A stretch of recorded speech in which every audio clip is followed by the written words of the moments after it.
Up, I thank God. Straight from the mud, now it's time to get the pie. Swipe prison blood, you can see it in my. All right, family. How is everyone doing? Y'all let me know about the volume of the background music. Do I need to turn it down? Do I need to turn it up? Is it just right? Because I want to confirm that before I get off into the thick of things for the live. Y'all let me know. Now, I'm using a completely different browser tonight. The reason it took me so long to get started, I was trying to actually use Registry, and it was not working correctly. So unfortunately, I had to come back to StreamYard. We will see how it goes. I've set up a lot of new protocols as far as technical wise. I've done a lot of troubleshooting, a lot of tech work for this live. So hopefully all the troubleshooting I did this evening will help so that it's not crashing so much. Part of that, I do think last night, part of that was their server. And I know a lot of it is the Wi-Fi, because even on my phone today, when I did the lives earlier, the internet kept crashing. Even just when I was on my phone browsing and trying to take care of some things, the Wi-Fi kept crashing. So hopefully it is better. Let me get to y'all's comments real quick. Give me 1 second. All right, we got RG in the building. Good to see you. Good to see you, fam bam. Trying to figure out how to comment on live TV. You can't actually comment. Like, you can sync it up to your TV, but you have to actually comment on your phone.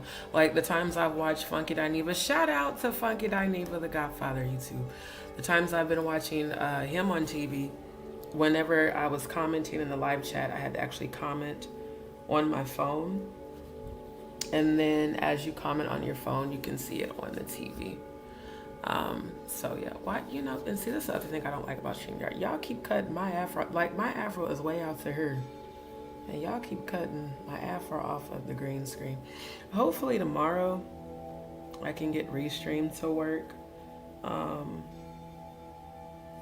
because it wasn't so much YouTube as it was I couldn't get Restream to sync up with the RTMP API URL for Rumble.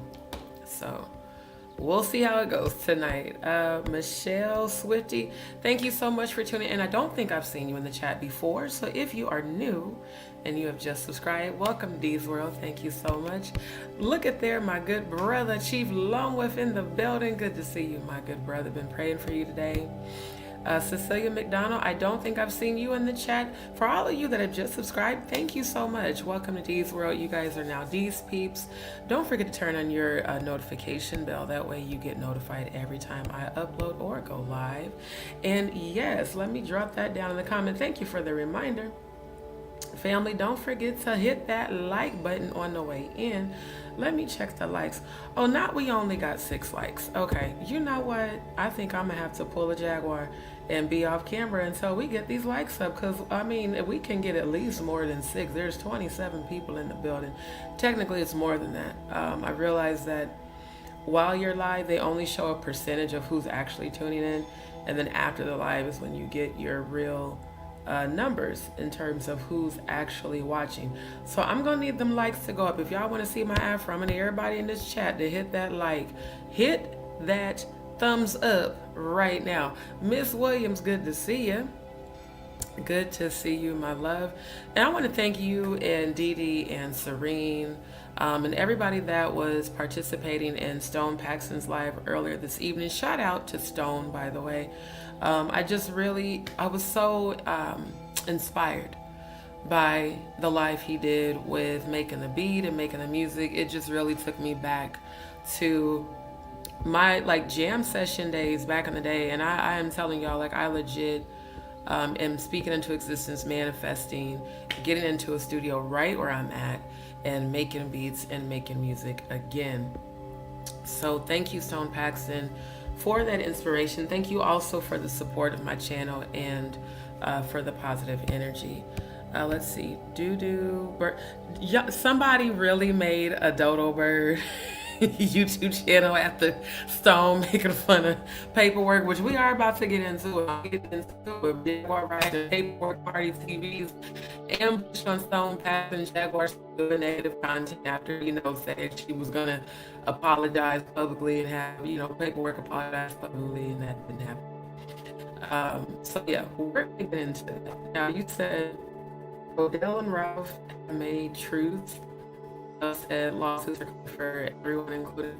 No one really cares about Odell threatening lawsuits, because here's what's funny about that. Odell and Jaguar can still be sued by me for the events that occurred on February 9th, because they did not correct the behavior. They did not, let me come on camera for this. They did not correct the behavior. They did not take the live down. Neither of them made any sort of an apology. In fact, after the events, they tried to send a copyright strike to my channel for content that I don't publicly have available, that Jaguar gave me permission for. So, him saying lawsuits are coming for everyone, including the subscribers, sir, I think you need to have several seats. Because the negative energy that you have allowed as her manager, Jaguar, to put out on this very app, on so many different platforms, I feel like that's going to backfire for you. I know you guys think that because I'm high vibrational and I pray for people's healing, that means, hey, Dee won't sue us. I've already spoken with an attorney. You, Odell, Jaguar, Maggie, Steph, Murph, everybody that was on that, Grace, everybody that was on that panel, from February 9th through February 19th, all committed defamation and slander, cyberbullying, and gang stalking. So it's just, ironic that now that things have fallen apart for both you and Jaguar, you're sending people to put in the chat that lawsuits are coming for everyone. We're going to see how that plays out for you and Jaguar, because as terrible as things have gotten in your guys' lives, I would think that you guys would be more focused on damage control, especially for your LLC, Cruelty Free Artistry, when you guys committed cyberbullying and gang stalking and defamation and slander against me. And I have all the receipts of that.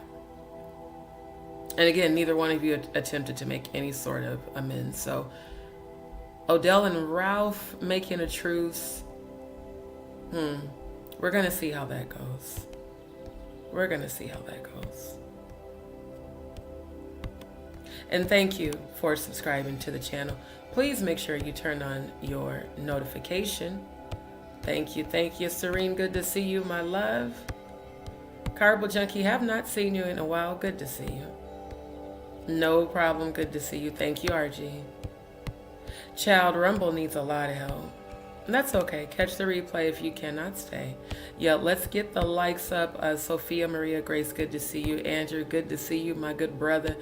A lot happened on Stone Paxton's live. I do plan to review the live from tonight, and if there's time, the other live. Otherwise, we'll do it again later tonight. Yeah, now the good live was the diss song. The diss song was dope, okay? The diss song was dope. The music was dope, but the events that happened with Paperwork Party defending Quiet Storm and saying that, the past is the past. Say that to his daughter that was molested and raped by him. Not okay. Not at all. So you guys make sure that you catch the live from earlier. Thank you. Yes, get the likes up. Katie Jones, good to see you. Good to see you. Yeah, it was just, you know, it was real crazy. Thank you, hashtag Justice for Angie Stone. Thank you so much, my good brother. Yeah. Oh, well, you're about to see it because I'm about to share screen. See, I'm a survivor of sexual abuse. I was molested as a child from the ages of 8 to 11. And I was raped by my ex-fiance while I was a member at that cult as church in Des Moines, Iowa, Christ Apostolic Temple. And I had to go to church and sit next to that man that had raped me and act like everything was normal. Then I was date raped a couple of years later. So I don't, you know, this whole the past is the past. Fuck every last one of y'all for saying that shit. Deadass. If you have daughters, imagine that happening to your daughter. The daughter put out the receipts, and I showed the receipts, and I'm going to show them again. This man was not accused of incestual rape. He was convicted. He's a registered sex offender.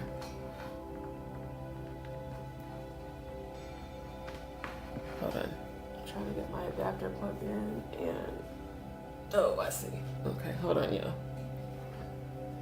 I got this all tangled up. You know, how does someone who's a registered sex offender get on YouTube and bash gay people and use terms such as fag and homo while Storm Monroe sits there and laughs his ass off when he allegedly is down low and has gay porn on the OnlyFans? So we're going to get into the sheer hypocrisy. The daughter sent the receipts. I showed you guys. It's not alleged. There's no defamation. There's no slander. It's facts. He's listed as a registered sex offender in Hawaii. Offense, sexual assault and battery. Subject, incest. Exactly what she said in her receipts. And paperwork said, well, you know, past is the past. I wonder if you'd feel that way if you'd ever been raped, paperwork. Riri, good to see you. Right. The whole Odell and Ralph trying to come together is not going to stop the events that they all participated in towards me. See, there's a reason I chose not to interact on anyone's platform that I heard about or learned about through Jaguar. Because as far as I'm concerned, I don't trust any of you guys. I really don't. The people I've been following for years, those are the people's platforms I follow. I have no desire to be on anyone's platform, again, that I met or heard about through Jaguar. Because I feel like all of y'all are in on this beef bullshit for clicks and views. Y'all don't care about making a difference. You guys don't care about healing. You for damn sure don't care about justice for Angie Stone.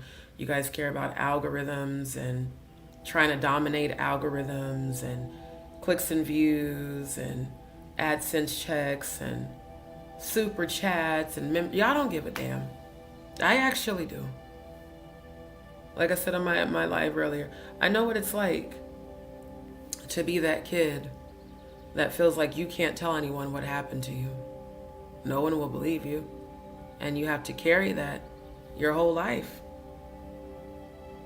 And for that man's daughter to still be living with that, and the sheer hypocrisy for you to paint this holier than thou image like the very church people you claim hurt you, and then to sit on what's her name? Auntie Mickey, which I don't have an issue with Auntie Mickey. I have an issue with that man being on there looking for sympathy after being exposed. You have not addressed your daughter in terms of apologizing and trying to help her heal. You have played victim like most narcissists do. Same way we see Jaguar doing. She trashes everybody, because she's not healed.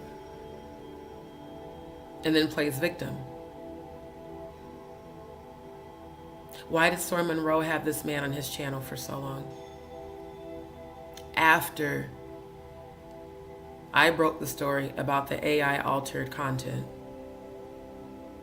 I noticed that even when I was still aligned with Jaguar, I was like, he got this. And see, he didn't go by Quiet Storm. He went by the Gospel Storm. And he was bashing preachers and pastors. And I watched like the first couple of videos, maybe like 10 minutes of it. And then it just honestly was boring because I thought, you know, maybe he was exposing predators, like elite predators and pastors and stuff.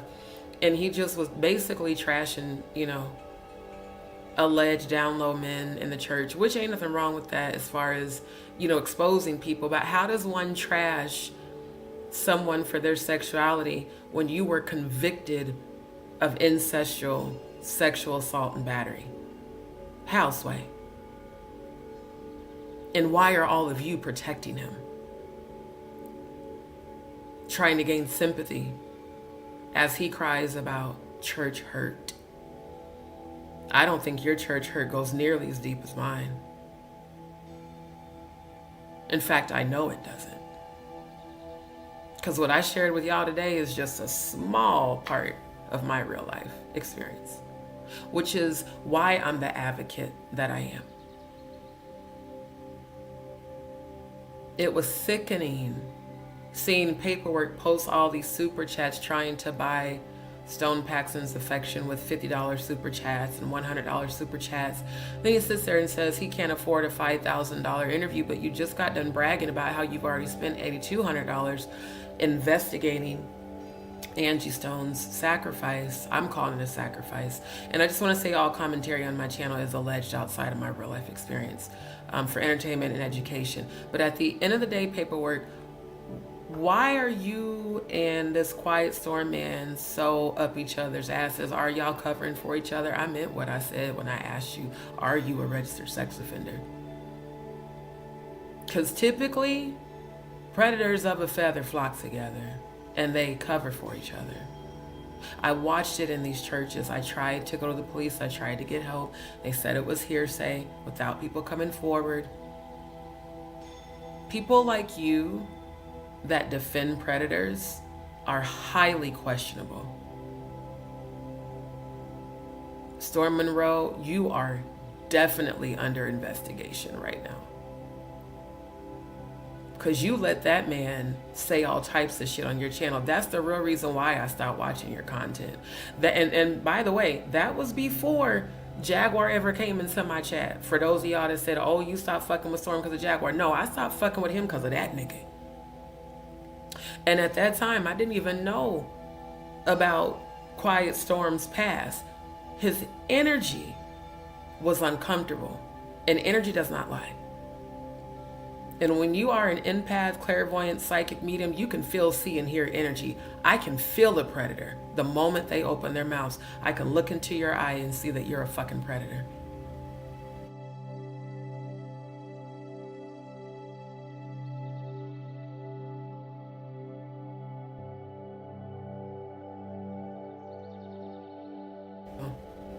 He's not saying anything.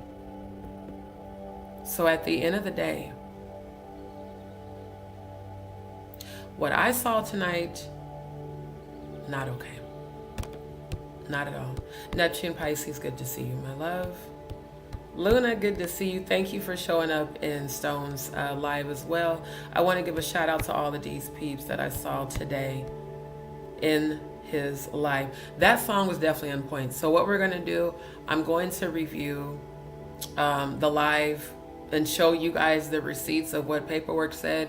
And then I'm going to show you another video of receipts regarding an update regarding Lethal Carter involvement with Angie Stone's, in my opinion, sacrifice.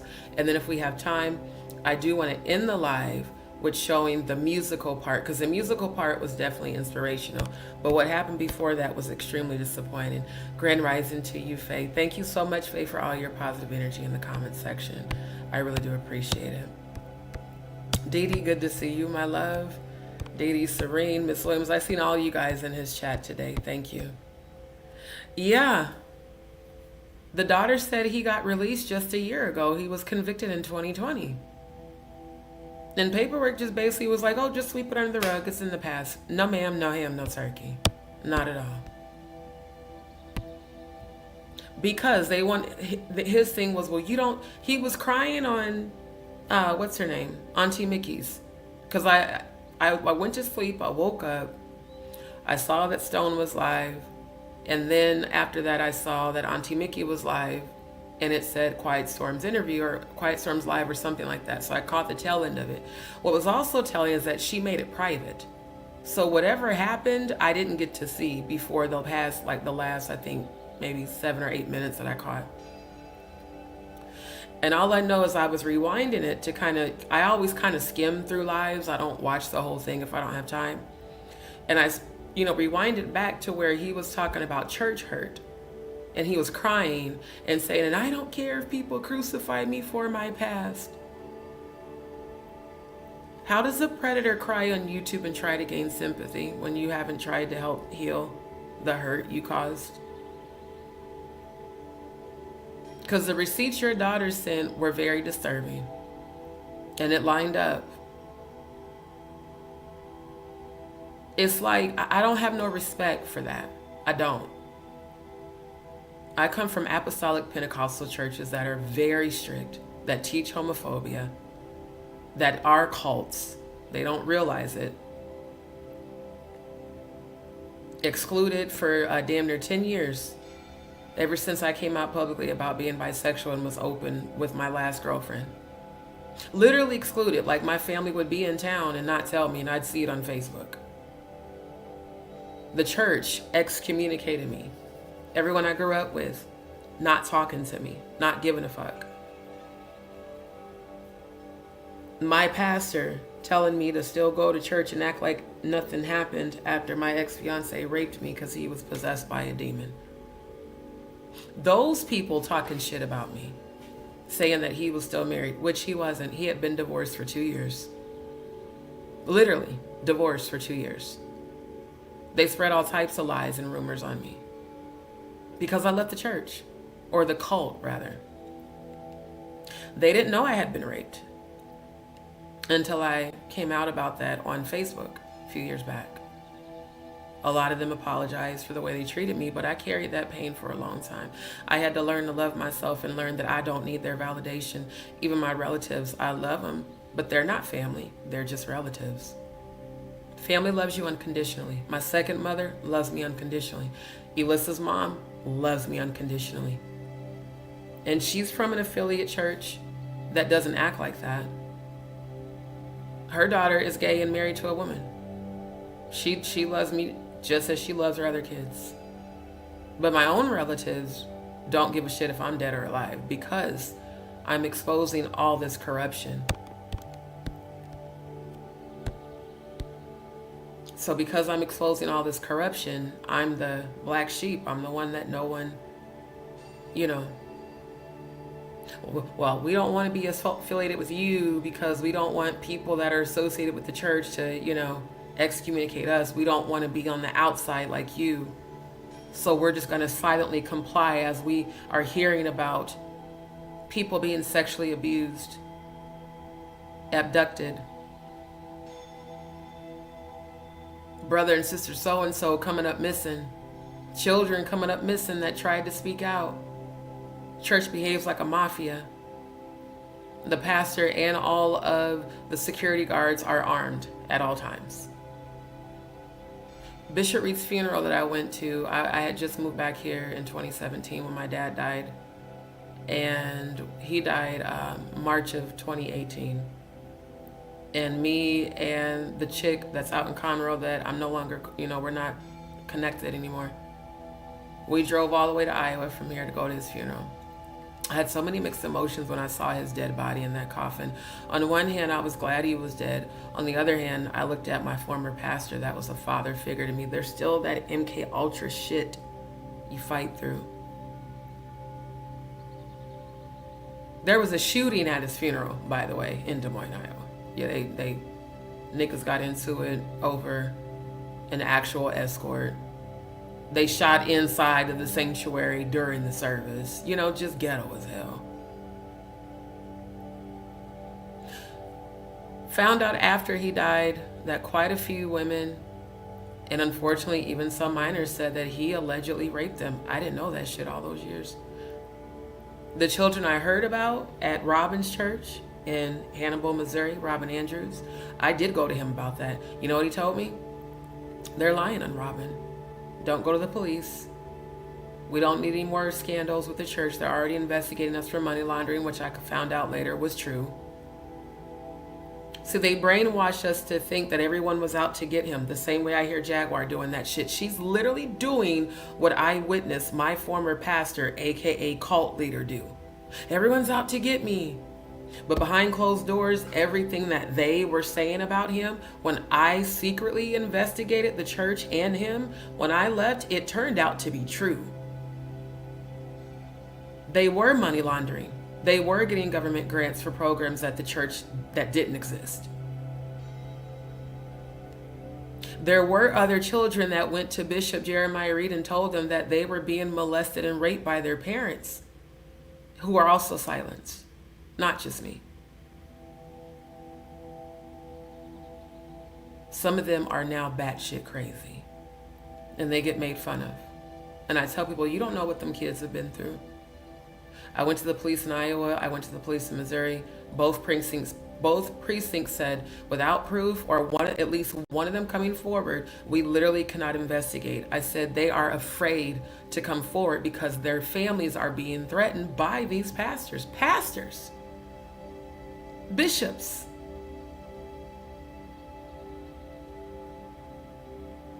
Why does this go on? Why does it go on in the gospel industry? Why does it go on in the hip hop industry? Why does it go on in the R&B industry? Why does it go on in Hollywood? Why are presidents allowed to say grab women by the pussy? Why is there an underground world of children that are being trafficked in $1 billion and $1 trillion underground industry and no one's stopping it? And then people like me that speak out against it, that try to expose it, you know, you get threatened, you get talked about, but predators get protected. The past is the past. Really, paperwork? It says everything about you, sir. And it makes me wonder, have you done the same thing and just not been caught? Because that's real fucking weird, bro. And then him sitting on there crying tonight. You don't know what church hurt, nigga. Fuck you on them fake ass tears. Trust me, I know about church hurt. I'm still healing from that shit. But ain't nobody finna feel sorry for you. And I really don't know what happened. I don't know why Auntie Mickey had you on her channel. I looked at her channel. She had a lot of content with you. Now, even if people didn't know before it got exposed, y'all knew as of Stone putting it out there, but I went into detail because I'm not afraid to expose motherfuckers. I don't care, especially if I find out it's true. Ain't nobody gossiping, ain't nobody slandering, ain't nobody defaming. Facts. And I'm going to present those facts again tonight. It absolutely triggered my CPTSD from me being raped when I saw Paperwork say that bullshit on Stone's channel. It absolutely made me look at you completely different now. I already didn't think you was shit. Now I think you might be a suspect like him. I'm going to find your information. I'm going to do a full investigation on you. I want to know who the fuck you are. Why did Jaguar say that you are her, what did she say? Boots on the ground? That sounds like some damn assassination language. That sounds like some military, that's my hired assassin. That's what that sounds like. No, I already played the recording of all the voicemails she left Goomba before, threatening for his mother to be chopped up and for the girlfriend and the children to be raped and bullets put in their fucking heads. And how she said out of her mouth, they're not even going to need me for this one. They're going to rape them in front of you, and then they're going to put a bullet in your head, and they're going to stage you. They're going to stage you and say that you were a veteran that finally lost it. Way too much detail for someone not involved in assassinations. Why has Jaguar Wright and Paperwork Party TV worked so hard to create distractions on YouTube? Instead of investigating the children that are being trafficked, instead of investigating what really happened to Angie Stone instead of investigating how can we help survivors of sexual abuse. Jaguar, I know you're watching. You watch every one of my lives and then go regurgitate my information. Run and tell that. When's the last time you have talked about rescuing and helping children who are being trafficked? You haven't. But you have talked about children getting raped and bullets being put in their head. You did say that.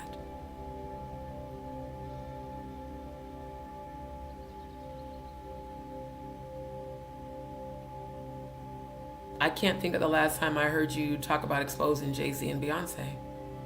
And yet last year you said you had victims that were ready to come forward. Then, where they at? Why you ain't talking about that no more? Why you ain't talking about Diddy no more? You got named in that case. That's the only thing I hear you talking about concerning Diddy. How you were, you say you were locked up, so there's no way you could have been involved in that. Well, I'm going to need you to produce some receipts. Because all I've heard you say is that. And other people are like, yeah, she was locked up. Prove it. Date and time when you was locked up. Let it coincide with the dates that they say you were involved in that shit. And then maybe some people will believe you. But without receipts, it's hearsay. The same shit the cops told me. Because one thing I noticed about you, Jaguar, I followed you on Storm's channel. I found you on Storm's channel. 2018. Almost 7 years ago.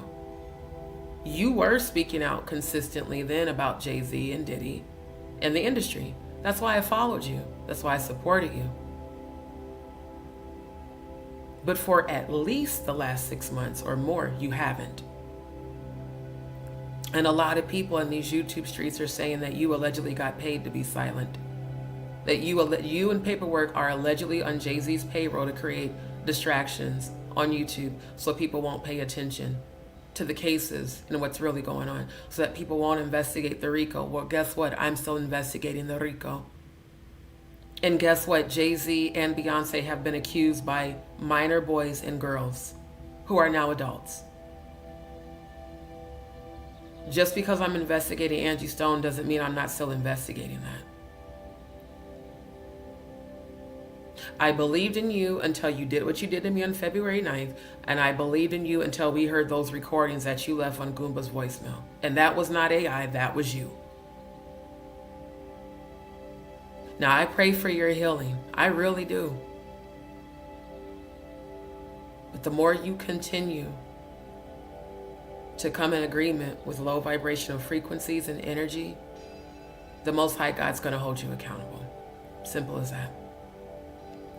Jasmine Price, hey love, I found you through your association with Jaguar. I have to give you your flowers. You're the only, is it from Jag's ex-friends that separated from her and still kept your Zen vibe high. Your voice is soothing. Thank you, my love. Appreciate you.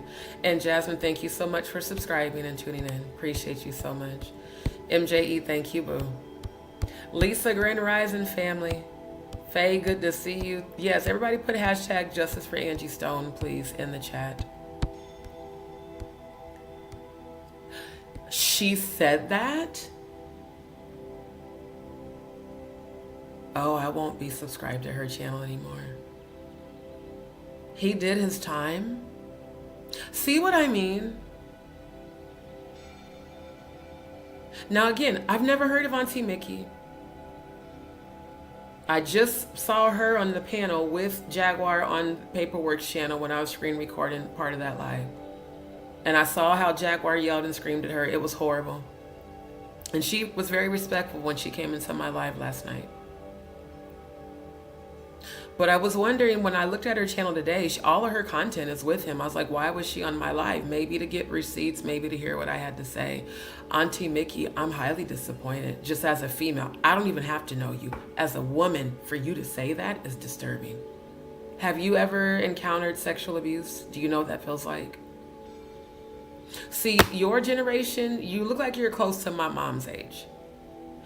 I understand that your generation was taught to just not talk about it. That's how come my mom is the way she is. That's how come my oldest sister told me when she first told my mom that her dad was raping her. My mom didn't believe her. That was just, my mom would always say, we don't talk about that stuff. No, you do talk about it.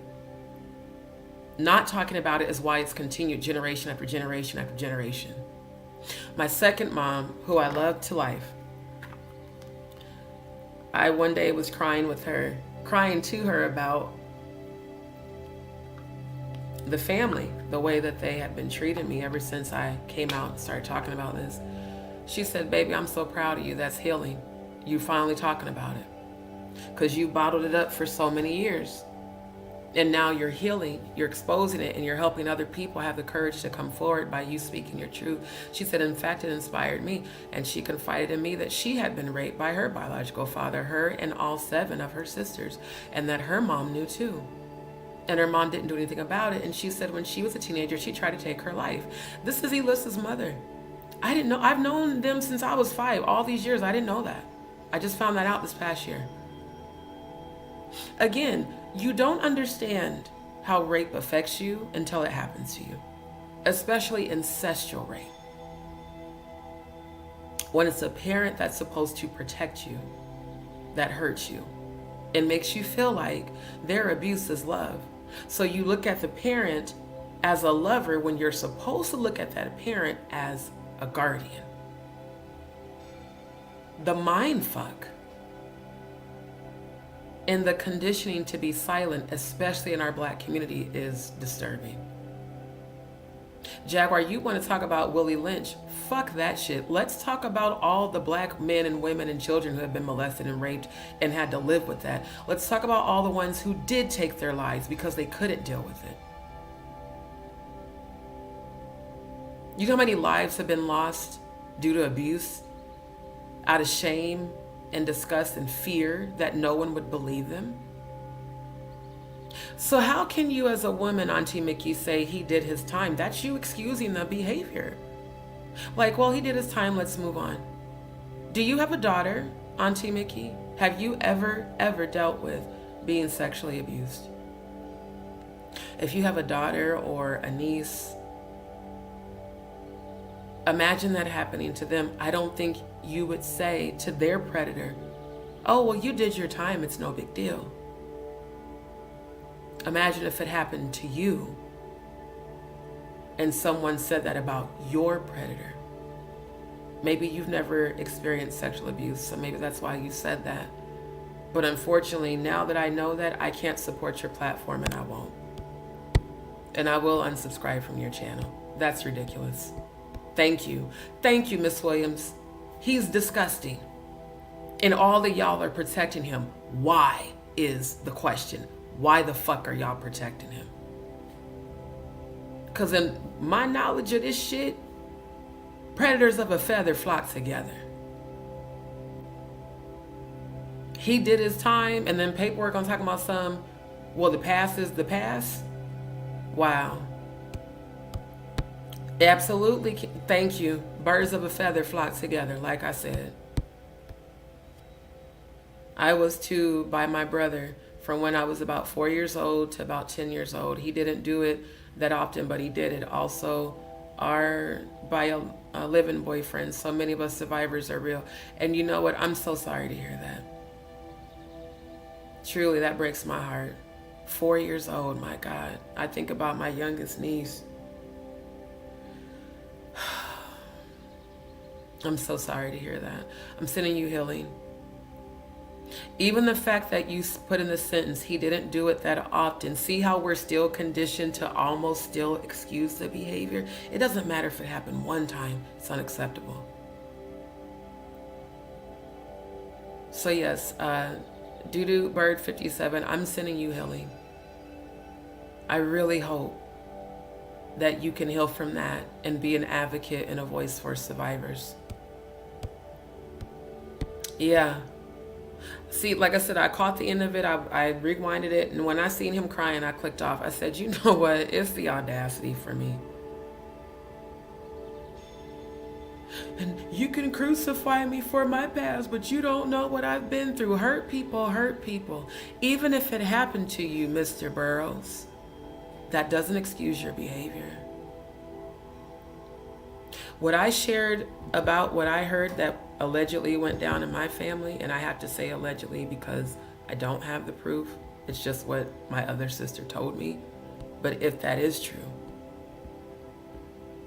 I would absolutely hold my relatives accountable, and I would absolutely turn them into the police. You motherfucking right.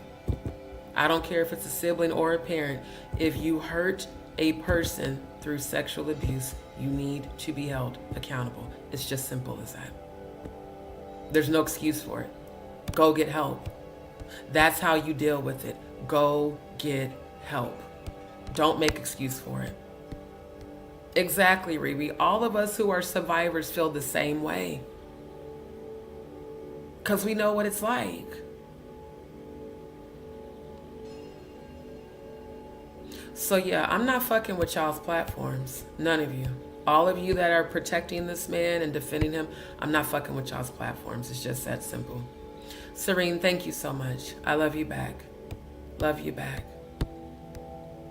Sending you healing, RG. Yep.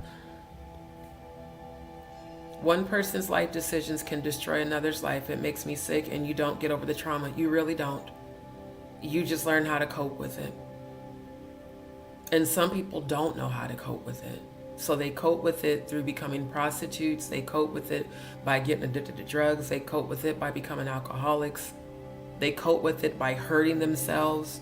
People that cut. I remember my first girlfriend, she used to cut on herself and take pins. And I was like, what the fuck? Then I found out that came from sexual abuse from when she was a child. And she told me how she had to go to emo camps. And like, this shit is satanic as fuck. It's for the sole purpose of breaking your mind and your spirit. And it should never be excused, and it should never be justified, and it should never be defended, and the perpetrator should never be coddled and told that, hey, everyone has a past and that's in the past, or he did his time. 4 years is not enough to give justice to a child who was raped by a man who was supposed to protect her, who has to live with that for life. 4 years is not enough. Even my former stepdad, he was supposed to do 5 years. He got out at 3 on a plea bargain. Do I hate him? No. Do I ever want to see him again? No. Last I heard, he's down real bad. They said he was dying from diabetes. I hope you heal, but I also hope you pay for all the damage you did to my mother, to those kids. You caused your own mother's death when she found out you fucked that 15-year-old girl in her bed when you were 49. And when she died and they had her funeral, you were locked up. The last time I saw you, it was bittersweet because you did used to be my stepfather, and you know, that part of me that missed that part of you, it was good to see you. But then when I remembered who you were, and when you flirted with me, which was even more gross, I was like, yeah, he's still a piece of shit. Like I said, predators that I know, they don't change. They don't rehabilitate. They go into old age still being fucking predators and disgusting ass motherfuckers. Serene, I saw the start where she was defending him, saying he did his time. I felt for his immediate... Oh, see, I didn't see the beginning. Like I said, I caught the very end of it, and that's disturbing that she said that. That's disturbing. Yeah, that is disturbing. Yeah. And I'm going to. I know you do. We all know. All of us that have been sexually abused, we know what that's like. So many of us on my channel are survivors. I'm not having sympathy for no fucking pedophile. I'm not having sympathy for a rapist. I don't want to hear your tears. I don't want to hear your bullshit ass excuses. I don't want to hear your bullshit ass story. You need to be locked up still, sir. Not on YouTube trashing men that you deem are disgusting men because they're gay, but you don't think what you did to your daughter is disgusting. It's the hypocrisy for me. It's the audacity for me. Thank you, my love.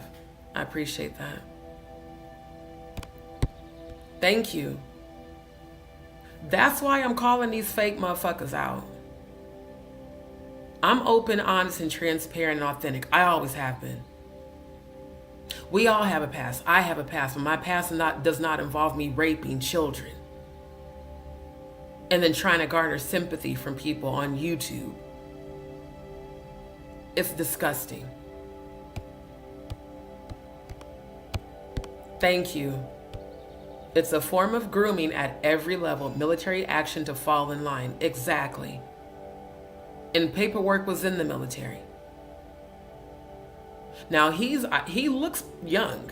He looks like he's probably even younger than me. Auntie Mickey, I can kind of give her a little bit of grace because, like I said, that generation, she looks about my mom's age. That generation was conditioned to never talk about it. But my generation, we talk about it. We're breaking the curses.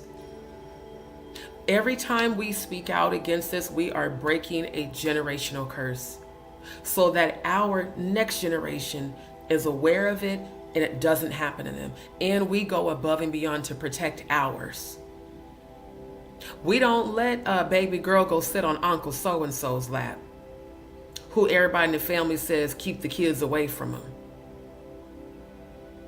We don't let little John go over to Auntie so-and-so house that be making them watch porn and touching on them and shit. We don't do that. We don't invite pedophiles to holidays and to the house. We don't take kids around them. We don't do sleepovers, because that's where a lot of sexual assault happens, is at sleepovers, because the parents aren't paying attention. They're not in the room with the kids. They're asleep. And sometimes the predators are children who have been abused, like the foster cousin that abused me. She did it every time we were by ourselves. Hell, sometimes she did it when we would be like my aunt and uncle's house, because there was 10 of us and it was a duplex.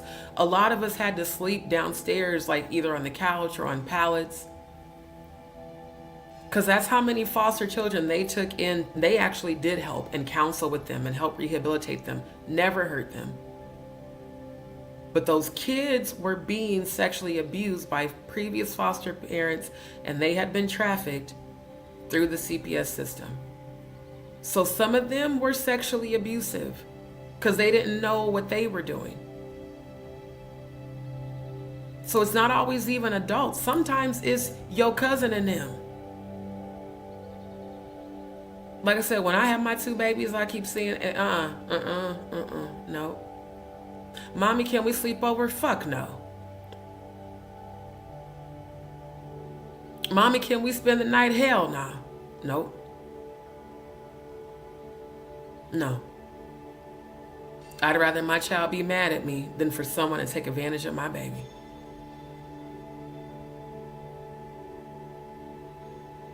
I'm so tired of people acting like this is okay and this is normal and we shouldn't talk about it and we shouldn't expose it and we shouldn't judge. Yes, the fuck we should. You should absolutely be using discernment and judging character of those who are on sex offender registry list, but allowed to sit on this very app and cyberbully other people due to their sexuality. That's a great segue for me to bring in my petition. Let's get started. Because I just cannot. I cannot with all this bullshit, bro. I can't sit here and act like this shit is normal. This is okay. You know, we're gonna just excuse it. Nah, fuck that. No. Not at all. Now, what's up with this browser that it's not sharing screen? Hold on. Look at the screen icon in your address bar. Oh, okay, hold on. I forgot I am using a different browser. You know, your address bar to allow access. Okay, thought I did that already. I just don't understand. I don't.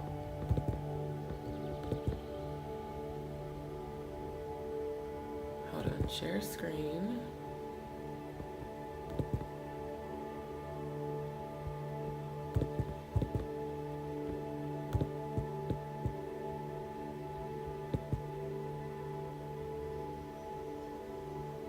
Hold on, give me a second, you guys.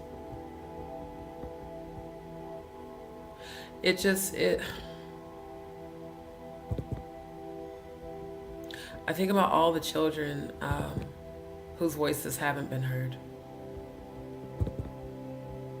And the ones that sit and blame themselves for what happened to them when it was never their fault. And I don't understand how people can support those who do this shit. I just really don't. Hold on, the share screen, this should already be enabled. Give me a second, because I already enabled that. Hold on.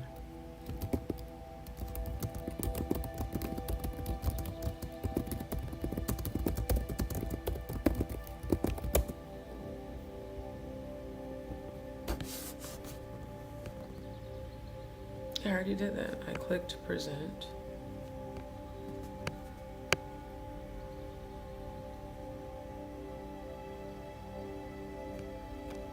I just am tired. I really am. I'm tired of the silent compliance and the acceptance of this behavior. And then when people do speak out, well, who are you to judge? Well, I think anyone, you know, who has known what it feels like to be abused is going to have something to say about that. Okay, I don't understand why it literally has share screen. Oh, okay, hold on. That might be what I have to do. So then do I have to open this in a new tab? Hold on, you guys. Because again, this is a whole nother browser, so it looks like the share screen is different.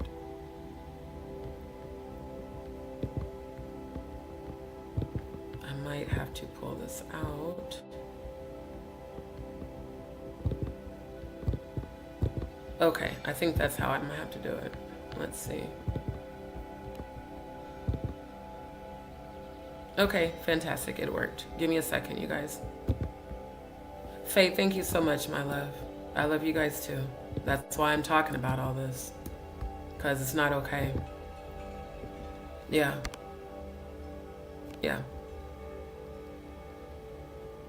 The clout chasing that I'm seeing Paperwork and also Jaguar do is very disturbing. But all the sexer stuff is just disgusting. Exactly. Our bubble of awareness needs to be greater than our bubble of disturbance. Thank you. Predators should never ever be protected. They should all be brought to account. And that's my thing. You guys want to sit here and say, well, he did his time or it's in the past. Who's held this man accountable? No one. No one. Yep. That's how sick the world is, and by bringing it in the open in hopes to feel it's normal. Exactly. It's the normalization of sexual predatory behavior. Well, it's no big deal. He did his time. Well, it's no big deal. It's in the past. Meanwhile, the victims live with it for the rest of their lives. Yeah. And you know, it's crazy, Cody, when we talked about that. Robin Andrews was the pastor of the Christ Apostolic Temple in Hannibal, Missouri that my former pastor, Jeremiah Reed, started. And as I said on my last live, I was on their spiritual warfare attack team, which is the team that would go pray demons and spirits out of churches and out of people. And we did exorcisms and, you know, all that. Robin Andrews' church, we would clear the demons out and then we'd have to come back. And I kept telling Bishop Reed, I said, every time I go in that church, again, I'm an empath, clairvoyant, psychic. When I was there, I didn't know that. I would have projections and see things I didn't want to see. Children running, trying to escape from rituals. Robin was a female pastor. Her daughter was the youth pastor. They were both accused of incest and rape of young boys and girls. And their head deacon had been accused by his children, all of his children, of incestual rape. And they all covered for each other. And I was the only one that tried to get help, and then they turned on me. Why are you trying to expose the church? Why are you trying to bring the church down? No, I'm trying to get justice for kids because I was that fucking kid. And why are y'all threatening me for going to the police when you should be doing it? How, Sway? How the fuck you mad? Because I'm trying to get help for kids that are being sexually abused. I already had the damn premonitions I didn't want to see. Then the kids pulled me aside and told me. They said, you're the only one we feel comfortable talking to. We don't know what to do, Sister D. She keeps threatening that if we tell anybody, our families are going to get hurt. Do y'all know that after Demetrius Senegal, the one who filed the lawsuit against Dwight Reed, the current pastor at the church that I'm talking about, the son of the pastor I was under, do you know this woman went and filed restraining orders against all the victims that did decide to finally come forward after it got out about Dwight marrying Jordan, because we all knew that was fucked up. A 63-year-old man marrying an 18-year-old who he was publicly dating when she was 15 and he was 60. She filed restraining orders against him and tried to have them arrested for slander and defamation. The same children that I tried to help, that they wouldn't do shit about. And I was so proud when I heard that they finally spoke out.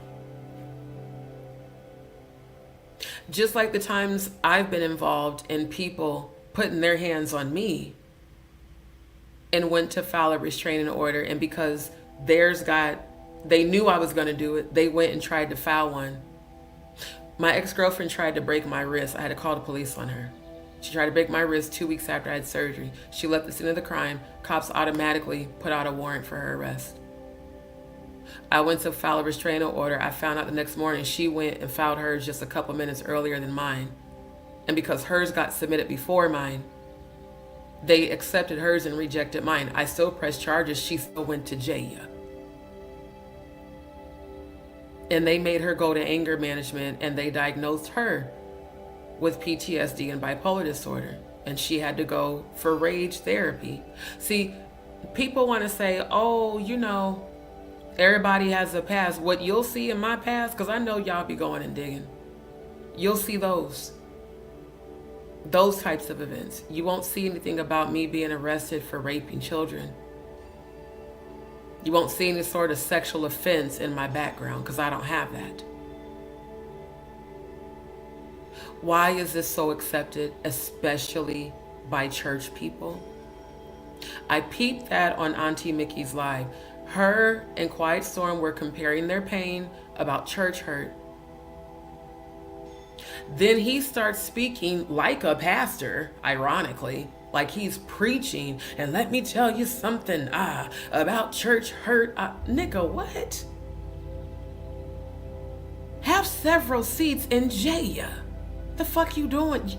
It's insane to me. It's crazy to hear a man who was just exposed by his own daughter for being convicted as a sexual or registered sex offender to start speaking like he's preaching while talking about church hurt and then crying for sympathy. Now, does he need healing? Absolutely. Do I feel your pain? Do I feel sympathy for you? Fuck no. The 4 years you did will never compare to the lifetime of pain your daughter will have to live with because of you. You clearly still need help. And maybe that help should come by way of you being locked up again. Soul sounds good to see you, my love. Thank you. Justice for the children. Can we please, everybody, hashtag in the chat, justice for the children. who don't deserve this. They're innocent kids. They don't deserve that shit. They don't deserve to hurt because you were hurt. Thank you. Jag ain't been talking about Jay-Z, Clive, or Diddy, or Beyonce, but she was dragging them for filth all last year. Riri, another thing for a live about Angie, she sure as hell didn't mention her once until she had caused her ruckus. Exactly. Didn't nobody see her talk about Angie Stone on her own channel? Not up until like the last week and a half when she realized she could clout chase off of it. And then she kept stealing my information from my lives that I've been doing since March the 2nd, consistently investigating. Clout chasing off a woman's death is disgusting. She said it's still crazy how she looked to see if she's trending more than Diddy. That's nuts. Absolutely. It really is. It's insane, quite honestly. Why does that even matter? Why do you even care? That shouldn't be something that is important to you. What should be important to you is getting justice for the children and for real victims and survivors. Jag Paperwork and Quiet Storm create distractions so nobody will look at what they're doing or have done. Thank you.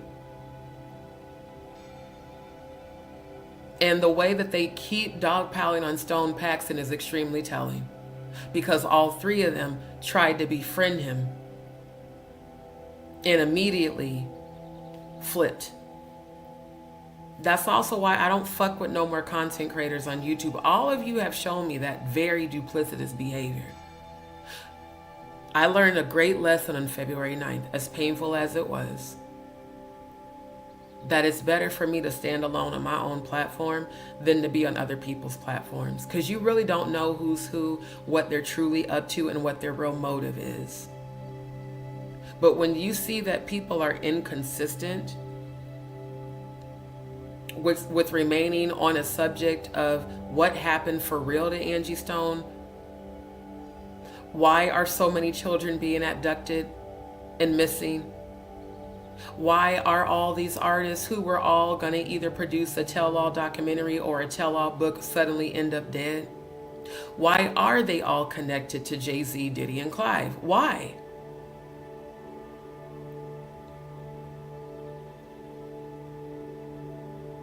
Why did Mary J. Blige just go on tour doing a very horrible performance? I'm going to play a little bit of it just because she looks ridiculous. It's bad enough that Mary could never fucking dance. Now she like a super old bitch still trying to be on the stage and can't dance. Just sit down. Please sit down. Go retire. This ain't for you no more, Mary. You're on tour a month after Angie Stone is announced dead. You didn't say shit about rest in peace to Angie Stone, and you lived with her. And she helped your music career. In fact, she launched your music career. She wrote songs for you. I listened to it on Angie Stone's video. See, I was watching Angie Stone before Jaguar, before March 1st. I was following her on Instagram, and I was following her on YouTube, and I was watching all of her truth reveal videos to investigate. I remember even presenting screen where I showed the live she did on December 26th off of her YouTube channel. And then she ended up dead. Like right after I reviewed that shit. You weren't saying shit about Angie Stone, and neither was Paperwork. Paperwork was still on the investigation about Whitney Houston and clout chasing off of Clive and you.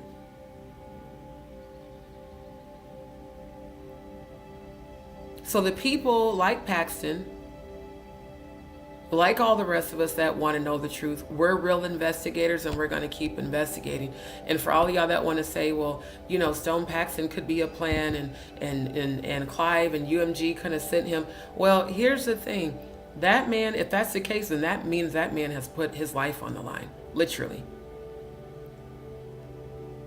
Because he's from the inside exposing this shit. He's been consistent with that. He hasn't stopped.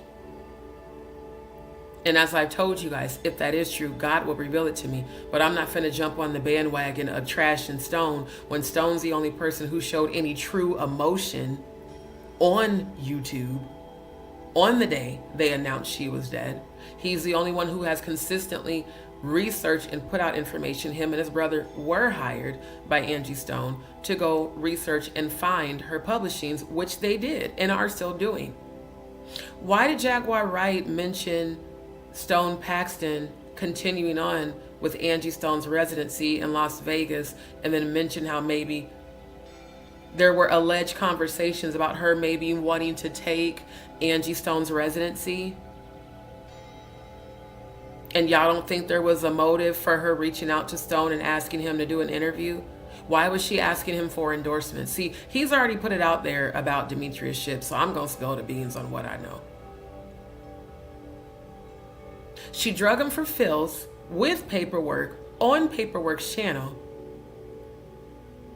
And then when she saw that he's a high vibrational and that he, initially was like, I forgive you, I want to help you.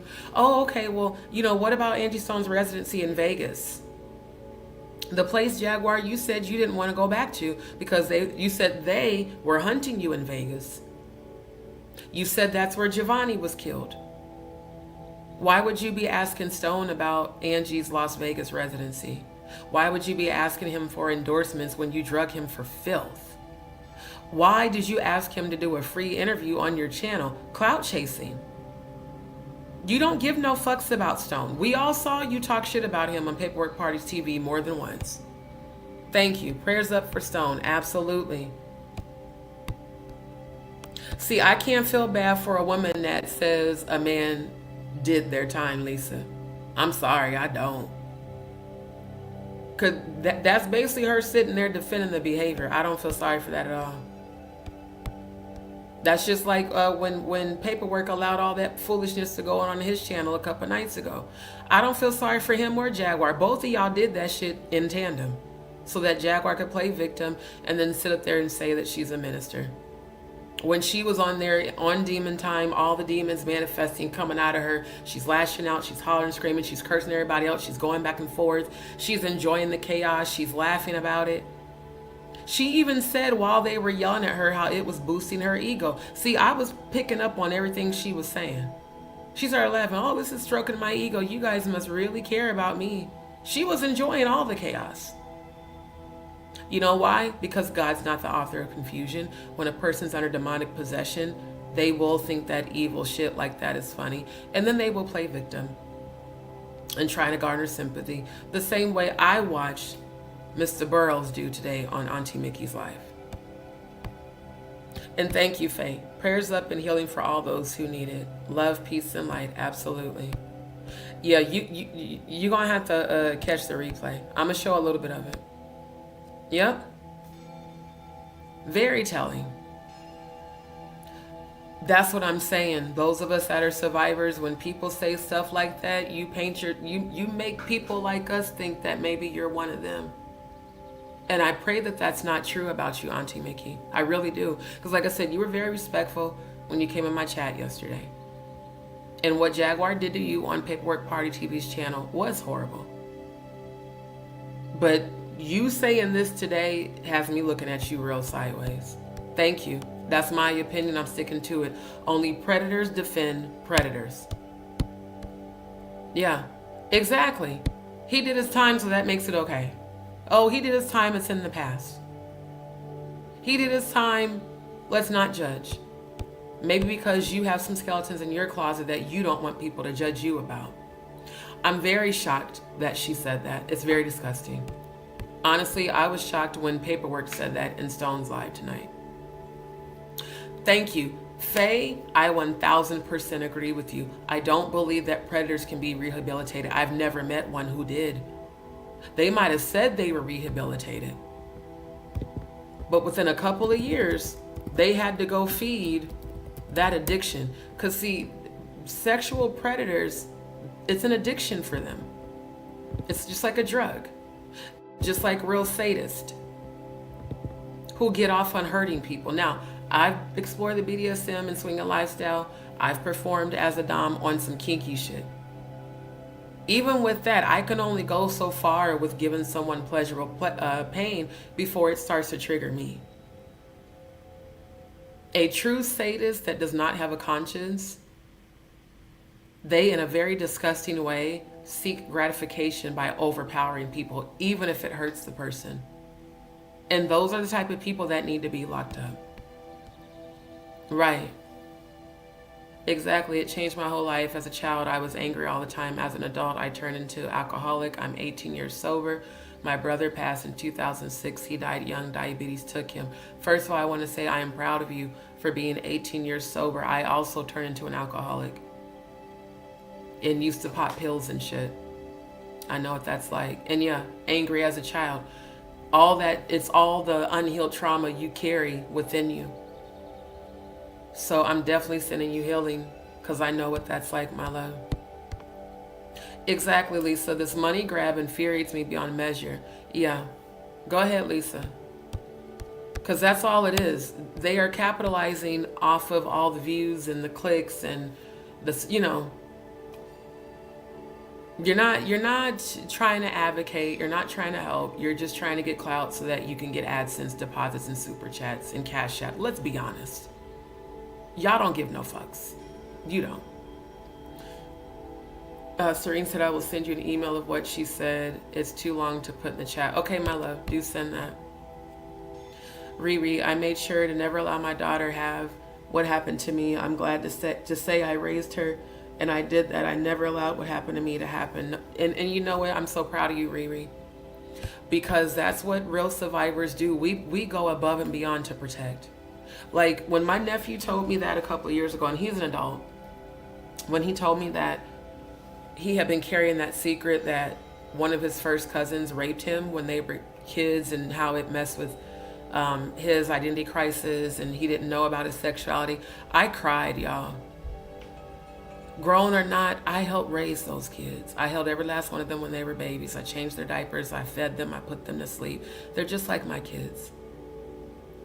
I said, I wish you would have told me. I would have made sure him and his dad went to jail. And guess what, family? I sang in the choir with that boy's father that raped my nephew, his first cousin. His sister was my brother's first wife. And I always wondered, something about him always fell off. So it's like, you feel horrible when you find these things out when it's too late. And I told my nephew, I said, nephew, I love you to life. You know I don't care about your sexuality. Just live in your truth. And above that, speak your truth. It'll help set other people free. He's not ready. And that's okay.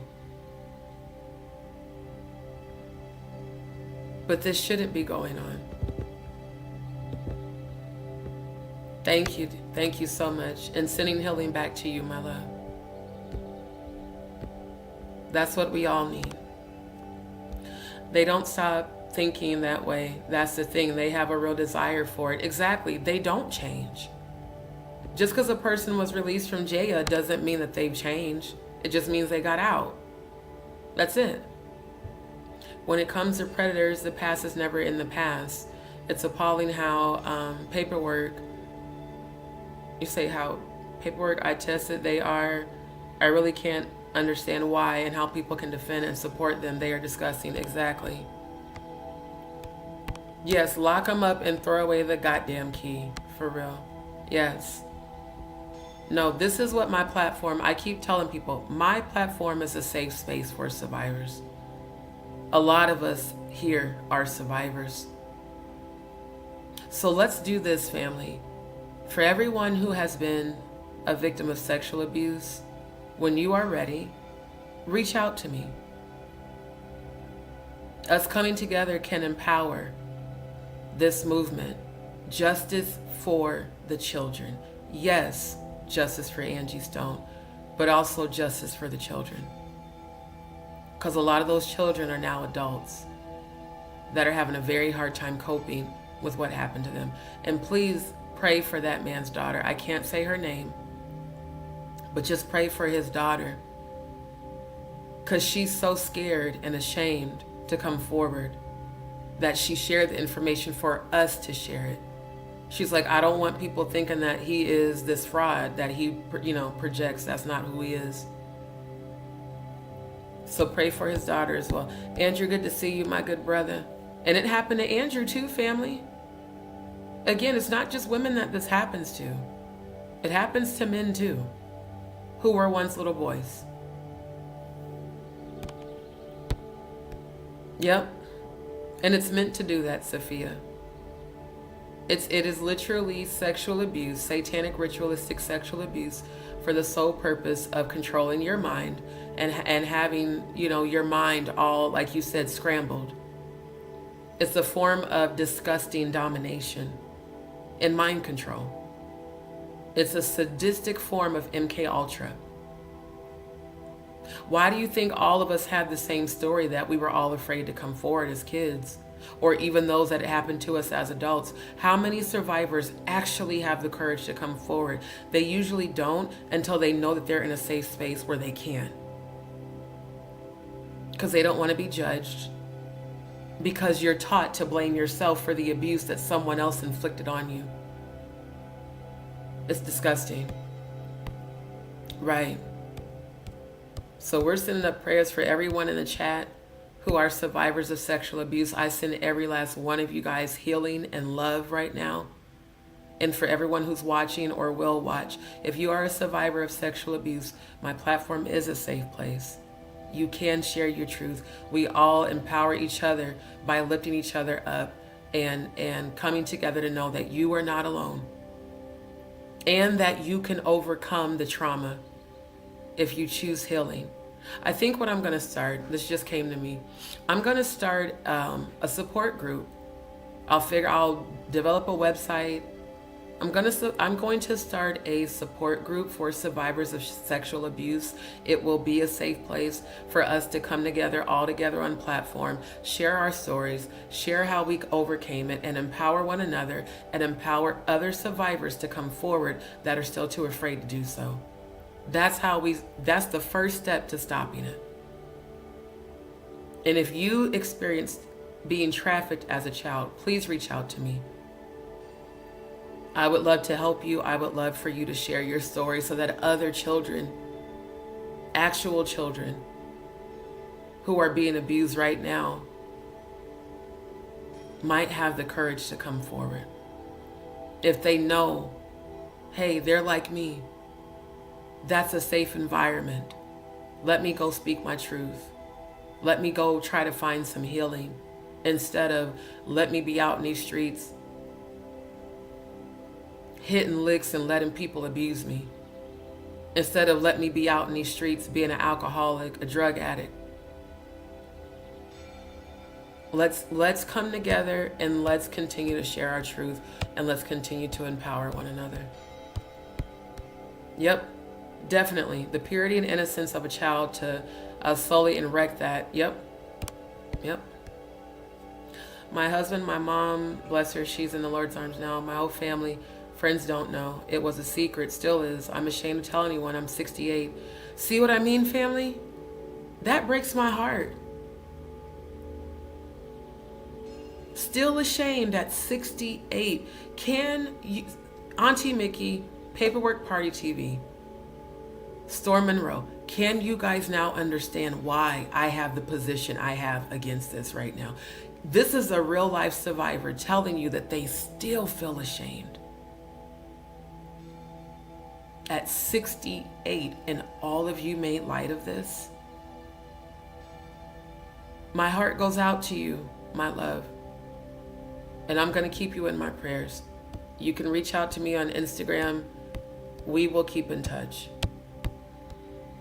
Yep, absolutely. You can check your area as to where registered sex offenders live in your community. Check your registry by state and police department. Absolutely. Absolutely. That way you know who and what is around you. Thank you, RG, my love. Right. Me too, Soul Sounds. That's why I'm starting the live off talking about it before I share the content. I want it to help all of us, and I want it to empower other people to come and share their truth. And even if you're not ready to publicly share your truth, just come listen. All you have to say is, hey, I'm a survivor. I'm going to immediately send you prayers. You don't have to tell your story if you're not ready. But when you are ready, this is a safe platform for you to do it. Faye, love, peace, prayers, and healing to all of you beautiful. Thank you, my love. Right back at you, Faye. I love it. Faye is always coming with that high frequency. Duda said, I'm surprised that I said that to complete strangers. It has released some pain. Thank you, Most High. That's the point right now. We will talk about what happened to us, and we will show them how to overcome it. You cannot heal what you're hiding. It must be revealed. It must be released. Otherwise, it remains trapped in all the different chakras in your body. A lot of us, like even the shit I'm going through with this whole bowel issue and median surgery, I know spiritually that's trauma. So I'm even working on my own Reiki and still doing shadow work. For those that don't know that spiritual term, shadow work, that means when you face the darkness from your past, when you face the darkness within you and learn how to heal it and release it. So don't ever blame yourself for being a victim of sexual abuse. It was never your fault. And I thank God that all of you have the courage to come forward and speak your truth. The fact that you're speaking your truth, Dudu, is proof that you're healing. And that's a blessing. YouTube should be being held accountable for all the stuff going on here. It's disgusting. Exactly, which is why I pulled up my petition. Stop YouTube global cyberbullying and gang stalking. I'm going to make a new one for those of us who are survivors of sexual abuse. Hold YouTube accountable for people that encourage that behavior online. So glad to see everybody in the building. And the DzPeepz here, we're family. So once you subscribe, you're family. Yes, definitely in a safe place. Thank you, Lisa. Purging matters. Absolutely. Thank you so much, Lisa. And I'm so glad to see Andrew and everybody in the building. Exactly. And family, thank you. Thank you, DzPeepz, for your positive energy right now in the chat. This is what I want new people to come and feel, is love. Not drama and chaos. Love and healing frequency. That's the point of my channel. Yes. Yep. I don't blame you. I'm staying away from them too. Because I didn't like, even today, I didn't like how it altered my frequency when I started out this day on such a high vibe.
Okay, I had to completely disable the network. It was the VPN. So I had to disable and re-enable. Now that was the hotel. That was their internet. It interrupted and I had to disable the DNS on the server. So yeah, it's not, because like I said, this happened earlier. This happened earlier today on my phone, which is why I enabled the VPN, because their internet is real shitty and it drops constantly. I even asked the front desk about that earlier. I was like, dude, y'all's internet, it just keeps dropping, even if I'm not on my laptop. Like, it just kept doing that on my phone too. So yeah, it's about to, I'm gonna put myself in a different environment, because I should not have to keep disabling and re-enabling the network and disabling and re-enabling the VPN. And I know some VPN servers can throw off wireless connection, but like I said, this happened on my phone at least 6 times today. At least. So yeah, they need to fix it. But like I said, I'm still, at the end of the day, we are still going to be advocates here for survivors. Absolutely. I agree. I do believe Stone is a real one. Yep. Right. I loved when he said that. Really did. Exactly. Shout out to Stone. Thank you, family. Thank you. The radio got on the internet. The radio station was started at Howard University, where Diddy went to school. The original. Oh, wow. Yep. And thank you. There's a, like I told him that, I said, there's a reason God brought him to my channel. For those that were lying and saying I was couching, he came out with that last month. He is the only one who's been real and consistent about everything. Very deep and asking English. Thank you for tuning in, my love. Yeah. She's so sorry for Auntie when Jagan tore a hole in her and everyone else. I'm just, yeah, I didn't like that. I didn't. Even though I don't like what she said about, you know, Quiet Storm, I didn't like what Jack did to her. That was not okay. And it's doing that and that stuff again. Let me make sure. Let me check the.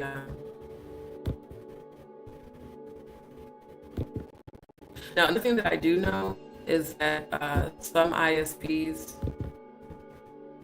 they do a lot of updates also around this time that could also be contributing to it. Hold on.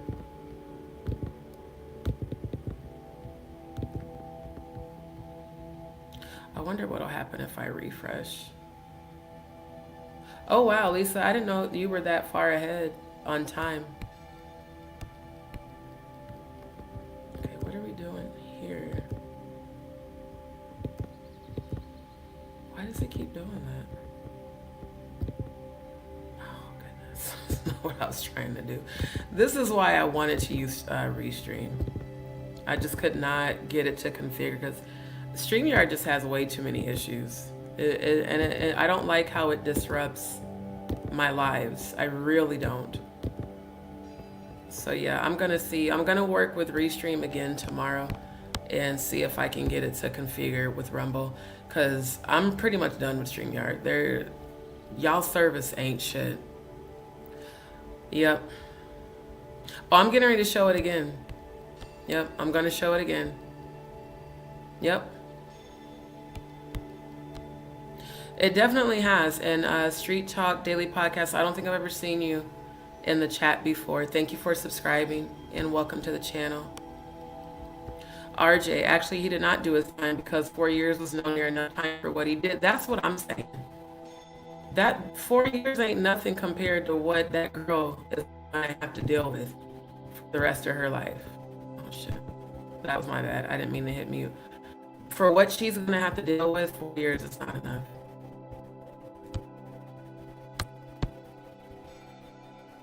No one talks about Doe's response, right? Hold on, man. the wife really gonna be doing this bullshit all night? I really don't want to have to keep disabling the yet. Hold on, you guys.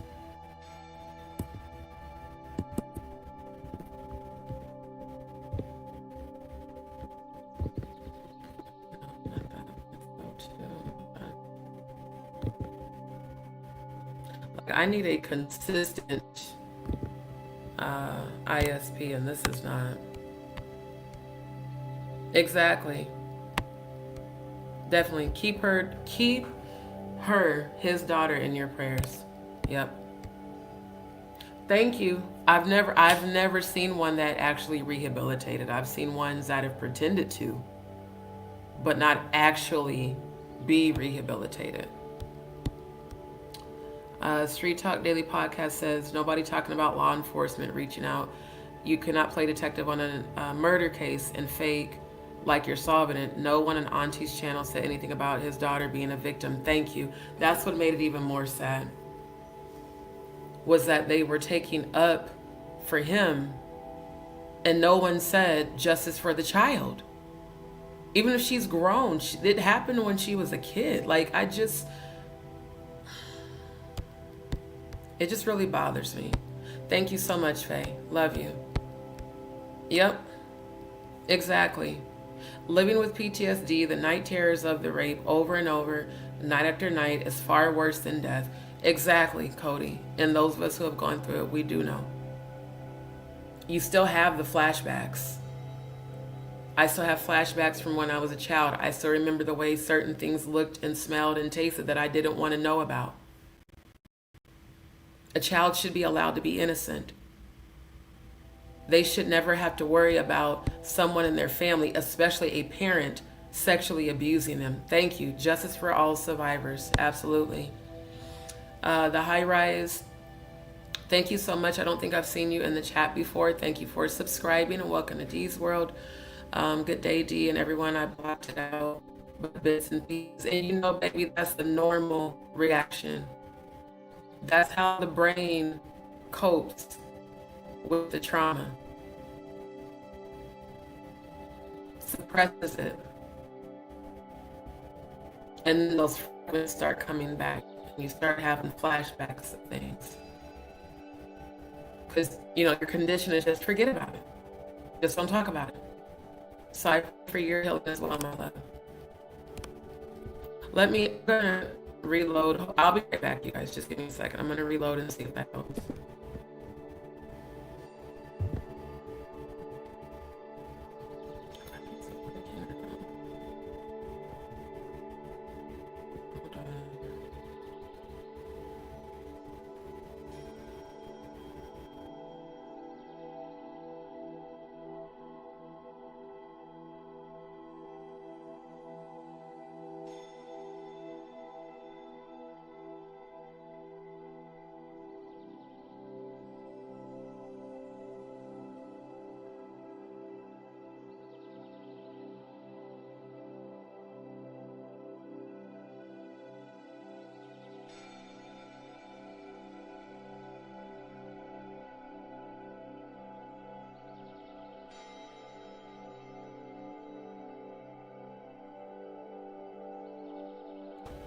Okay, hold on. Yeah, I'm just gonna have to go to a different location. This is absolutely their internet, and it sucks.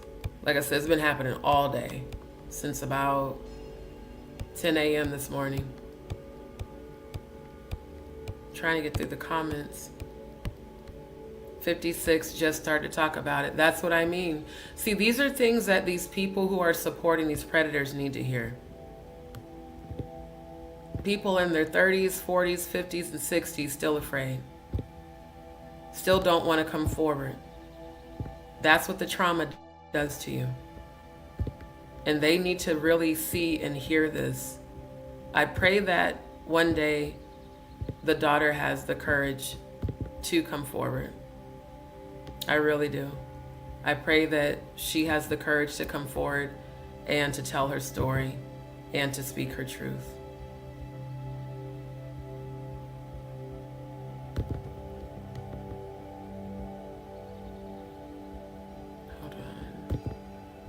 Let me get through the comments, and then I'm gonna try to play the video, but if it keeps dropping the connection, I might have to wait.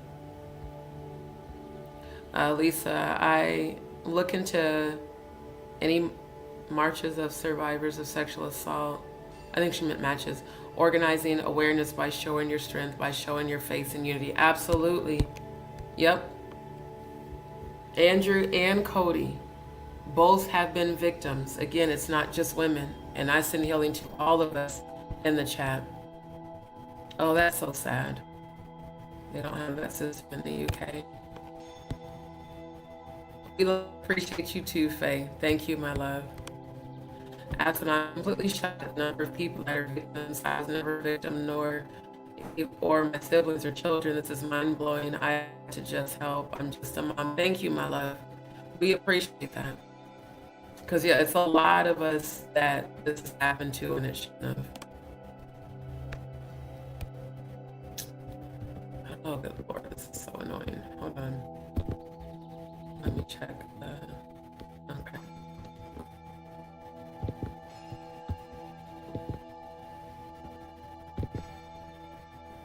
Thank you, Rosie B. Survivor here.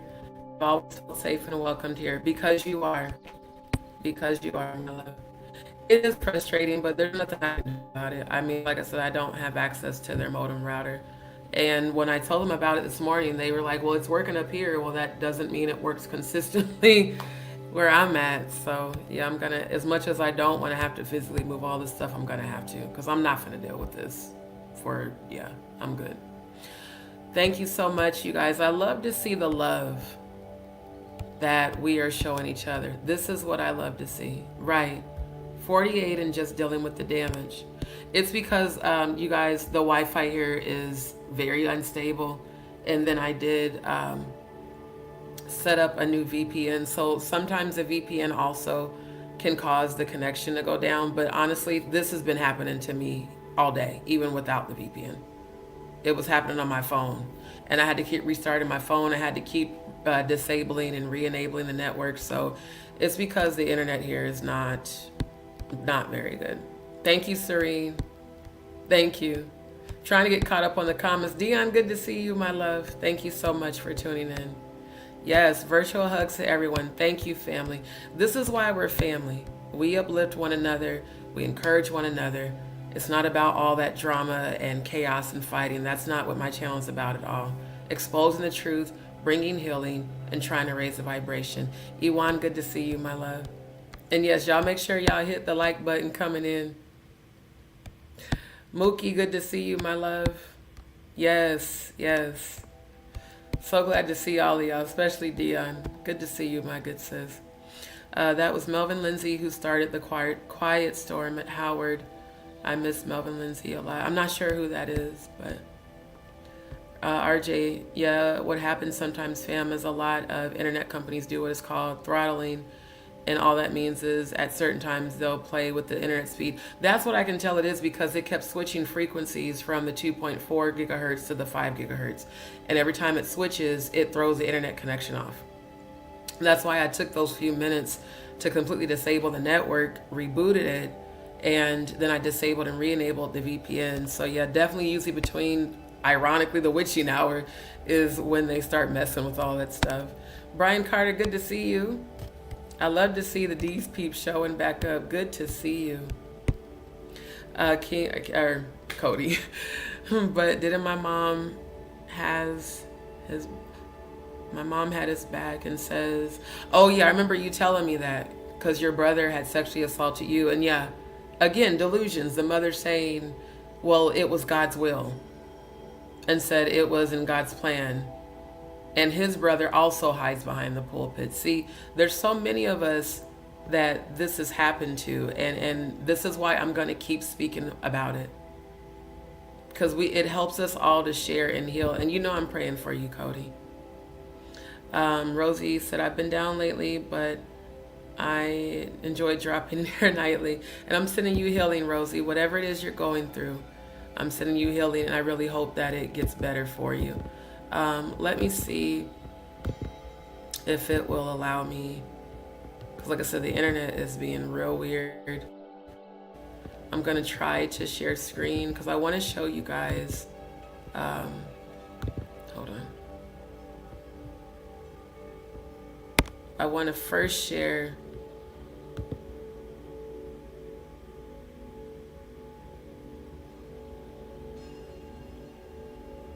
Okay, yeah, the one from today. Hold on. That Stone did.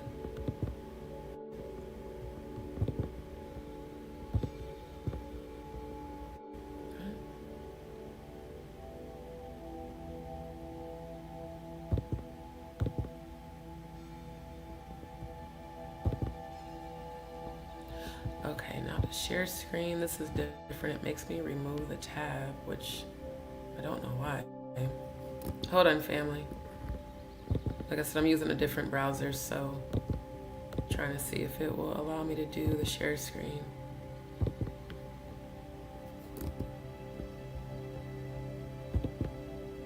Okay, so it did work.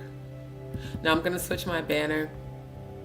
Like I always tell you guys, you know, all commentary on my channel is alleged and for the purposes of fair use for entertainment, news reporting, scholarship, investigative research, criticism, and commentary. And any content, once it's posted, is fair use. Fair use. Dion said, yes, we're the original Quiet Storm program. Right. Okay. So again, shout out to Stone. The point I want to get to, I want to show you guys the chat where the point where it started getting disturbing for me. Oh, good Lord, come on. Yeah, this is definitely the Wi-Fi. This is their Wi-Fi. It sucks so much ass. Let me do the positive affirmation. Thank you for the new location with better Wi-Fi. Because although this is not a bad area, the Wi-Fi here is horrible. And I don't have access to their modem to do an update on it. Oh, it's probably not showing because I didn't hit play yet. Hold on. Talking, all of a sudden everybody. And you guys let me know if you can hear this. Please put a Y in the chat for me, please. So again, this is Stone Paxton's This Is How Publishing Works video from earlier today. I'm gonna go ahead and share the link. For those who have not, make sure you go like, share, and subscribe to Stone's channel. Stone has been a very solid brother. I fully support him, and I want everyone on our platform to support him. So there's the link for this video. And again, if you have not subscribed, just do the @Stone Paxton. It'll lead you right to his channel, and you can subscribe there.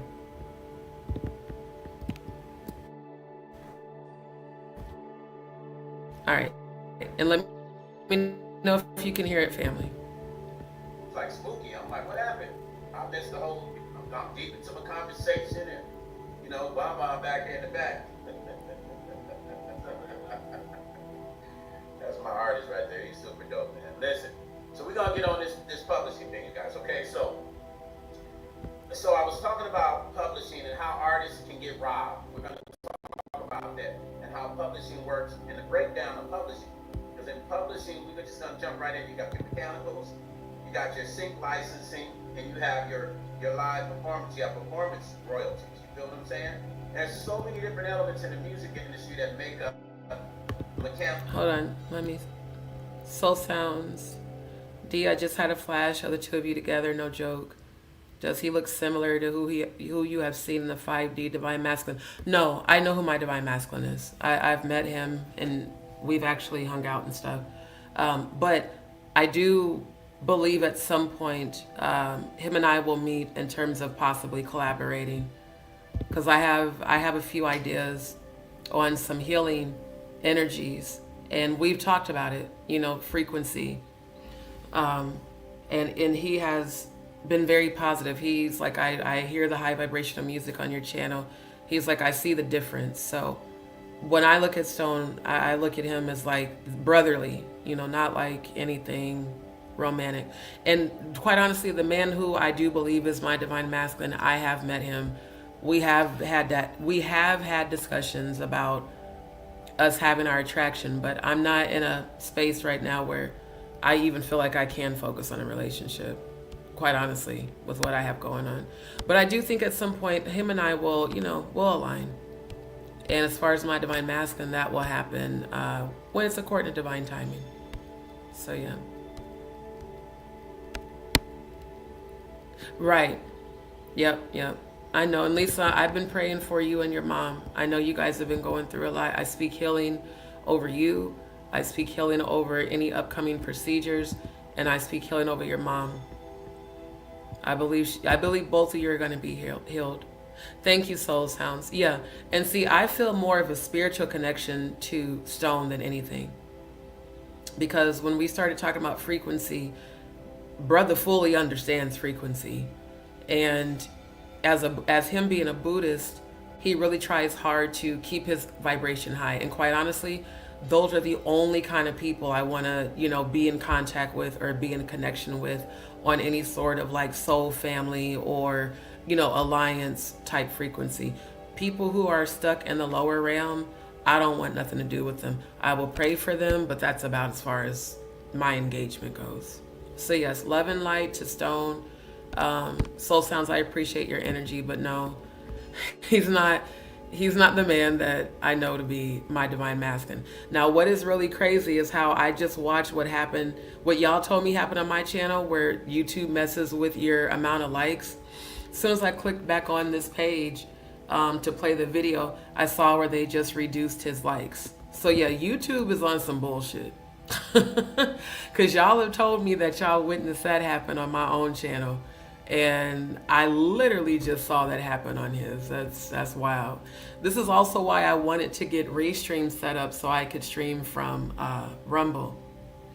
So yeah, hopefully, for tonight's live, I can get set up to where it's from Rumble and not StreamYard. Okay, let's get back to it. Chemicals in the publishing side. So what happens is, just wanted to point out, when I looked at the clock, it said 444. I've already seen 111, so y'all know before I end the live, I'm going to give the angel numbers. They're always communicating. They are always communicating. Yeah, this is definitely internet. Even the other websites pulling up slow. So I am going to continue to do my affirmations. Thank you for the new place with better internet. Thank you for my healing and my abundance. Me too, Faye. That's why so many people are drawn to his energy and his channel. It's the high frequency that he's on. Again, those are the only kind of people I'm going to connect with. High vibrational, or I'll just be solo. Yeah. You're welcome, my love. Every day, I got you. We're family. Remember that. On this channel, we are family. Okay, let's get back to it. this business is easy for people to get robbed in the music industry that are not paying attention to their publishing, to their copywriting. A lot of times, I also just want to say, shout out to the DzPeepz that was in this chat before I came along. Because by the time I woke up and, saw he was on live, I think I only caught like the last 10 minutes of it. But shout out to y'all. I see y'all in the building. Thank you, DzPeepz. Copyright, if you have a record deal, you don't really control the copyright, because a lot of the record companies, they want to administer, they want to control the copyright. That's just part of the game, right? I'm hoping I don't freeze up again, you guys. It didn't freeze up again. Okay, cool. Okay, so if it's freezing up on him, then it might be a YouTube issue. Now, I do know that here it's mostly internet.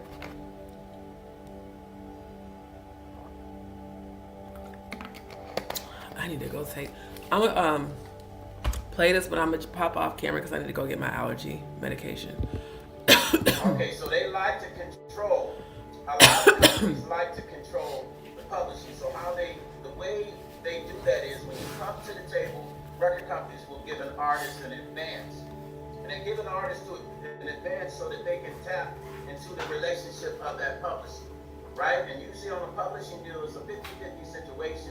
So you either go in trying to get as much as you can as an artist, but if you're taking an advance up front, the less you're going to get on your publishing. That's just the logistics of the game, because you can't properly go negotiate. Now, have there been other artists to negotiate a better situation? Absolutely.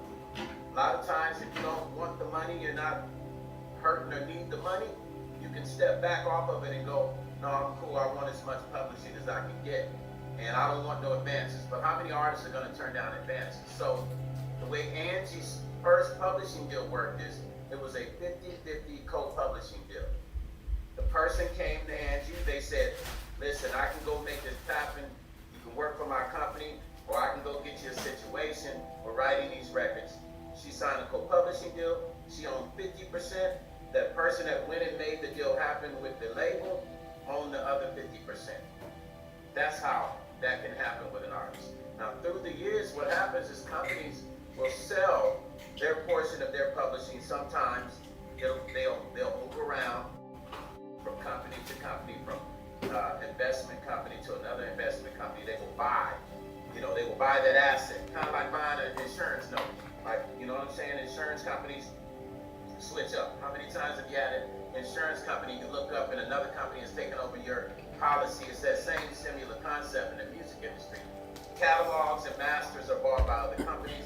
When you look up, there's a new company that's controlling that, right? But when that happens, it constantly can put an artist in a situation because they have to chase down. Because a lot of times you might not get an email that somebody has taken over that master, or a company has come in and bought that out. A lot of times those old contracts are paper contracts. They get lost. People don't know where people are. You feel what I'm saying? So people don't get emails and they end up having to chase their money and figure out where their money is. Now, within that, you got managers, you got people that come on board, that come around you, that become part of your circle, and then you have to start figuring out your trust level with the different people you bring into your circle. You understand what I'm saying? The more people you have in your circle, the more people you pay out. The more people you have in your circle, the more people you gotta trust that are gonna handle your business properly. Now, when you're a person like me, I don't trust everybody, but I keep women around me who run my situation, but I also oversee my situation with my publishing. You understand what I'm saying? So I don't just not know what's going on. I know what's going on because I see it. I know where it's at. I know where my song's at. I know where the publishing money comes. So I know what's happening when I'm writing a song for an artist. When artists get a song from producing it or writing it, I know what's happening with it at all times. This business is a complicated business, but one thing about it is the publishing is a bloodline business. And what do I mean by that? It's bloodline as in the family. When you're gone, they get that money. And when they're gone, somebody else gets that money. And if they marry somebody, that person actually ends up acquiring possible masters or the publishing. Prime example, Elvis' daughter owned all of Elvis' estate. She married the guy that she married. When she passed away, this dude got all of Elvis' assets by default. So this publishing game is a very tricky game. It makes people greedy. It brings out all the dark-seated criminals, the dark-seated people, because I'm going to tell you, it generates so much money that everybody wants to be involved with it. You understand? Everybody wants to be involved. Because you might not think so. And even on the independent level, I'm talking to my independent artists that are watching, there's so much money in streaming, which is why you have companies like, Spotify are not paying artists what they should be paying them. They know it's $1 billion, $1 trillion business. So there's mechanicals, there's sync licensing. Now sync mechanicals or licensing is when somebody contacts an artist and say, hey, we're doing this big film, we want to use the song. That's other money again. This is why this publishing game can get scary, because there's so many ways to make money. And you got to think, a song can be a hit today, and in 20 years down the road, a hit again. And over again, back in the charts, boom, out, back in the charts. Do you see that? It doesn't stop generating money. You can continuously use it in commercials. So now it gives you an idea of how greedy people can get and want a piece of the pie, because this is residual income. The most powerful and richest people in the world are rich off of residual income.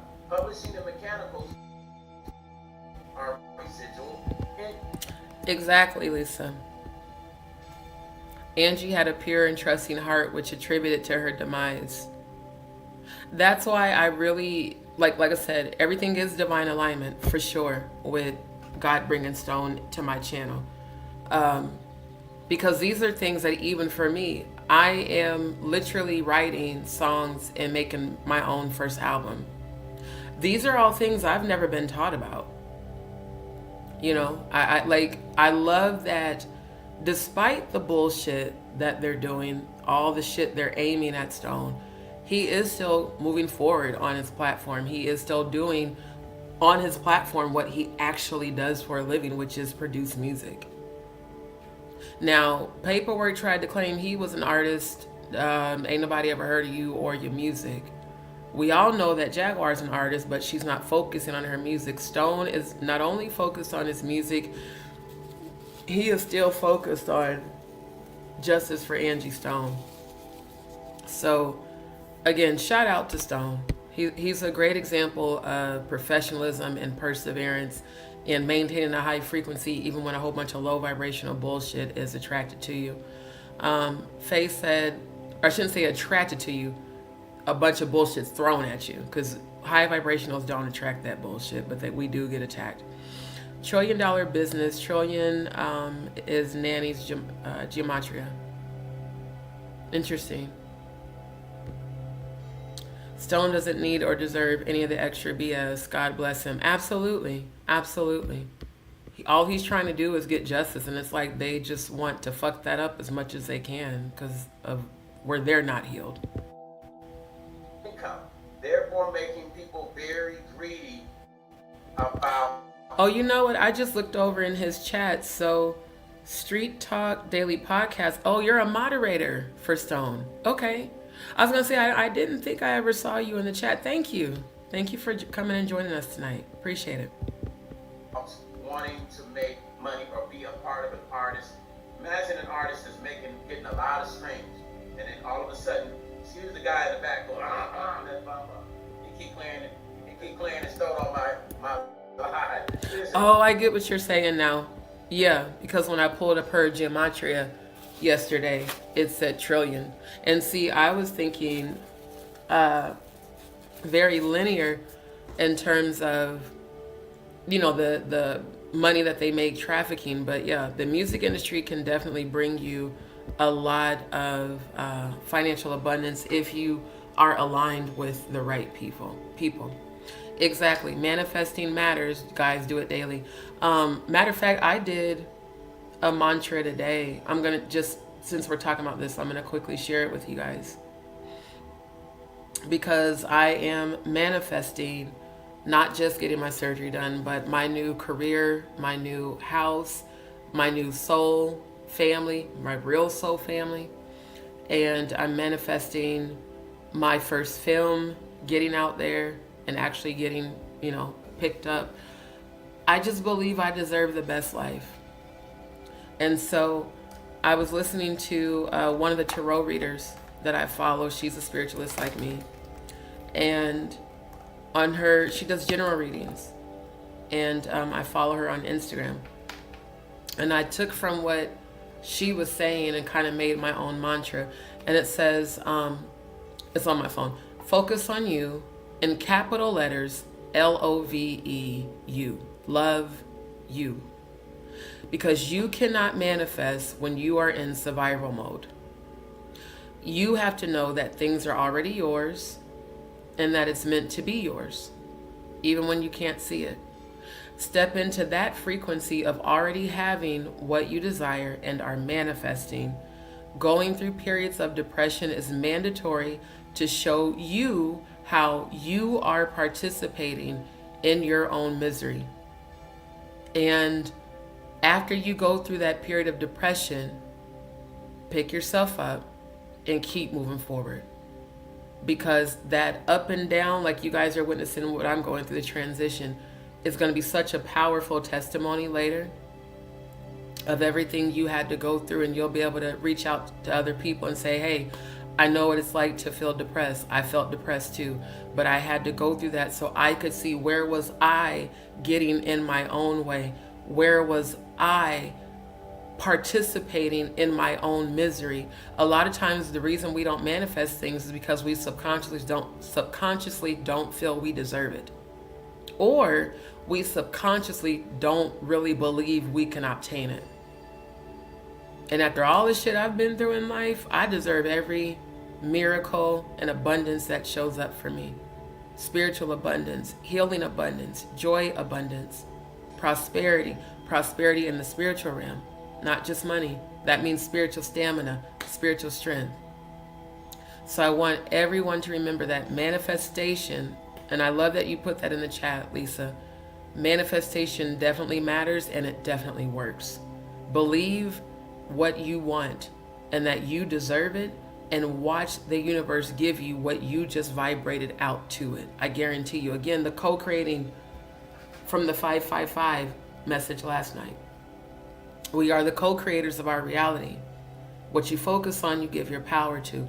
That's why I tell people, I know people are concerned about what I go through physically, but put favor and healing behind that concern and watch the universe fulfill that and do the same thing, within your life. So I love that, Lisa. Thank you for sharing that. Miss Williams, justice for Angie Stone. Absolutely. Family, please put in the chat justice for Angie Stone and justice for the children. Thank you. Dion, Jaguar sounded high when she was like, child, a lot of people have been saying that lately. I'm not surprised. Thank you, Faye. I received that. Thank you. All right, let's get back to it because the time's getting away. It's already almost 5 where I'm at. So imagine a person that you're a part of and they making all this money and you rocking with them, and every day they giving you $5 grand, $3 grand, because everything's good. They touring, they on the road, they making money, the streams are up. It's all good, right? And then y'all listen. I received that, Faye. I received that. Thank you. I received that. Bless you, love. Listen, but imagine making unlimited amount of money, and you got to trust your circle. You got to trust your circle, because then you're taking care of everybody. This is not just the story of Stoney, of Angie Stone. This is the story of every artist. You pick any artist you want. This is their story. Literally, they're taking care of people typically. Mm-hmm. Pick any artist. It's rare that you have artists that don't have people in their circle that they looking out for, right? So you got artists, you're dealing with the dynamic, they're making this money. Here's the mechanical side, there's money in the publishing, which is sync licensing, which is TV, right? TV, commercials, film, right? Sitcoms or whatever. And then you also have the mechanical side, which is downloads, streams, people reusing your record, right? And stuff like that. So a lot of artists will sign a publishing deal. So let's say I'm a publisher and you sign with me. My job is to take your songs and go get them placed with Beyonce, go get them played. Absolutely, Lisa. We are creation. Ego created what you want, or ergo create what you want and release it into the universe. Yahweh is waiting for you to speak it into existence. Speak it and believe it.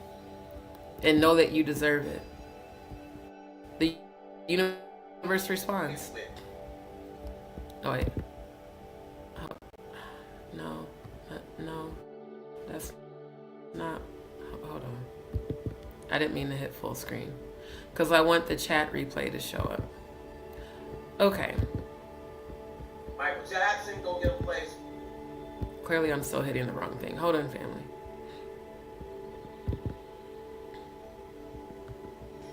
With Prince, right? Talk to Prince. Say, Prince, I got a great song for you. My writers. Prince say, I like that. Okay, I'll come back to you. I go, hey.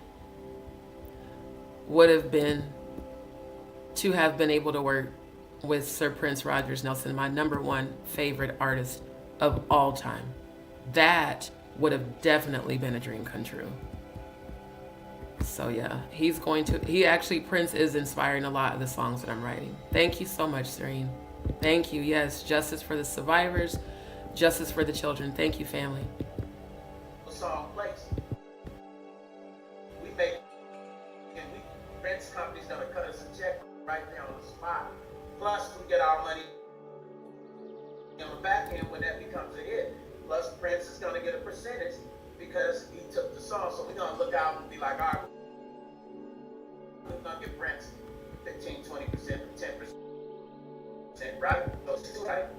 It's 50, right? Prince, we can give him 20% because he gave place the game. You also will give up percentages because you're telling the artist, thank you for allowing me to get the placement. Like with me, when I get placements on artists, even though I know I'm gonna literally, Faye, me too.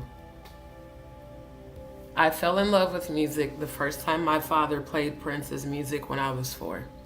He has been my favorite artist ever since then. My mom always teases me when she would introduce me to people, and this is my daughter who's a Prince fanatic.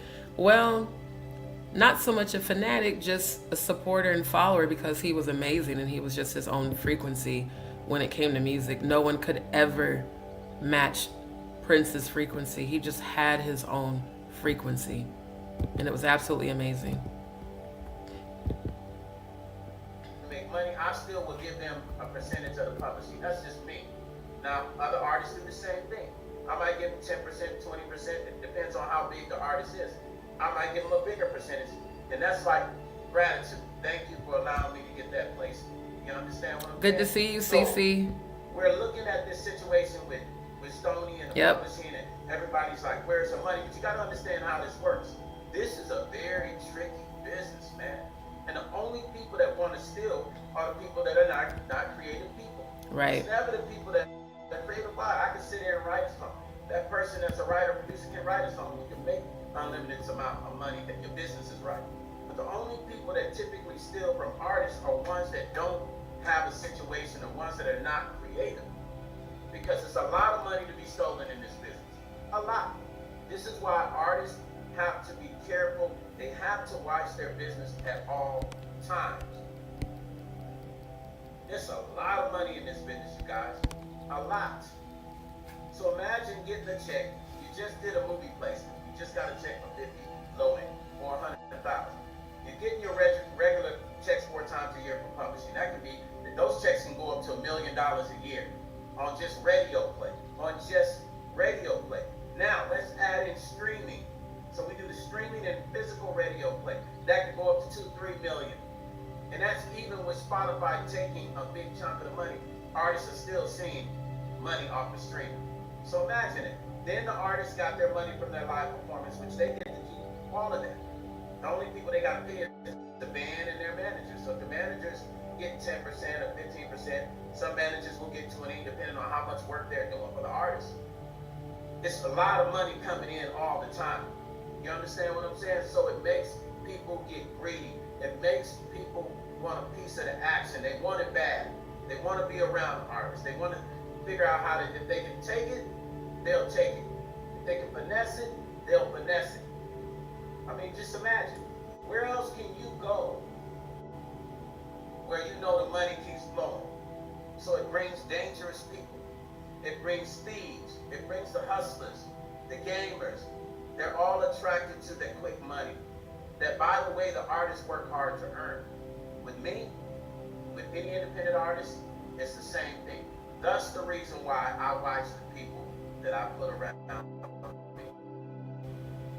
I don't just allow anybody to come around. I deal with a lot of women, but I don't deal with women in a tricky way, like I'm a trick guy, like I'm out there chasing a cat. I don't do that. I deal with women because women are sharp. I like women around me because women catch things that men don't. Facts. Real talk. We do. Women around me because they Facts. got that third eye. They're gonna see things when I don't see them. Yep. You understand? And I put sharp women around me. You might be standing next to me and not know them 3 women are with me. Yeah, you ain't gonna see no dudes.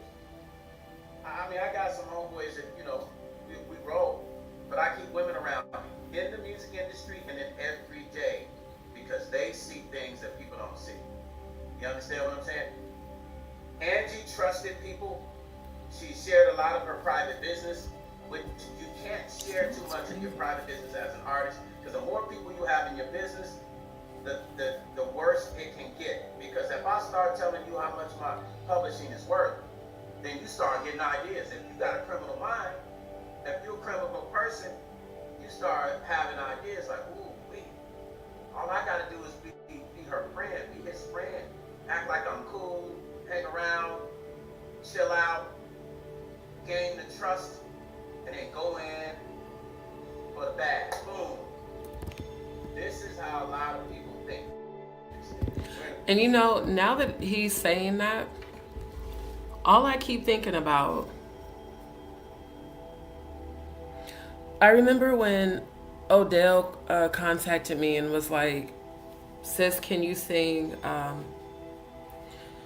these 2 words? And he's like, I'm gonna send you a voice clip of Jag singing this part of the song, and I want you to sing it in the same key, just switch like 1 word. And I remember him telling me to, you know, get my passport, because he wanted to have me on her album, and he wanted us to be able to collaborate and do music together.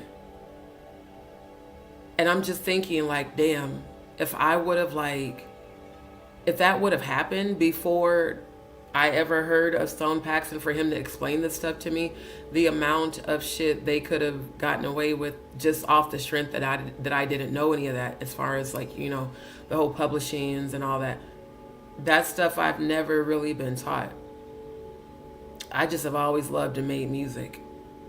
So it kind of makes sense even more now why the events over the, you know, these past 6 months that have taken place have a lesson for sure, but also education, because it seems like people, you know, they, especially on this app, that seems to be the MO. Let me, you know, get in with this person and let me see if I can buddy them so that maybe I can get a piece of whatever they might have going on.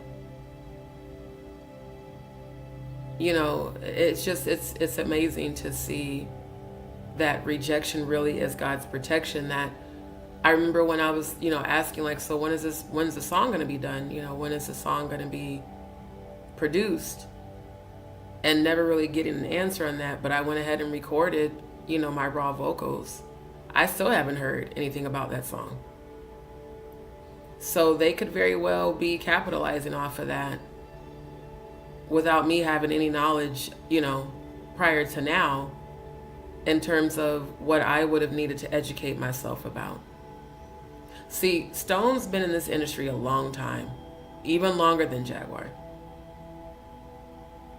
And I still just keep wondering, did Jay-Z really send her to me allegedly? And because I'll never forget when I started singing the gospel songs, like y'all know I did. I would always do the gospel songs, especially when all that demonic activity was going on at that house where I was renting that room. And I'll never forget when Odell popped in the chat and was like, Jag is digging your vocals, D. And then, you know, they hit me up like, you know, mostly him. And I'm thinking like, of course, you know, at that time I really looked up to her. I believed in her. I thought we were the soul family. Again, I'm just thinking about this whole entire series of events, and now the things that didn't make sense back in February make 100%. It's very clear now what my ancestors were allowing me to experience, and now I'm learning stuff that I mean, really low key, he could be charging for this information. Most producers do, you know, they don't give this out for free.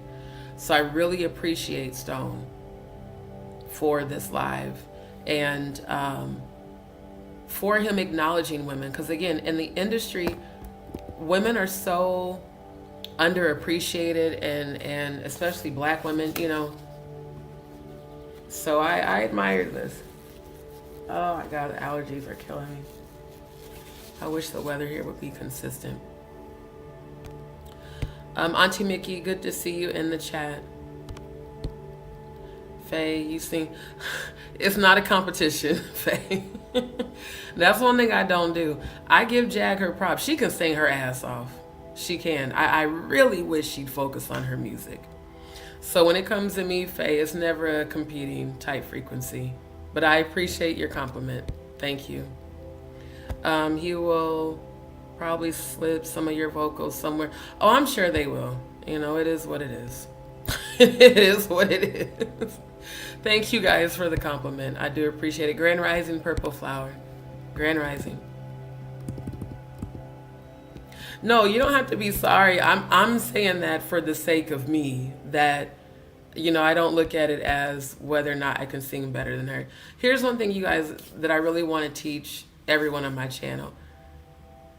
People cannot compete where they don't compare, and real queens don't compete.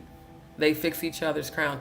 I remember on Dave Chappelle's Block Party, when they had all the live performances and Erica performed before Jill, and I remember that interviewer guy asked her, are you nervous to go out, you know, after Erica, after that dynamic performance she just did?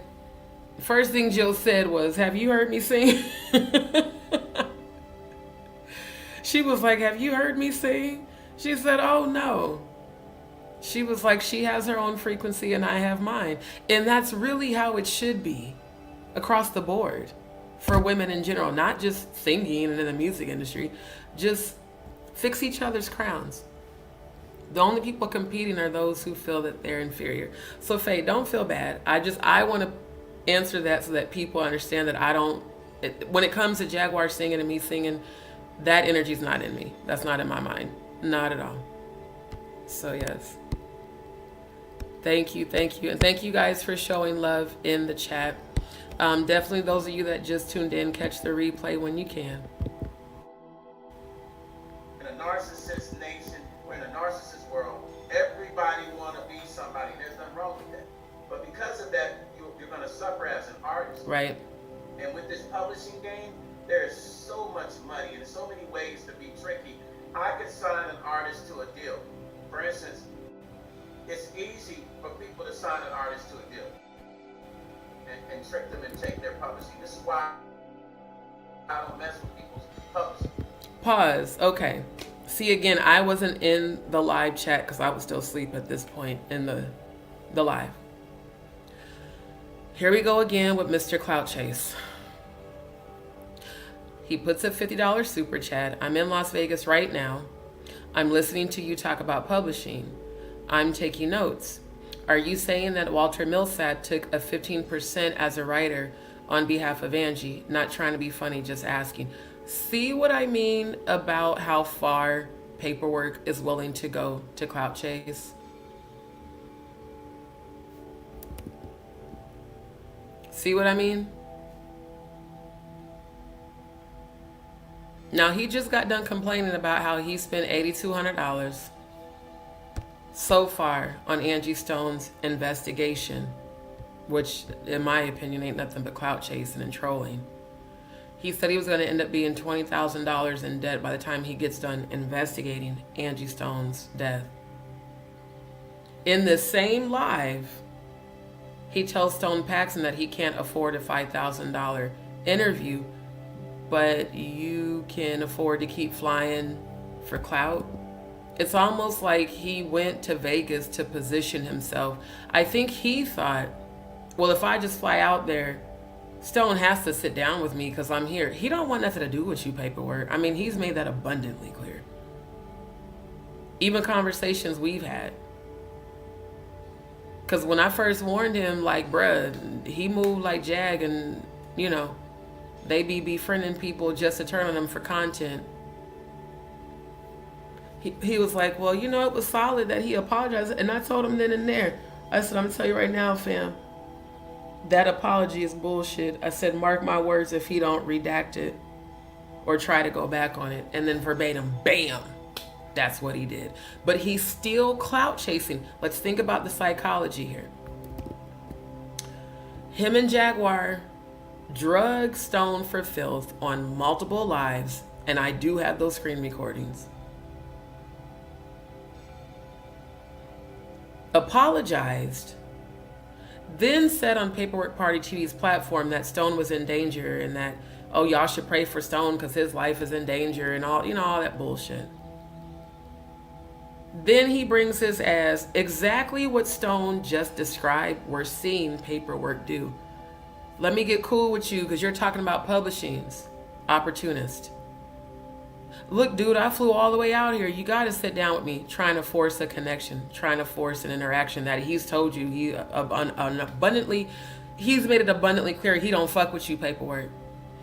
This is what we call a desperate clout chaser who just got done complaining about spending over 8 stacks, but you decided to just up and take a trip to Vegas. Just all of a sudden. You just happen to be in Vegas. Okay. I mean, I don't know who's the bigger clout chaser, him or Jaguar. I feel like they're both on the same level of desperation and clout.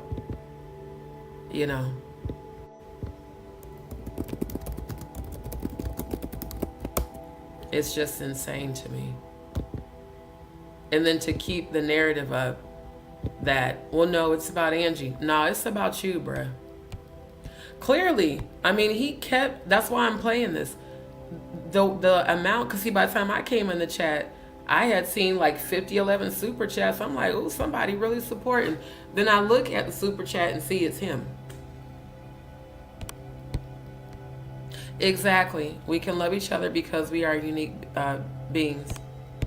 Very exhausting, Auntie Mickey, very. Definitely cloud chasing. Auntie Mickey, make sure you catch the beginning of this live on the replay. Yep, he's given distraction and cloud chasing energy all the time. Notice, he does the super chat so that the focus is on him. Who else always is begging for the focus to be on them? Jaguar. Birds of a feather most definitely flock together. It's distasteful for people to keep dropping the dollar amounts for what they do. Exactly. Exactly. Yep. And I didn't like, because I'm going to be honest, I am feeling away as far as, you can have on your platform who you want, but that stuff that happened with Quiet Storm was disturbing. Even when I looked at your platform, you weren't allowing people to argue and fight. Paperwork allowing that shit was intentional. And I really don't believe he has Jaguar's best interest in mind. I really don't. Yep. All these people making it about themselves when it's supposed to be about Angie. Absolutely. Just like I told y'all, I saw Maggie in his chat yesterday. Thought that was interesting.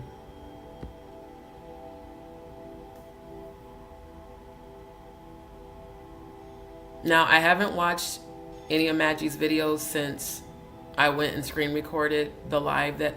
Oh, by the way, family, did y'all know that Maggie took down the live from February 9th on her channel? The live where her and Jaguar and Odell and Gray bullied me. She took it down. Because I went to look for it to get more receipts. I mean, what I have is enough, but I wanted to get more. She took it down. And the next thing you know, I saw her in Stone Paxton's chat. And unfortunately, that live I wasn't in because I would have called her out in the chat.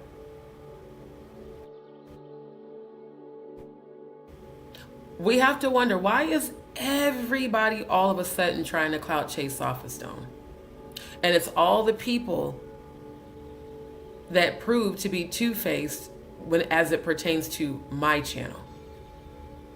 Because I was confused. Like, Maggie's not about music. Why is she here?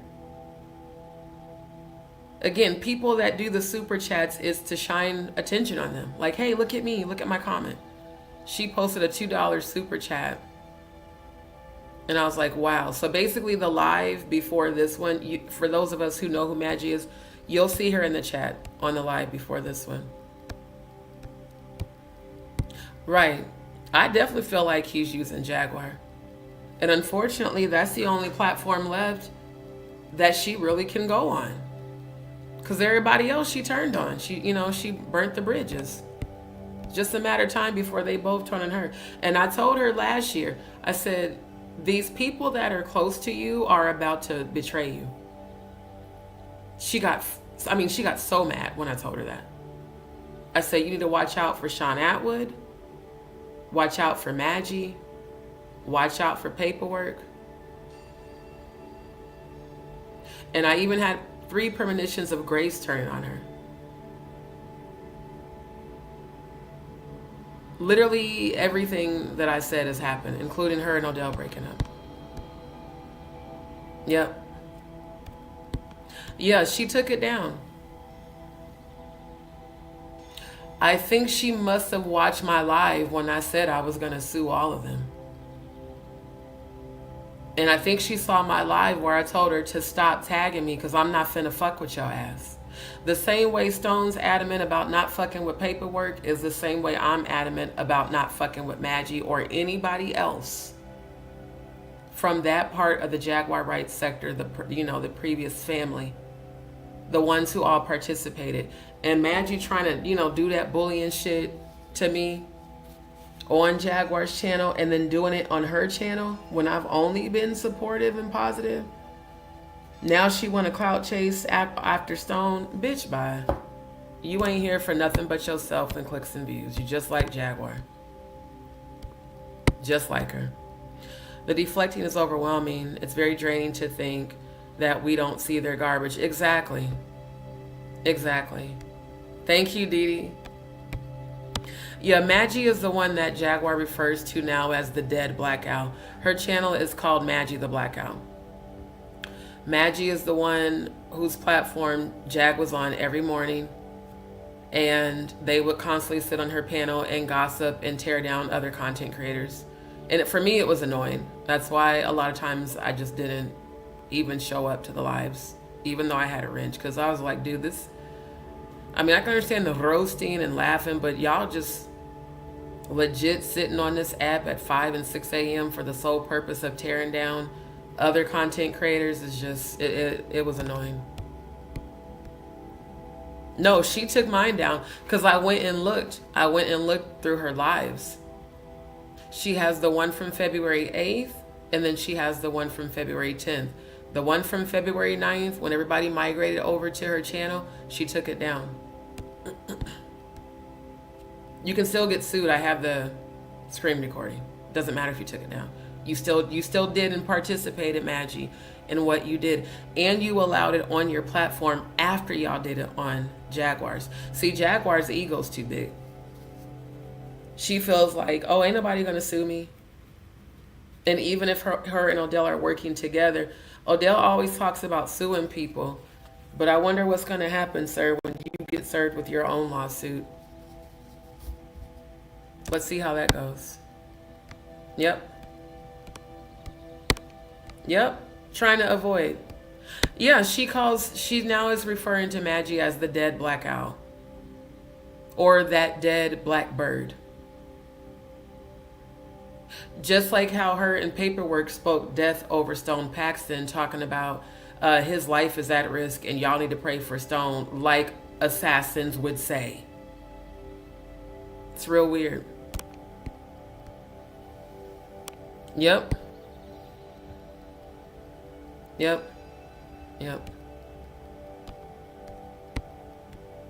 Right. Thank you. And not only that, it's the fact that since Angie's passing, they've still done it. They just fell out a couple weeks ago. They were teaming up not only against me, against other content creators. And a lot of those content creators that Jaguar and Maggie discussed in a very negative way, Maggie's had every one of them on her channel. Tiggo Bitty's A2 Titties, also known as AT2. No Nuts, also known as Donut. She's had Cum Jones, also known as Love Jones. She's had everybody on her panel that she talks shit about. That's fake as hell. That's fake as hell. I'm not that kind of person. It's ridiculous. Yep. Exactly. Of course she took it down. It was appalling. Exactly. Yep. Faye, I ain't even going to tell y'all what I saw coming because I can't say it on YouTube. But it's much worse than anything that they did to me. I can tell you that. Yep, because she took it down. Now, the one on Jaguar's channel, to my knowledge, it's still there because I just went and screen recorded the entire live 2 days ago. Yep. Woman says Odell sexualized her but keeps playing the thing that hurts her. Not only that, when I went to screen record that live, I looked at her community wall. She is still promoting his content on her channel, and he has not promoted shit about her on his. It's like this chasing after, I bragged about breaking up with you, but I'm still going to promote all your content as if we're still together. It's real weird. It's giving desperate. Just as desperate as Paperwork doing this bullshit.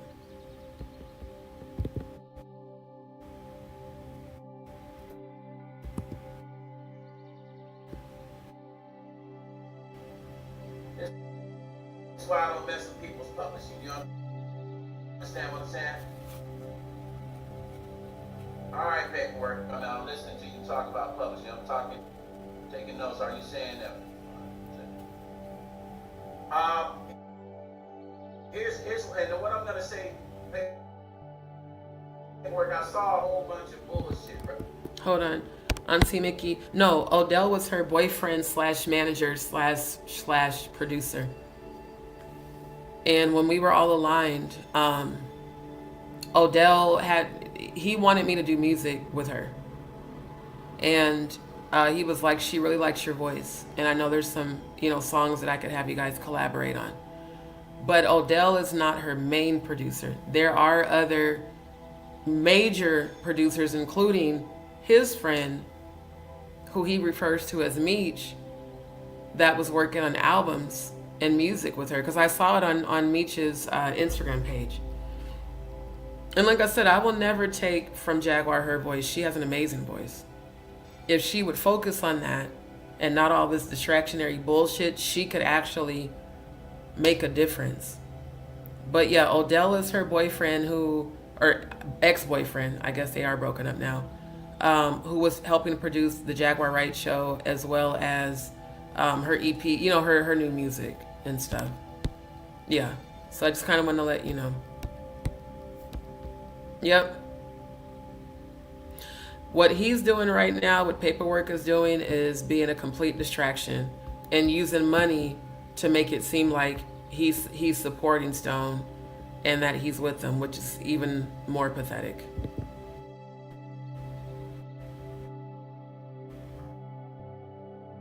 Right? It didn't make sense. And you in Vegas, so I'm going to holler back at you, but let me answer that question. We really need to do this thing that we talked about. Let's do the ring thing. Let's just do it for charity. See, that's all Stone's interested in. Because Stone told me himself, he doesn't fuck with Paperwork. He's like, I have no desire to sit down with him, talk with him. The fundraiser is a way for them to make money for Angie Stone's estate, for her children, as well as a way for them to go ahead and spar, since this motherfucker kept talking about how he would beat his ass and he'd shoot the shit out of him. So this is not him inviting him to a sit down. This is him calling him out like, oh, you're in Vegas? Well, let's do the fundraiser. Guarantee you, because I haven't seen this part of the live, guarantee you as we go, you're not going to hear or see Paperwork Party TV post any sort of accepting the challenge, because he has yet to do so. Exactly. He definitely caused a huge distraction. And it was necessary. I'm going to tell you why. If people are allegedly paid opposition and paid plant distractions, then it would make sense why he's moving the way he's moving on his own platform. Because that's what a lot of people in these YouTube streets are saying. And honestly, it's looking that way. It is. Let's just make it big. Man, I'm telling you, we can make some money. Not that Jag shared with you. Yes, this is something I'll share with her. But don't be fooled. Don't let Jag fool you. I think that he would regret it, which is why he hasn't accepted the challenge. I think low-key Paperwork is afraid of Stone. That's why he kept talking about, oh, let's have an old school Texas Hold'em shootout on the live that Stone did the day before.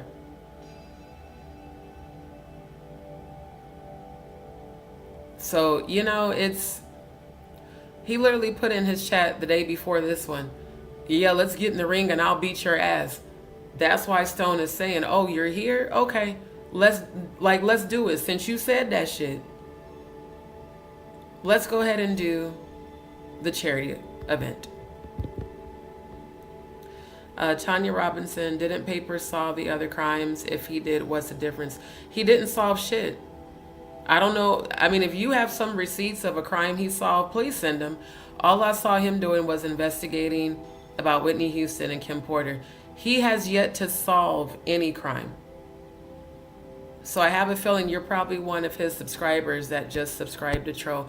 I'll keep your subscription, but if you are one of Paperwork Party TV subscriber, I'm not fucking with him or y'all. And I'm about to show y'all why. And you probably are, because you sound a lot like the other followers that was in Stone's live defending Paperwork. And any man that supports and defends a convicted sexual predator, I'm not fucking with. I absolutely believe that Stone would lay his ass out. I really do. Thank you, Serene, for the positive energy. Yep, he won't get in the ring with him. He already said that on his own platform. And if Stone Paxton ever comes for me, I don't fight. You know, I see he got on his boxing gloves. You know, I've been trained in the military. I shoot niggas. I'll shoot the shit out of him. He already said that shit when Stone had never mentioned him, because Stone didn't even know who the fuck he was. In fact, Stone asked me, who was Paperwork Party TV? I said, oh, that's a friend of Jaguar's. Why are you talking about me? I don't know. Probably for clout. And lo and behold, we're still continuing to see clout.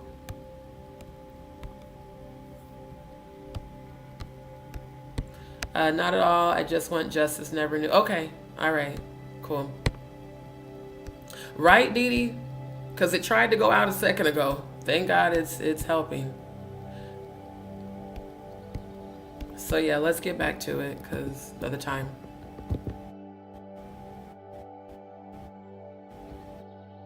Trick me with the fake paperwork is not fake. What you guys looked at was in the portal. You can't, anybody can go to that site. If you don't have the login to Angie's information, you're not gonna get what I shared. So she's sharing false information with you. Pause. I love how he clarified that. Keep in mind, Angie Stone hired Stone Paxton and his brother, Vasal Benford, to go search and find her publishings. Like he just said, of course that information would be protected. So if Jaguar or Paperwork didn't have access to that vault, then how can they take credit now for discovering where Angie's publishings are? That's verbatim what they did on Paperwork Party TV's channel. I screen recorded all of that. Like I said, I'm going to be sharing those screen recordings all throughout this week. Because I thought it was bad that she kept stealing my content from my lives and literally repeating verbatim everything I said on my lives and claiming that as her discovery. It's even worse for her because she is in the music industry. Paperwork is not. So Jaguar knows that she wouldn't have access to this shit.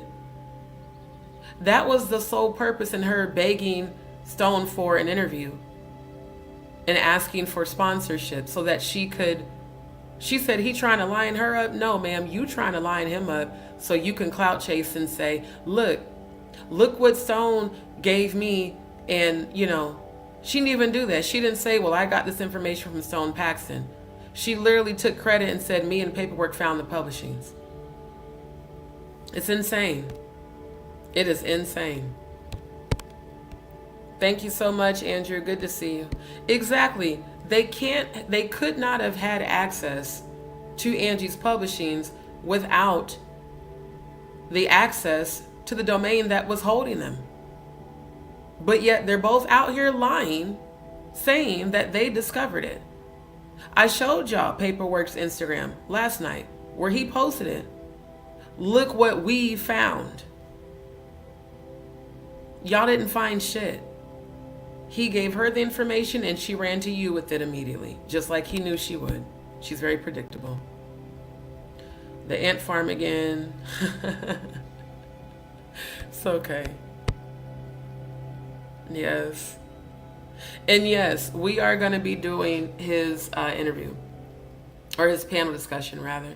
And Cody, I'll get with you. I want us to do that this week. Let me know what your schedule's like offline. We will definitely talk because I really want to get your panel discussion done. Just doing this shit, she's supposed to know the game. That's real information. The only reason when you go there you don't see that same thing is you need the login. You understand what I'm saying? So the login, the login she doesn't have. So you're not going to see that information. Exactly. But when you log in, if you had the login, you would have seen that name at the top that you saw because that was the name that was in there. So I don't think, now the Walter situation,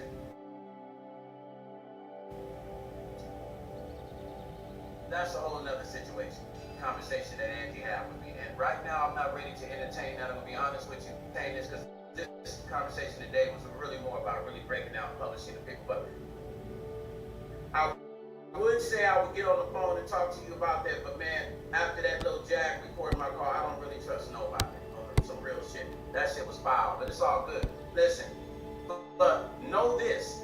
The shit she shared to you came from me. Yep. And is it real? Yes, it's real. And another thing about it is, once again, the shit that she showed, she's not going to get because she doesn't have a login to the portal. Anybody can go to MLS and type in Michael Jackson's name and some of his songs. Gotcha, bro. If you don't have the login, you're not going to get the full detail as to who's collecting this publishing. So just know that she gave you phony information with that bullshit. That's because that's what Jaguar does. She literally steals information and then presents it as her discovery.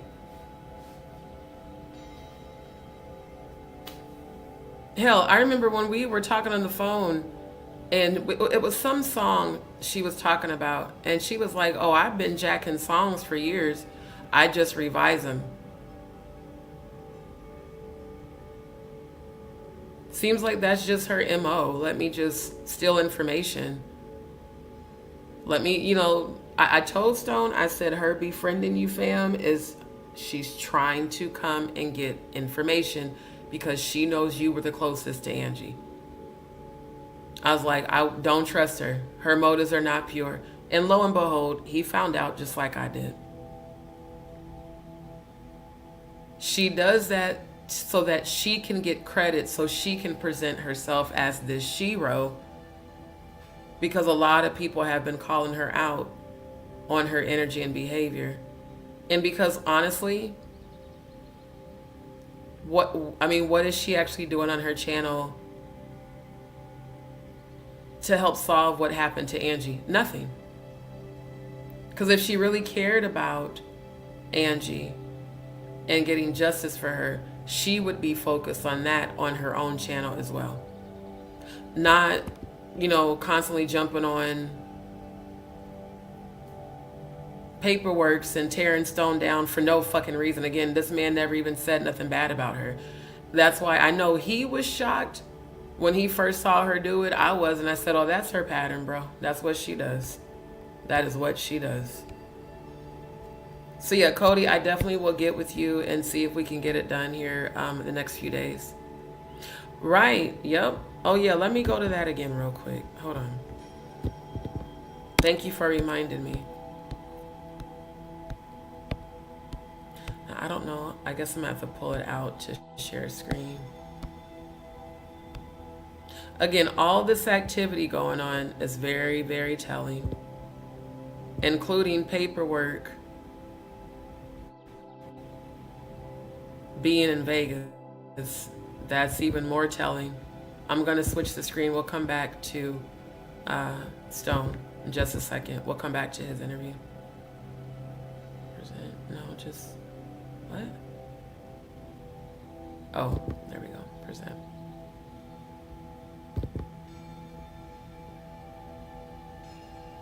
They've changed this, so I have to stop sharing. I can't just share the next screen. That's weird. Okay, hold on, fam. They've changed the outlet. Hold on. Okay, present. Stop screen. There you go. Share screen. So I just wanted to switch to this one.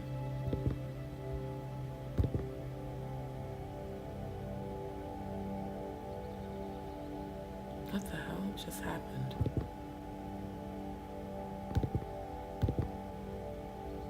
Oh, I don't like how they have fucked up StreamYard.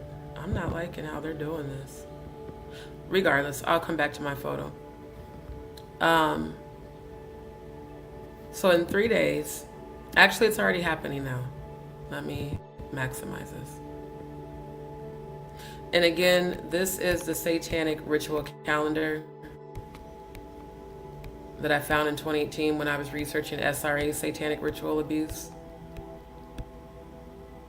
Yeah, satanic holy days are usually when satanic ritual abuse takes place, and then this is an actual calendar of scheduled sacrifices and abductions. And starting on the 21st through the 26th, and again the 26th is this weekend, abduction, ceremonial preparation, and holding of sacrificial victim. This is what I genuinely believe could have happened to Angie. I really do. That's also why I'm working hard to investigate myself, because the day they announced she was dead was on another satanic holiday where they do blood rituals, drinking of human blood for strength and homage to the demons on March the 1st. Following that, the dates surrounding her homegoings, another satanic holiday where they do another blood ritual, and it says assassination, any age, male or female. So my investigation of Angie Stone's alleged death is, was she abducted? Was she possibly abducted and prepared to be a sacrificial victim? Is it possible that that could have happened?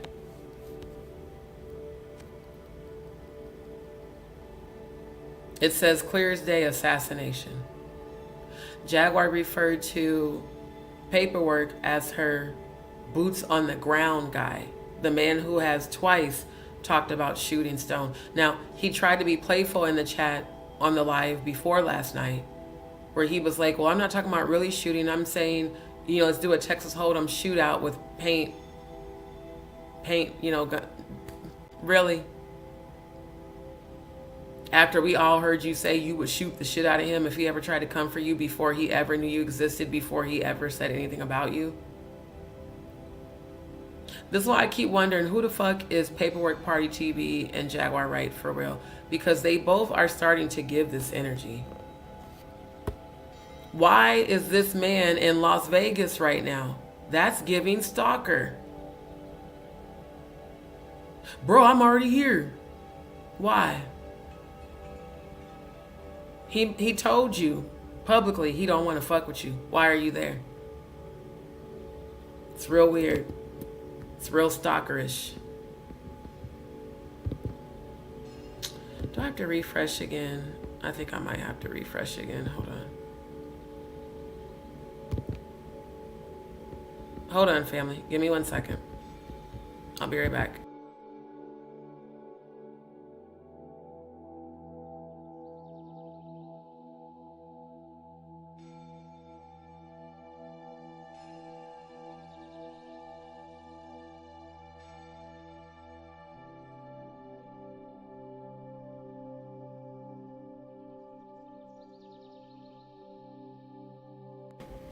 Yeah, this internet sucks ass.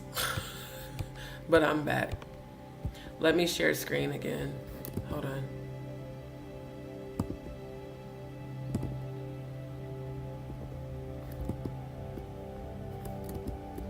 Okay, present. It's amazing how different things are on different browsers. I didn't used to have to do all this just to share screen, but so far it seems to be working better than the one from last night. So I'm grateful for that. Street Talk Daily Podcast, the Three Stooges scripts are played out in real time. They lie, steal, manipulate, play victim. All three mentals suffer from PTSD. Right. They must be held accountable. Jag wishing death on... She wished death on you?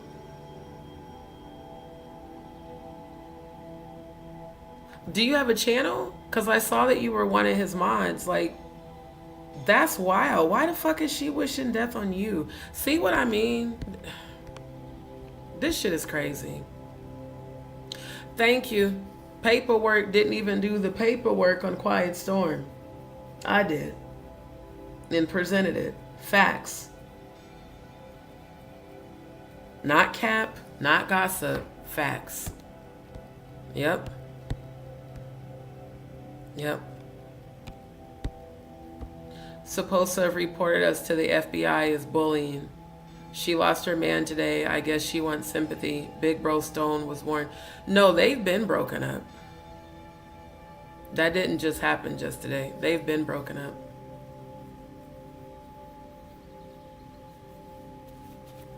Which is just real crazy because he's supposed to be the producer for the Jaguar Wright show.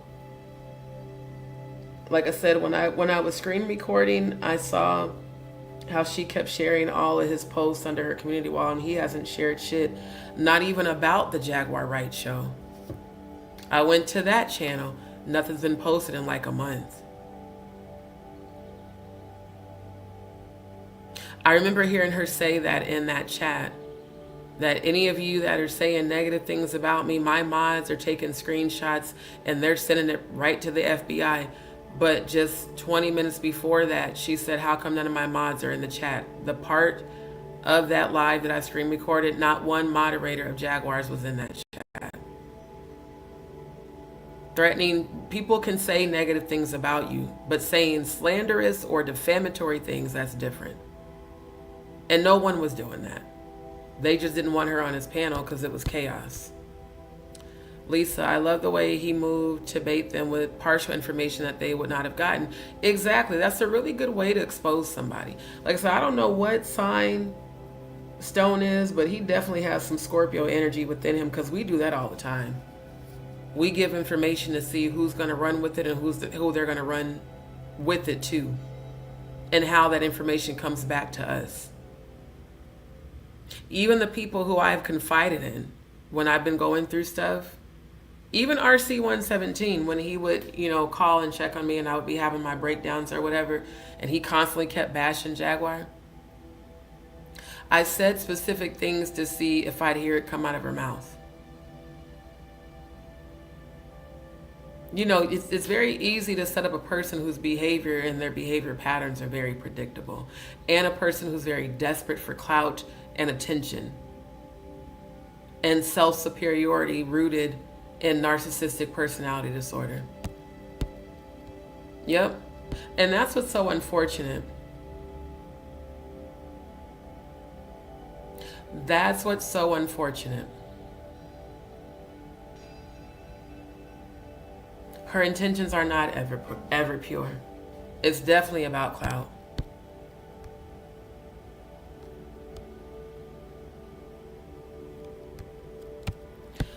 Ann Jones, I don't think I've ever seen you in the chat before. I just found your channel and I've been listening to you for over an hour. One thing I can't agree with you on, but I'm still listening. I'm not sure what you're referring to. He really wanted to get her back to doing her music. He found out, right, and because that's what we discussed. I was like, she has a beautiful voice. I wish she would do her music. His homeboy Meech was helping her produce music. And the irony is, he was asked to help me, like Meech asked him to help produce Jaguar's music, And Jaguar didn't even know that the whole time she was trashing this man and dragging him for filth on Paperwork Party TV's channel. Completely put her foot in her mouth. And she still continues to drag him. It's like, you're literally sabotaging the few little ties that you have left for clout. When your talent is singing, your talent shouldn't be rooted in clout chasing and tearing down content creators. Hold on.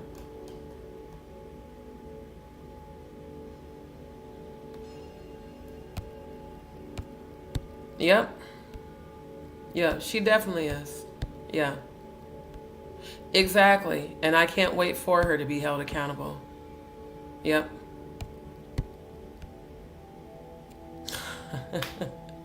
Miss Williams, you silly. Yep. Yep. Yep. Remember, they are actors and actresses, so Paperwork do not look like a coward. He must stay in Vegas. He's not live. He's not posting videos. These people need exorcisms, real talk, karma already on their ass. And that's also very telling, that he's in Vegas, but he's not going live, and he's not uploading, but he's posting super chats trying to get Stone to meet up with him after he drug him for filth day after day after day, live after live after live. I think Paperwork fucked around and found out how much Stone's really connected and how much he is not. Yep. For sure. Street Talk. Michael turned 28, birthday on the 28th. She transitioned the day after, not a coincidence. The ritual at her memorial was done purposely, not a coincidence. That's why I keep showing you guys that satanic ritual calendar. Every time there's a mysterious death or plane crash or some sort of mystery, some sort of person coming up missing, I have been able to track it back to that satanic ritual calendar. Here's the other irony. Jaguar left my panel every time I brought that satanic calendar up. Every time. With the quickness, she would jump off my panel.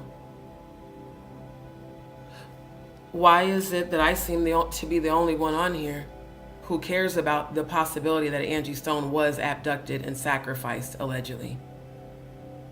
Why does everybody else just want you to believe she died in that van when it's very evident and very clear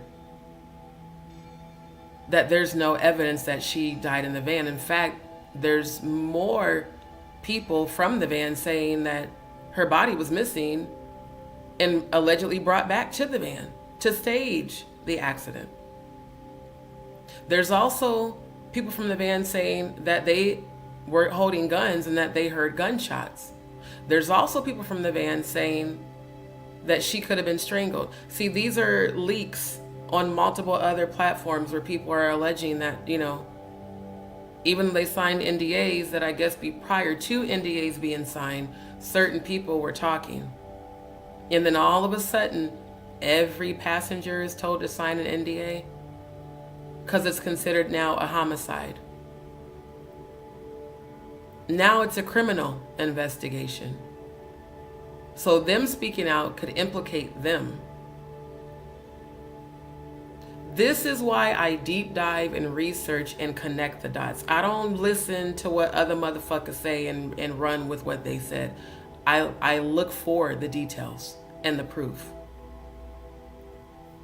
It's just insane, bruh. Yeah, it's insane.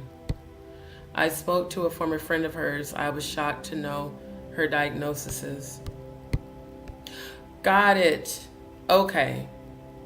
You're the one that was on the platform when Stone was on the phone on the Messy Sweet Spot. Yep. And Quiet Storm was on there. I want to ask you something since you are here, because I want to make sure I didn't misunderstand you, because I spoke about this on a previous live. It made me uncomfortable when you said on that platform to stop speculating and that Angie definitely died in the van. Do you have evidence of that? Because I'm serious, I'm not even being funny. I would absolutely love to see it. Because so far what I've researched, that the van accident ain't adding up. Especially if that really was Angie in the casket. The van accident's not adding up. Were you saying people should stop speculating because it's hurting the family, or because a lot of people had mixed things? They said, well, no, she's saying don't investigate at all. Were you saying for people to stop investigating, or were you saying that you have evidence that she definitely died in the van? If you can, I would just love to have you answer that, just so I can get clarity, so I don't have the wrong, idea. Me too, Lisa. Yep. Right, you can't make this up. Seriously. Yeah. She went up against some powerful people. They are reaping. Exactly. Yeah. Got it. Scorpio rising. Got it. Yep. I'm an actual Scorpio, so you're right about that. We're either doves or stingers. Absolutely. Yep. Exactly. That's why I'm reviewing this live, so y'all can see it. That way people can't say, oh, she's making it up or she's hating. No, I'm showing the same live that y'all can see if you go right to Stone Paxton's channel. For real. When you were talking about us great victims trying to get over SA abuse against us. Okay. Oh, so you were saying, hold on, let me go back to your previous comment because I don't remember it. Let me scroll up. Hold on.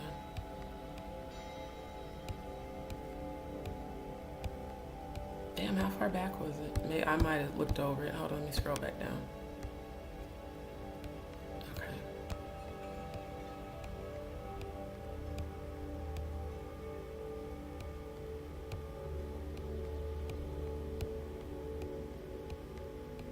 Oh, Jaguar's watching and she's pissed off that Shiron is here.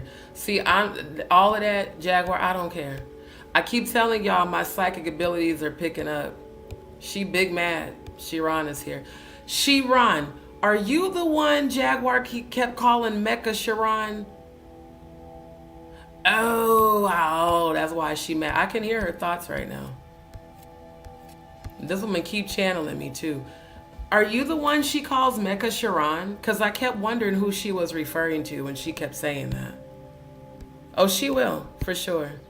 Thank you. If she would use her talent for good, she could actually help people heal. But she's on a low frequency, so she can't do that.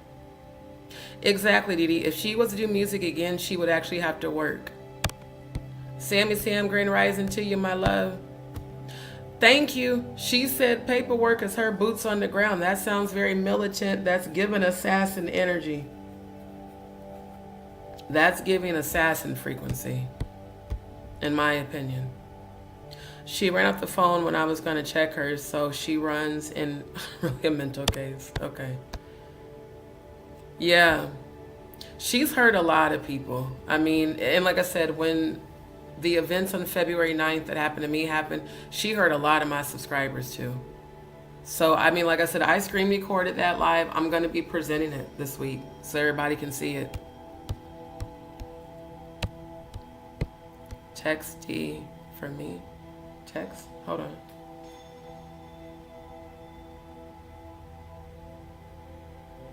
Oh, Lisa?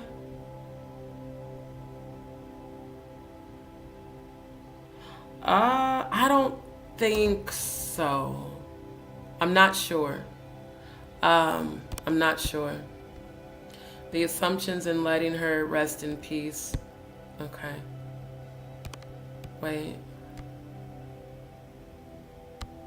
Anne said, I am a 63-year-old essayed from the age of 5.5 years old until I was 17 years old, in and out of mental hospitals almost my whole life. This abuse is forever lasting in I know, my love, and I'm so sorry you went through that.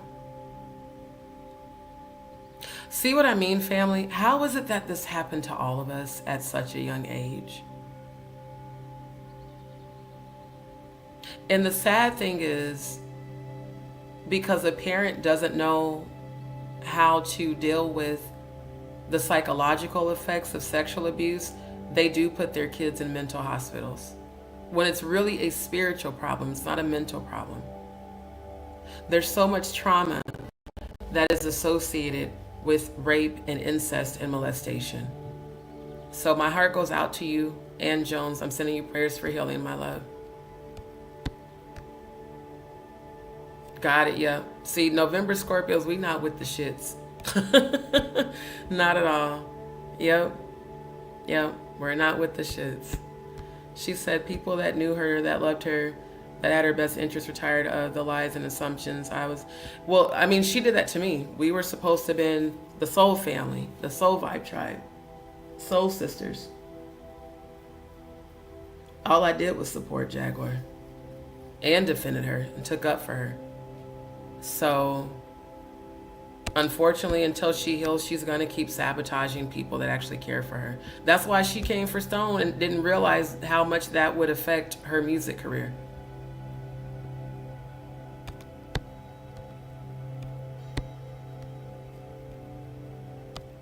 Wait, you said, I don't entertain demonic forces. I could have been went viral. What are you talking about? I'm confused. I don't know what you're talking about there. If you can clarify. She has never said anything but what is truly like having PTSD due to SA. D is an ally and a survivor. She never has said it. It's not forever, lasting in our hearts and souls and mind. Exactly, Cody, because it is. It never goes away. You just have to become strong enough to deal with it and choose healing and actively pursue help in your healing. That's why I do promote for people to, you know, people might think I'm joking when I say better help, but I'm so serious. Like, those of us who are survivors, we need the most assistance in, you know, our healing. And there's so much power in community if you join a community and a group of people who have experienced what you've experienced, that you know you're not alone, and an advocate to show you how you can overcome the trauma and the pain. That's why I'm starting Forever Freedom for survivors of sexual abuse and for children who have been sexually abused through trafficking, to help them heal and to help them rehabilitate, because too many of us this has happened to. And there's no way that anyone should be trying to garner sympathy for predators on YouTube and off, virtually and in real life. Predators need to be held accountable, period. Because the effects of that sexual abuse, that traumatic event, stays with you for life. It really does.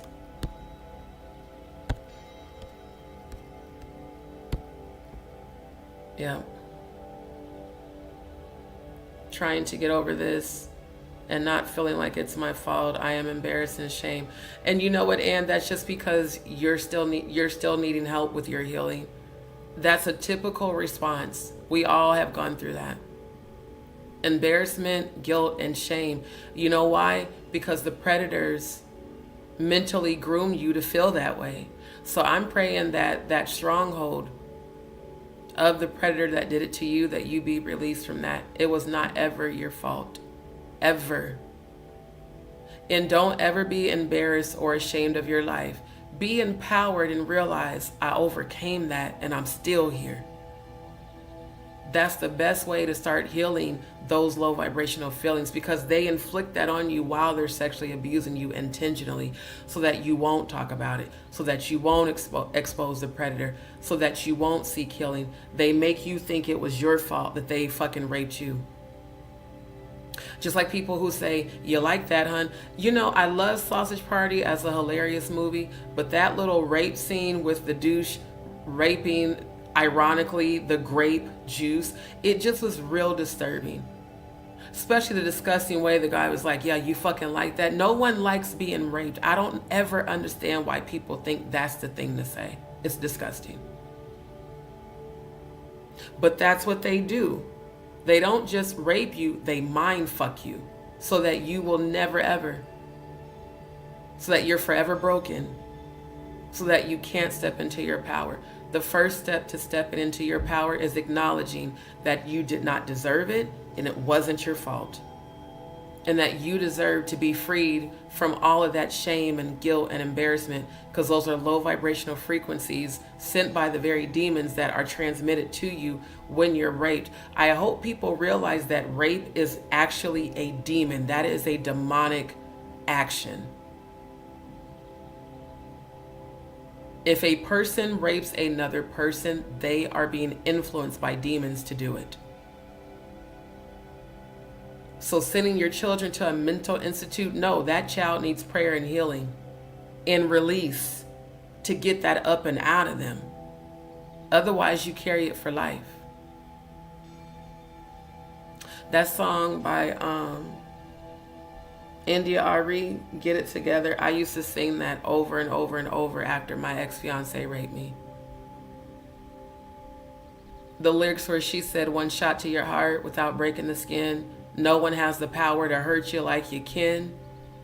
Kept it inside, didn't tell no one else. You didn't even want to admit it to yourself. Now your chest burns and your back aches because all the years of holding the pain. And now you only have yourself to blame if you continue this way. Get it together. In other words, release that shit, heal that shit. Otherwise, it gets trapped in your chakras.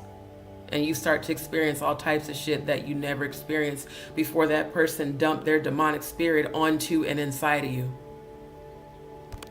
So no matter how uncomfortable it makes other people feel about me talking about this, I'm talking about it because I want survivors to be set free. I don't give a damn about clout. I don't fucking care about algorithms. And even in my current circumstances of me not being able to work because I need this surgery, and yes, I'm going through this temporary transitional period, if money was my focus, I would be doing the same salacious shit as everybody else whose platforms blew up off of that crap. No, I care about really getting justice because there's so many of us, even in this chat right now, who are survivors of sexual abuse. Who are survivors.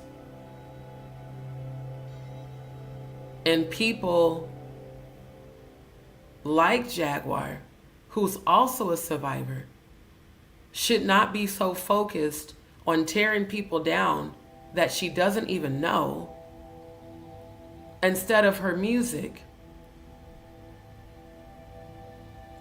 To this day, the logic for her to drag Stone when he never said nothing negative.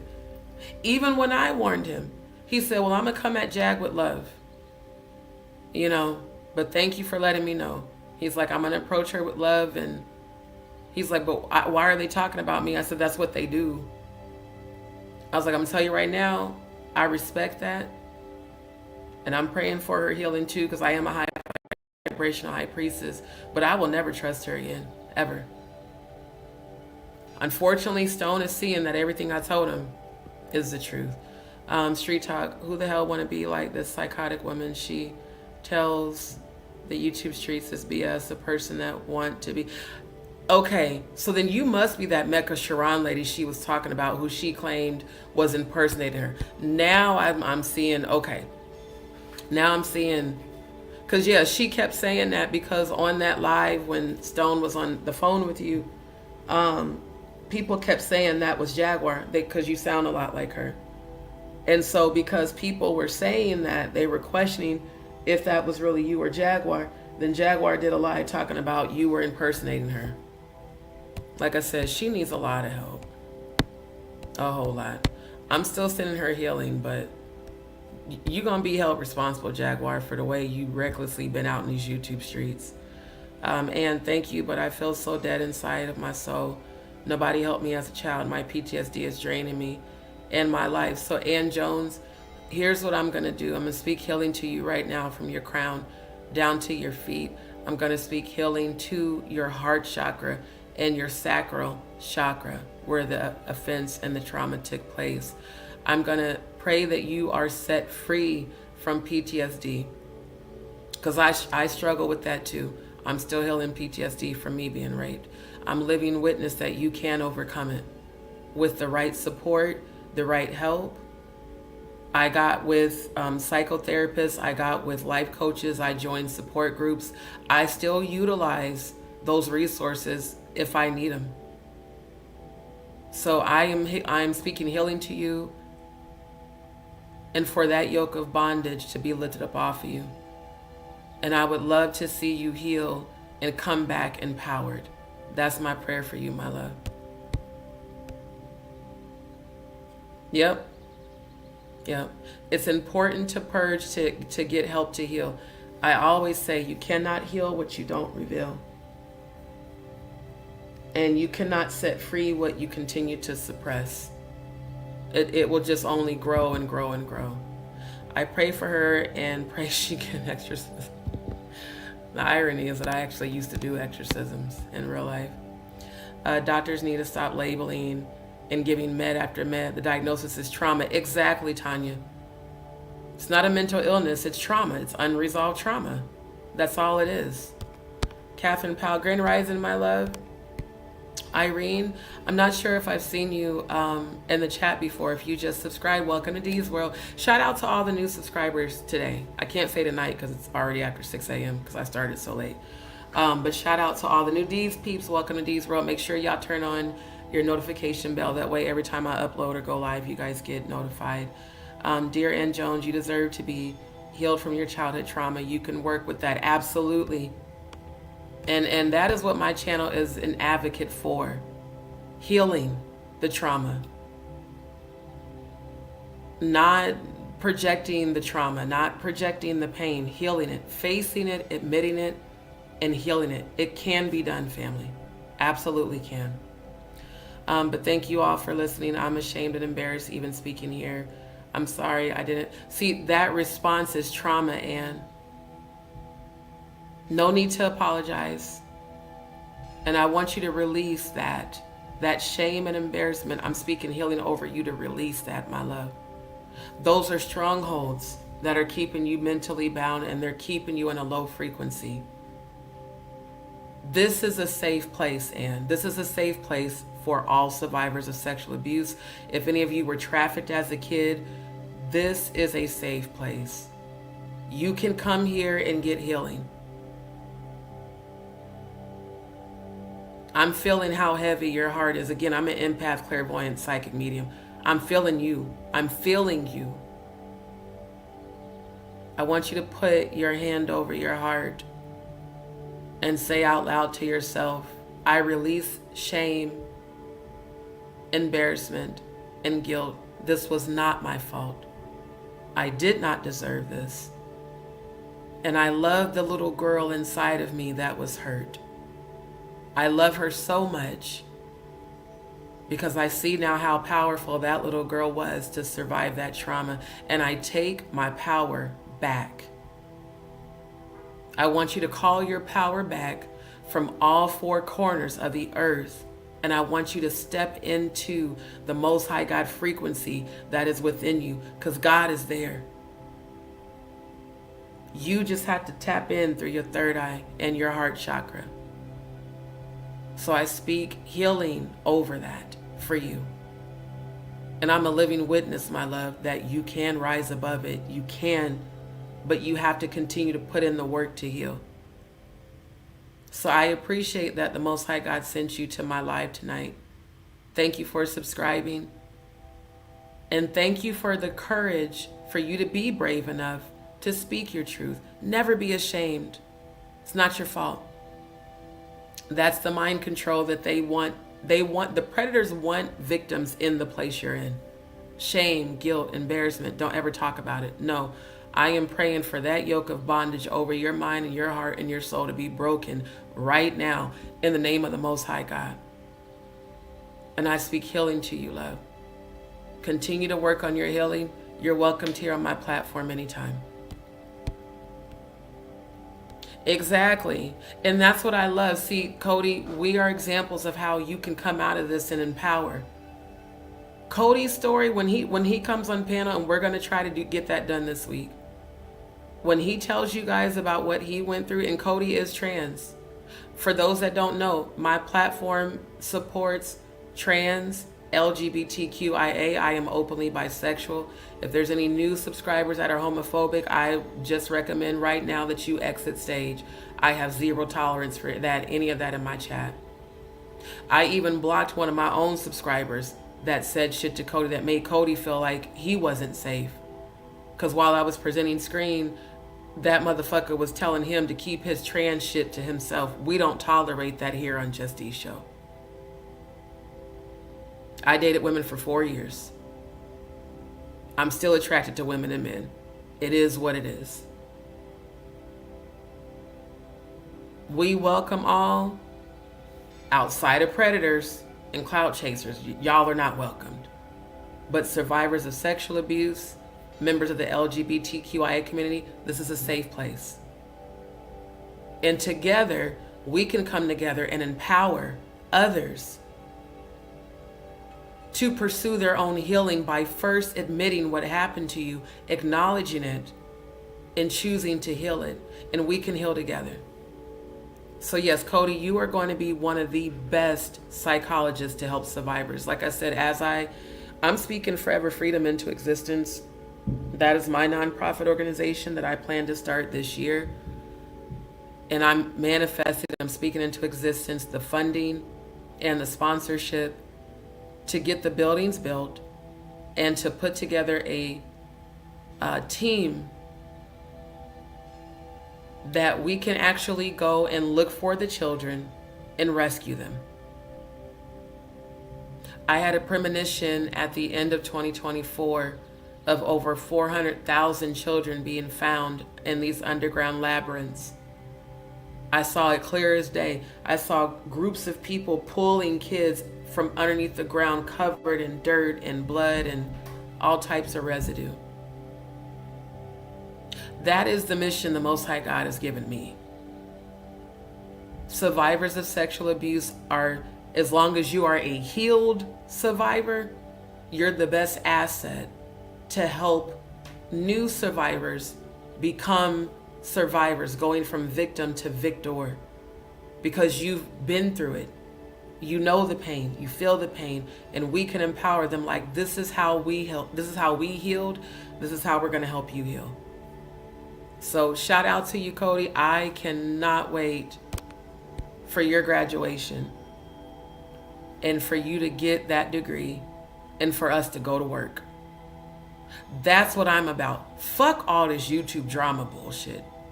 We're about actually helping the children. Actually being an advocate to survivors, because we're survivors. All that distractionary shit don't mean nothing. Thank you. And thank you to all the DzPeepz that are showing and love. This is what we do on my channel. We empower one another. We uplift one another. We pray for one another. We're a family here. And it's about healing. Thank you, Tanya. Absolutely. Don't feel ashamed. It was never your fault. Thank you for empowering her. You are still standing. Continued healing. Thank you, my love. Thank you so much. Yep. They transfer the guilt and shame to the child. Absolutely. Absolutely. Yep. Absolutely. Serene, thank you so much, my love. We are all here to feel and heal. Absolutely. Thank you. Yeah, it's never a bother. See, you guys, see Paperwork Party TV, if you're watching right now, and Quiet Storm. I hope you both see the effects of sexual abuse on victims. And Auntie Mickey, because I respect you, but I didn't like that you said that Quiet Storm did his time as if just sweeping that under the rug. That I also don't tolerate that on my channel. We don't sympathize with predators. We don't support that here. We support the victims. I don't care if he did his time. 4 years doesn't compare to a lifetime of trauma. And paperwork saying, well, you know, the past is the past. That's in the past. Again, that's that sweeping under the rug frequency. We're not doing that. We're calling it out. Because those of us who have been sexually abused know. We know. Those of us that were molested as children, we know. We know the pain. We know the shame. We know the embarrassment. We know the guilt. We know the inward self-disgust. Why did they do this to me? The resentment, and why wasn't I protected by my parents? Why did they force me to do this? I didn't want to do this. Now I feel disgusting that they did this to me because there was no one there to protect me.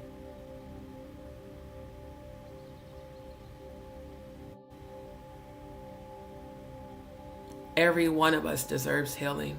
Everyone. No one deserves to be told that their predator,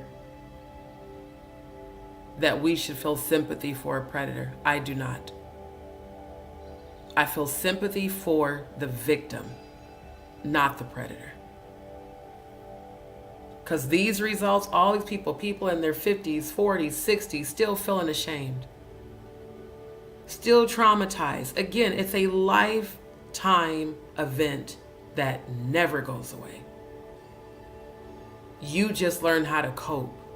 And I have literally, some of the women that were in the support groups I was in, it broke my heart when I found out that they left the group and took themselves out.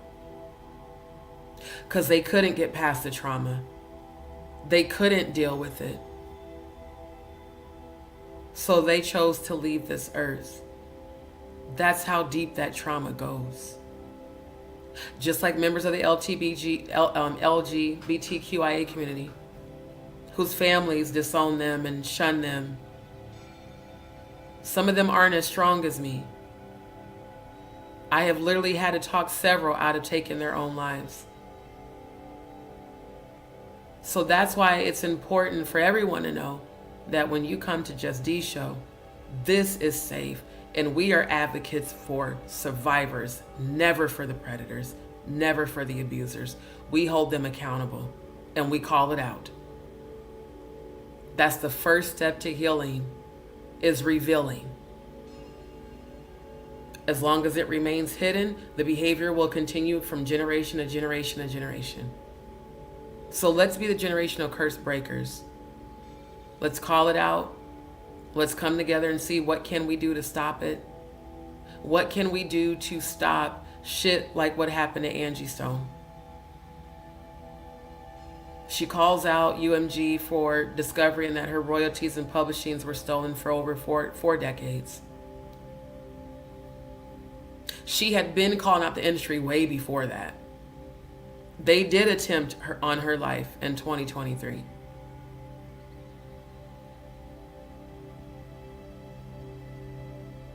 I think the way to stop this shit from happening in the industry is for the people who people say are powerful, the Most High allowing those people to get locked up for justice to be served publicly. That's a good step to stopping that corruption. A real good step.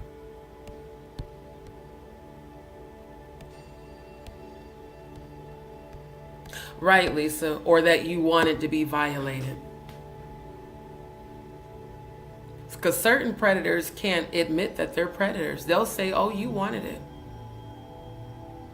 Even though as they pinned you down, you fought them back and tried to get them off of you. In their mind, because they're so far gone, because that demon took possession of them as they were raping you, in their mind, you wanted it. My ex-fiance that raped me when I was a member at Christ Apostolic Temple, I will not say his name.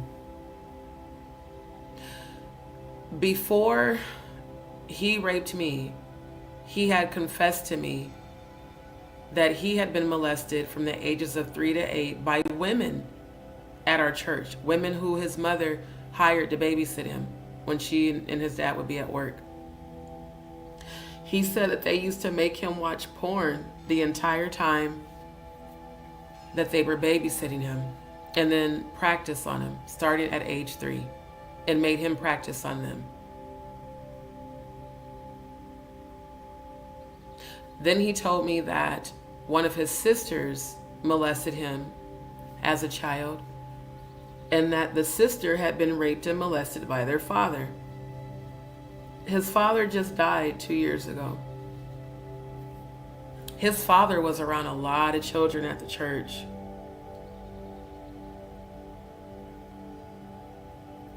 And his sister has had a series of mental breakdowns. His sister also lost her youngest daughter.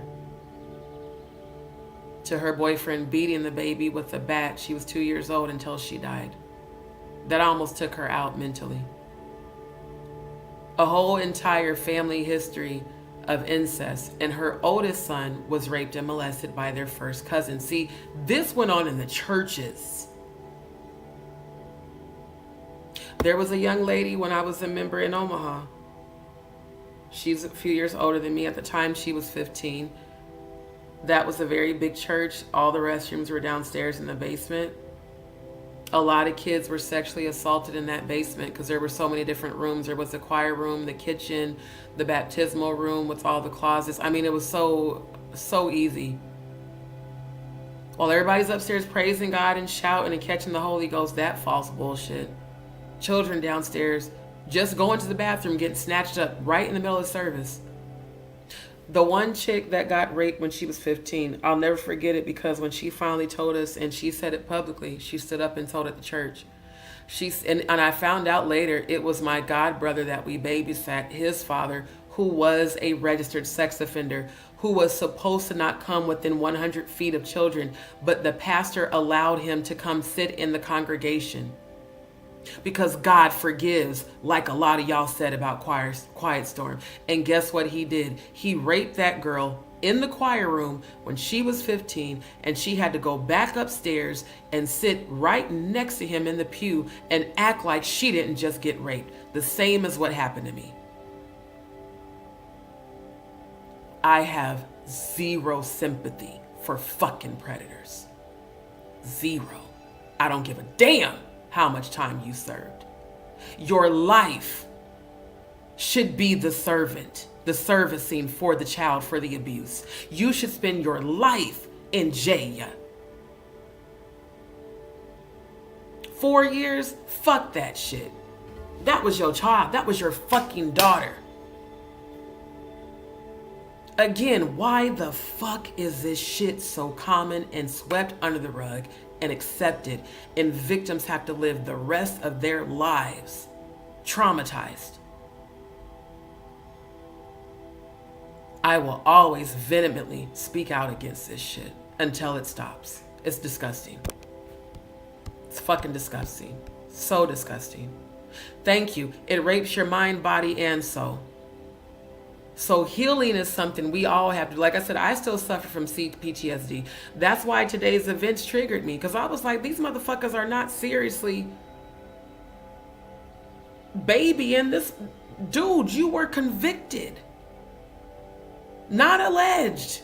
You're on the sexual offender registry and you're crying,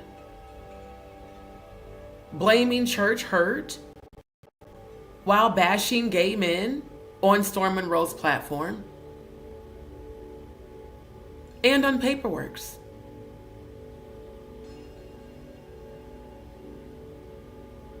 Why are platforms supporting and defending predators? Not alleged, convicted predator. I have never, ever, since I found out my former stepdad slept with that 15-year-old when he was 49 after I left home. Oh, I've talked shit about him ever since. I was happy as shit when he finally got locked up, because his bitch ass went on the run after going and talking about he was going to turn himself in, because the girl turned him in for statutory rape. Come to find out later, it involves some sort of drug deal, which is why he took a plea bargain and got out early. That nigga didn't even serve his 5.5 years. He only served 3. And people wondered why I didn't care when they said he was dying. Good riddance. Goodbye. Another parasite bites the dust. Get the fuck off this planet. That's how I feel about all predators. I don't give a damn. You should be spending your life in prison, because guess what? The abused spend their life in mental prison and in emotional prison and spiritual prison until someone comes along to help them heal. And sometimes they don't. Sometimes they will put a bullet in their own head. Sometimes they will overdose because they can't deal with the after effects.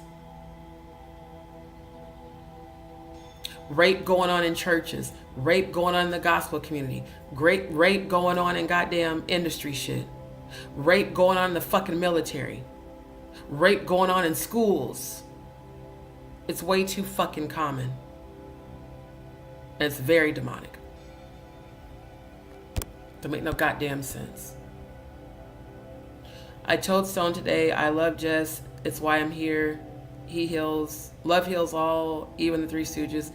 I be minding my business, and here comes the YouTube drama. It's crazy. We have sound healing, chakra cleansing. I'm not sure who Jess is. Stress can absolutely kill you if you don't release it. Again, see, cancer, stroke, diabetes. Keep in mind, family, I was raped at the end of 2005.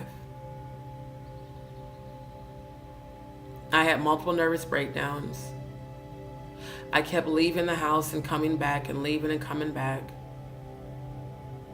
I finally left Des Moines in early 2006.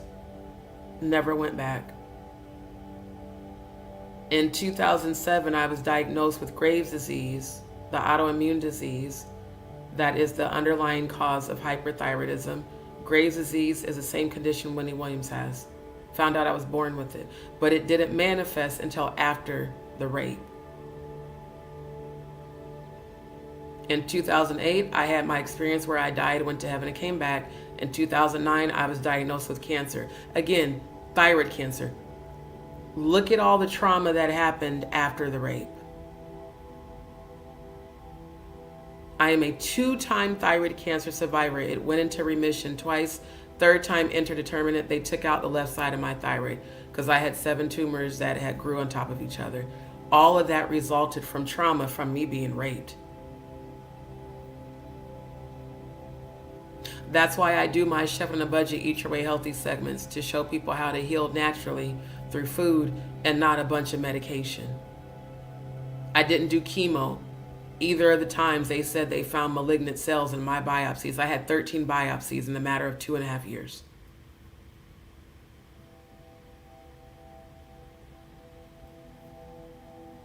Rape is a demon. That trauma manifests as dis-ease, whether mental, emotional, or physical, or spiritual. That's the intention of rape. Again, rape is a fucking demon itself. It's to keep you in a low vibrational state. So many of the women in this live chat tonight said they're still embarrassed. They still feel shameful. They still feel guilty. Those are actual demonic presences on you guys from the trauma. That's why I'm going to, before I end this live, I'm going to do a prayer of release for everybody in the live. I don't care how much you're hurting. I 1000% believe God can heal you. And that you will be set free from all of that. It was none of our faults. And there's men in the chat too who have been molested and raped. When my ex-fiance told me that shit, I just broke down. I was like, this is the most horrible thing I've ever heard. Women who your parents trusted to babysit you from the church raped and molested you and made you watch porn from 3 to 8 and then practice on you. What the fuck? The same women and men that go to church and praise God and catch the Holy Ghost, which is a demonic presence. The Holy Spirit has nothing to do with a disembodied spirit called a ghost. The same people I grew up with that later confessed that when they would go downstairs to the bathroom, that they would be getting sexually assaulted by deacons and ministers and women and other kids who were also being molested and raped at home. That's why me and Alyssa, we always, when we found out that, I can't say her name because I know some people from Omaha watch my channel, but when that 15-year-old girl from Greater Bethlehem Temple was raped in the choir room by Mr. Donaldson and was forced to go still sit next to him in the sanctuary. See, kids would be talking, the parents wouldn't, but the kids, we would talk to each other. Did you hear about so-and-so? Dude, he raped her in the choir room. Guess what? We can't go to the bathroom alone no more. See, our parents didn't know this shit because, again, the kids were too afraid to tell the parents. That girl had a nervous breakdown in the middle of service, and Bishop Turner asked her what happened, and she just said it, that he had just raped her. After that, we never went to the bathroom alone. We went in groups every time. Me and Alyssa and our little homegirl group, if you got to go to the bathroom, okay, you go with her. Way before smartphones existed, so you couldn't record shit. Because we're talking like 30 years ago. Children looking out for one another because the parents weren't paying attention because they're upstairs being bewitched by the pastor. The stories of all these kids that are now adults telling me, all these different pastors and preachers and bishops and sisters and deacons and evangelists and women pastors that were molesting and raping these kids, it's diabolical. I'll go as far as to say it probably happens more often in the church and religious areas than in the music and entertainment industry, or equally. But the dark side of the industry via the gospel industry is even darker than the hip hop industry. I know from what I've experienced growing up. In fact, none of the people that I formerly called friends before I left that whole community, not one of them had not been raped or molested. We all talked one day, this big group, it happened to every one of us. There's a reason for that. It's called satanic sexual ritual abuse. Straight up. You said Stones, Jess? I don't know who that is. Thank you for stopping through though. So yeah, I take all this stuff. Some people probably be like, oh, she's being dramatic, about Quiet Storm. Oh, hell no. No, my nigga. Your daughter sent receipts with the full intention of you being exposed because she said you were on YouTube being a fraud. She said that she didn't want people who are actually trying to help to get caught up in the lawsuits. And that everybody connected to him were going to go down. So Paperwork and all the rest of y'all platforming him, you might want to think twice. Because I showed the receipts last night. I got the receipts pulled up right now.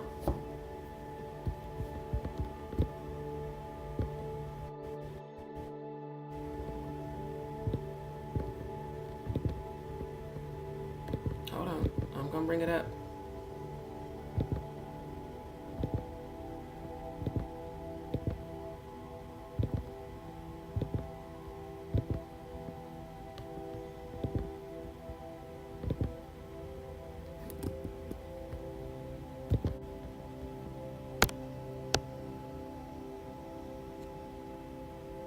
Registered sex offender. Now, for whatever reason, whoever coded this website, which I do coding, I speak HTML5 and CSS3, JavaScript, SQL. Whoever coded this website, I don't know why the fuck they would choose a light gray RGB for the typography, because you guys can't see it, I can. Offense or statute, offense, incest. Disposition date, June 9th, 2020. Offense, statute, sexual assault 3.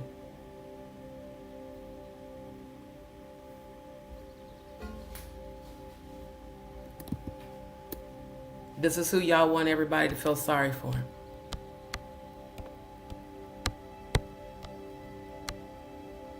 Thank you.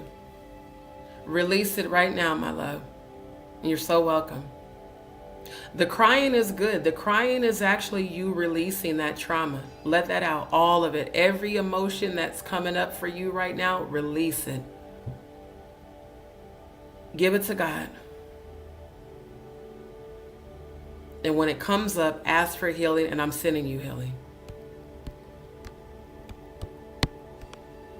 Yes, never be ashamed. And thank you, DzPeepz, for showing her love. This is why we're family here. Exactly. Definitely in a safe space. This is why we are here. And if you're on Instagram, look me up on there. It's the same exact tag as my channel. Exactly. We're very proud of her because it takes courage to come forward. Absolutely. Cry it out, release it, give it to God. Give it to God. Thank you, Cody. Is and will always be a safe space. Yes, yes. Love it, love it, love it. We're going to maintain the high frequency. That's why the music in the background, you guys, by the way, is the God frequency. It's 963 hertz. I always play it, especially when I'm talking about heavy things. Tanya, I've been doing research for over 30 years. The correlation between being essayed as a young child and being gay and bisexual. It is. It's normal. That's why I finally accepted my sexuality in 2013. That was when I was exploring the swinging lifestyle and BDSM and all that. But I had a very deep conversation with the psychiatrist that said, you need to accept that you're bisexual because your first sexual experience, even though it was molestation, was with a woman. So it makes perfect sense that you have fought your sexuality your whole life because you were conditioned by the church to be homophobic and to hate who you are. That's why I tell everybody, live in your truth. Be beautiful, capital Y-O-U. Be beautiful. Be you. If that trauma caused you to have an attraction to the same sex, that was not your fault, and you're not disgusting. It's natural for you to have an attraction to someone of the same sex because someone of the same sex, even though it may have been forced, that was your first experience. That was your first sexual experience. Once she broke it down to me like that, I went into full on just accepting, okay. It makes sense. But in the grand scheme of things, it's also kind of not fair. Because it means you didn't actually choose being gay. It was something that was forced on you. Anyone who's been molested or raped knows that after so long of that repeated behavior, if you feel like there's nothing you can do, then you finally just have to accept that this is what's happening to me. When Oprah said, if a predator's really good, they're going to make sure that you enjoy it. When she said that so creepily, like matter of fact, she was like, oh, and if they're really good, you won't even know you're being molested. Oprah was molested as a child. Why the fuck would you say that? And above all, why would you have predators on your channel, on your platform? She had a whole fucking stage of convicted felony level sex offenders that she wanted us to show, I shouldn't say us because it ain't like I was there, but the viewers, that she wanted the viewers to show sympathy for them telling what happened to them that made them become a predator. Here's the thing, you don't really get to choose if you're gay. What you're attracted to, who you're attracted to. But being attracted to a child, that is considered a mental illness by definition. I showed you guys the definition of pedestry, the actual real original definition of homosexuality. An adult man having sexual relationships with a boy, pedestry, that's where the word pedophile comes from. That's also where the word homosexuality came from. Not two consenting same-sex adults engaging in activity, but adults having non-consensual sexual activity with minors, which this man was convicted for, which is why he's on a registry as a sex offender. And the daughter reached out because she too is still ashamed. And I speak healing to the daughter. The person she sent that to, she said, you can understand why I would not want to come forward given the shame and guilt. But yet this man has sat on Storm Monroe's channel, Paperwork's channel, and other people's channels, to try to get sympathy.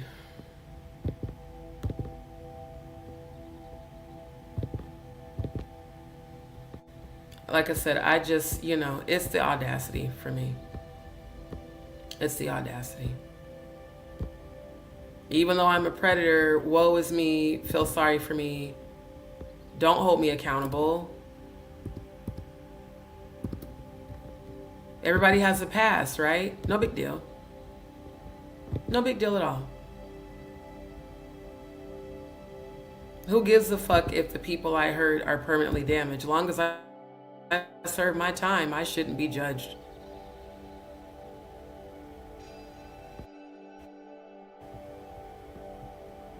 Time is endless for a survivor of sexual abuse. It's never okay. It should never be accepted. It should never be defended. And it should never be covered up. Ever. And it for damn sure should not be supported. Those who may not say anything, but they silently comply by not saying anything. They just sit there and watch people falling apart. And well, I'm not gonna judge.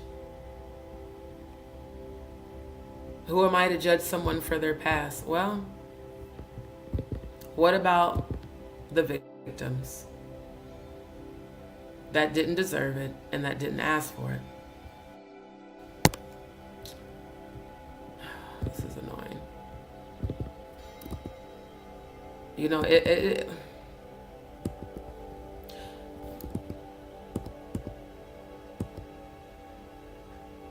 it's simply not fair. Let me get back to the right tab. There we go. Like straight up, it's just simply not fair. Thank you. Justice for the children, justice for the survivors. Absolutely. You're so welcome. Yes. Release it, my love. And this is a safe place. Come here every time I'm going live. I will keep praying for you. Thank you. Yes, yes. Thank you. Thank you. Yes. Good. I'm grateful you found it too. I'm grateful that the Most High led you here. We're family here. We support you. I'm praying for you. You seeing all the love in the chat. This is what my channel is about, not all that extra bullshit. We're here to help people heal. We're not here to coddle and baby fucking predators. We don't do that. Not on my channel. Thank you, Lisa. Yes, yes, yes, yes. Thank you.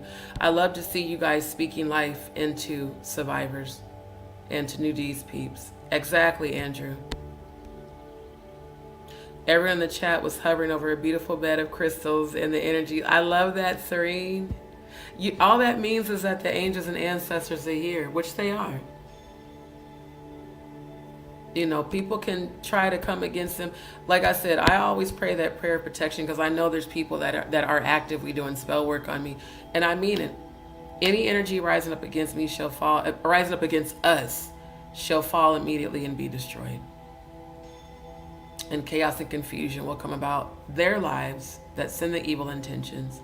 And death and hell will follow their evil intentions back to them. We are all divinely protected and loved by the Most High God. Yes. I love to see that. Thank you. This is the first time I feel I'm not being judged or laughed at as it was in my past. I stay to myself now. Feel uncomfortable being proud around people. Never feel uncomfortable. I want you to keep coming so that you can get your empowerment. I want to see you walk in your power. Absolutely. Yeah, child, I'm gonna have to end the live here shortly because it's almost 7 a.m. where I'm at. But I wanted to address those things. Let me go back to Stone's live because I do want you guys to see. But yeah, I wanted to put this up there again for those that were trying to say, you know, people are trying to judge him. No, it's just called being held accountable when you are sitting on other people's platforms spreading homophobic rhetoric and literally doing homophobic shit when you are an actual convicted predator. It just is insane. Yes, yes, yes, yes. Love is from God and perversion is absolutely, Irene. Absolutely. Yep. And that's the thing. Just because predators were victims doesn't mean you victimize other people. Thank you. You choose healing instead. So that's why I'm not finna have sympathy. Because by you becoming a predator means that you chose not to work on your healing. So why the fuck would I feel sorry for you? When all of us victims and survivors had to do the work to heal and still are. So if we chose healing and you didn't, fuck you. Ain't nobody feeling sorry for you. You want to sit up here and cry talking about, and you don't know what I've been through. I know you didn't choose healing. I know that.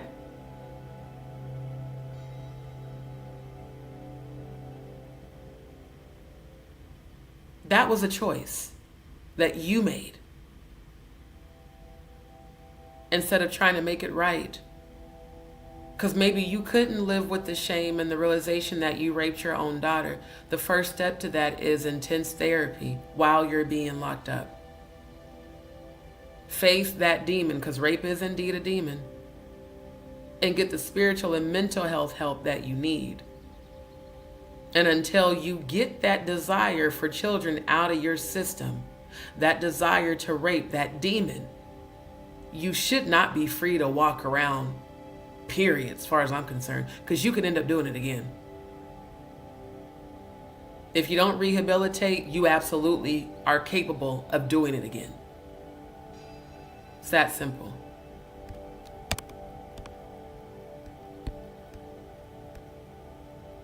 Thank you, Dee Dee. Thank you, my love. Yes, absolutely. Don't ever feel alone again. You're not alone. You have a whole community here.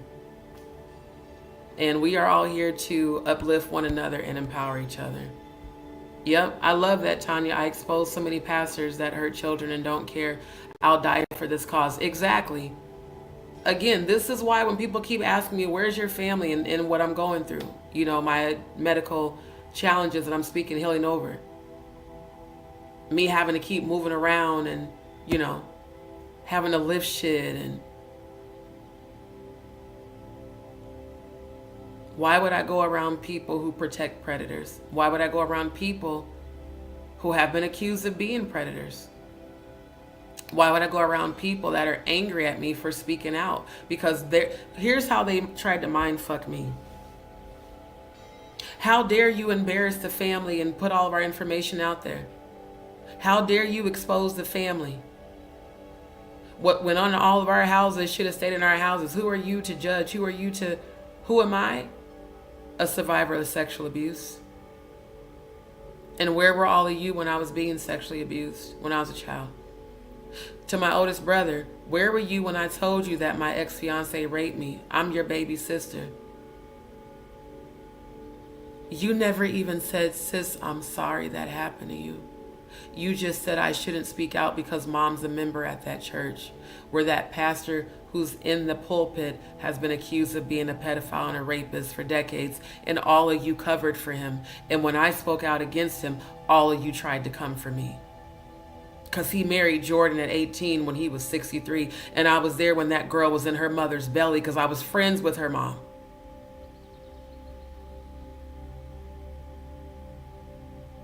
Her mother had a nervous breakdown because she was allegedly raped by her own husband.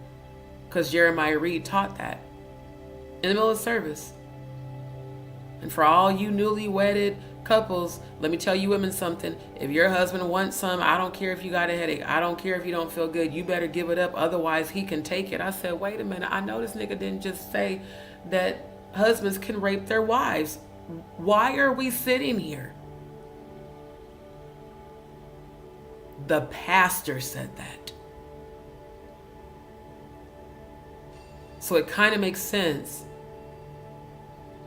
that it wasn't until I went public on Facebook, on my private Facebook page, after he died in 2018, As soon as I did that live on Facebook and told all of them what happened to me, you know how many DMs I got between Facebook and Instagram of people that I've known and loved and grew up with that said, D, oh my God, you just set me free. Because the same thing happened to me in all these years. I've held it in. I was too embarrassed and ashamed to talk about it. I tried to forget it. I tried to suppress it. Thank you for speaking out. That's the power of sharing your truth. You empower others to speak out and seek healing. In fact, one of Dwight's nieces two of his nieces reached out to me and said that they had been molested and raped as well. And one of them alleged that he did it. They've both gone silent because they've been threatened, allegedly, by him. So they give me information to put out there so that it doesn't go back to them. Why should the pastor's family ever feel like that? Why have damn near all of us been sexually assaulted? I think it has everything to do with satanic sexual ritualistic abuse. I really do. People are still reaching out to me this day. Thank you, D. You set me free. All I did was guide you. You set yourself free when you chose healing and not to become the predator. Again, it's healing is a choice. The trauma is not, but healing is. I will never coddle a person that did not choose to heal. Never. What you put out in the universe, you receive.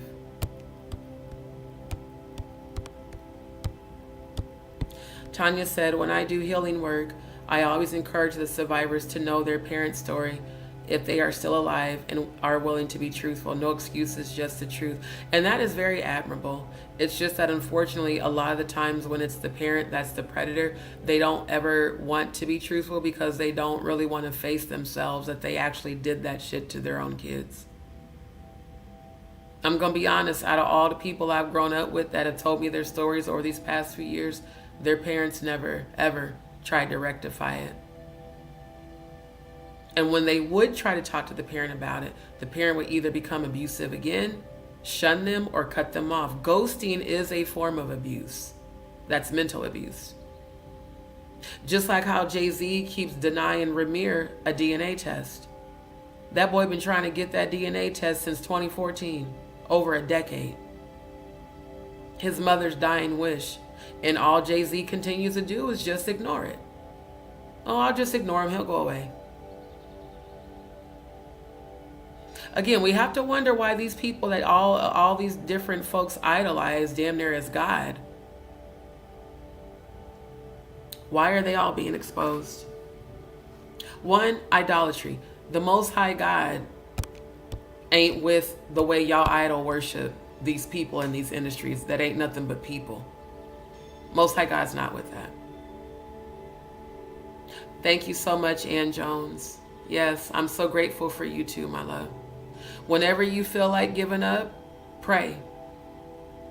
Pray. And I declare and decree victory over your mental health. Yeah. I declare and decree victory over your mental health so you don't have to go back to a mental hospital. Because I'm going to be honest, I've checked myself into a mental hospital before when I felt like I just didn't want to live anymore.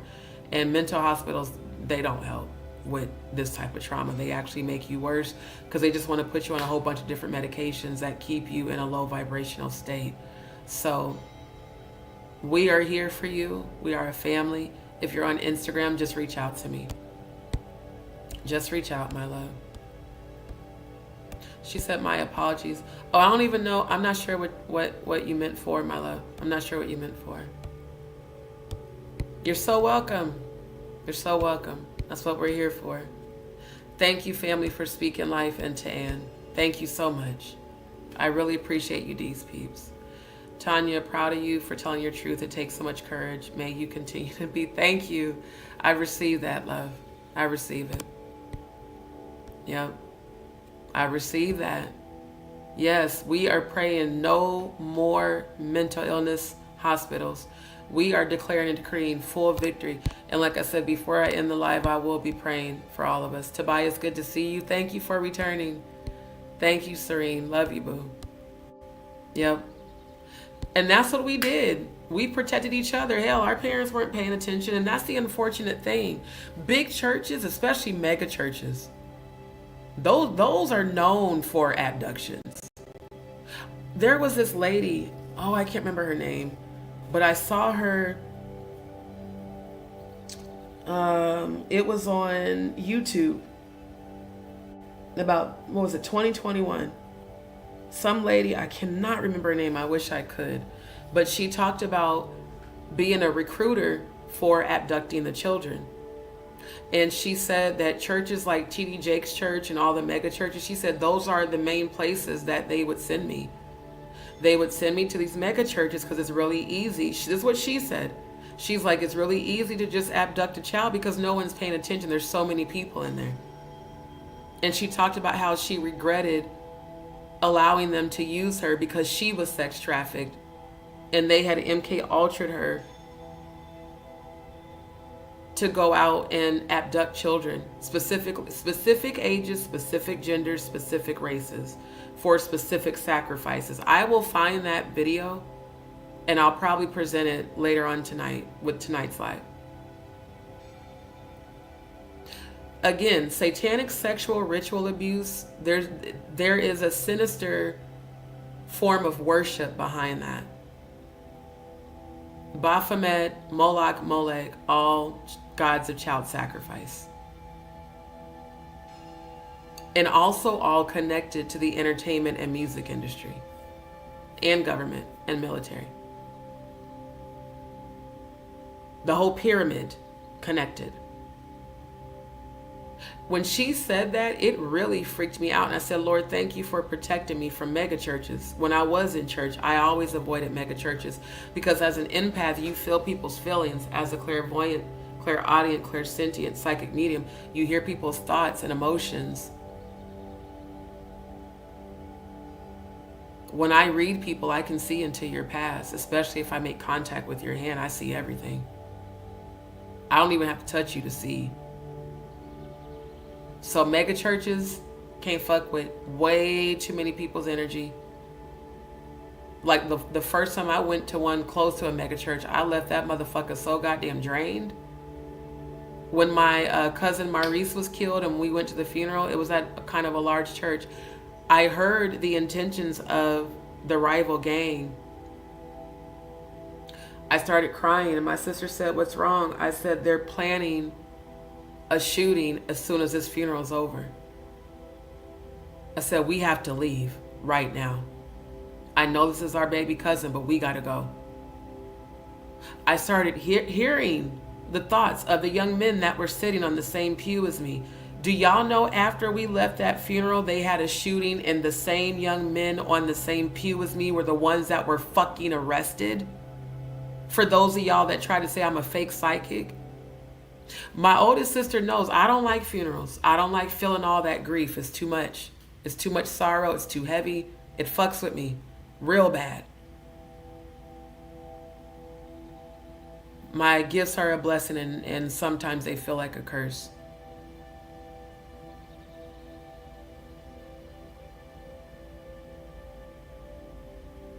Children should never have to be, they should never ever be left unsupervised to have to protect themselves. It's real sad. But we did that.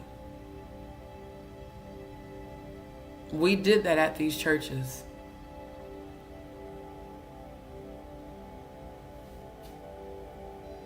It's just, I keep wondering, for those who want to question my research when I brought up the Illuminati pyramid, well, everything on that pyramid is lining up with today's events.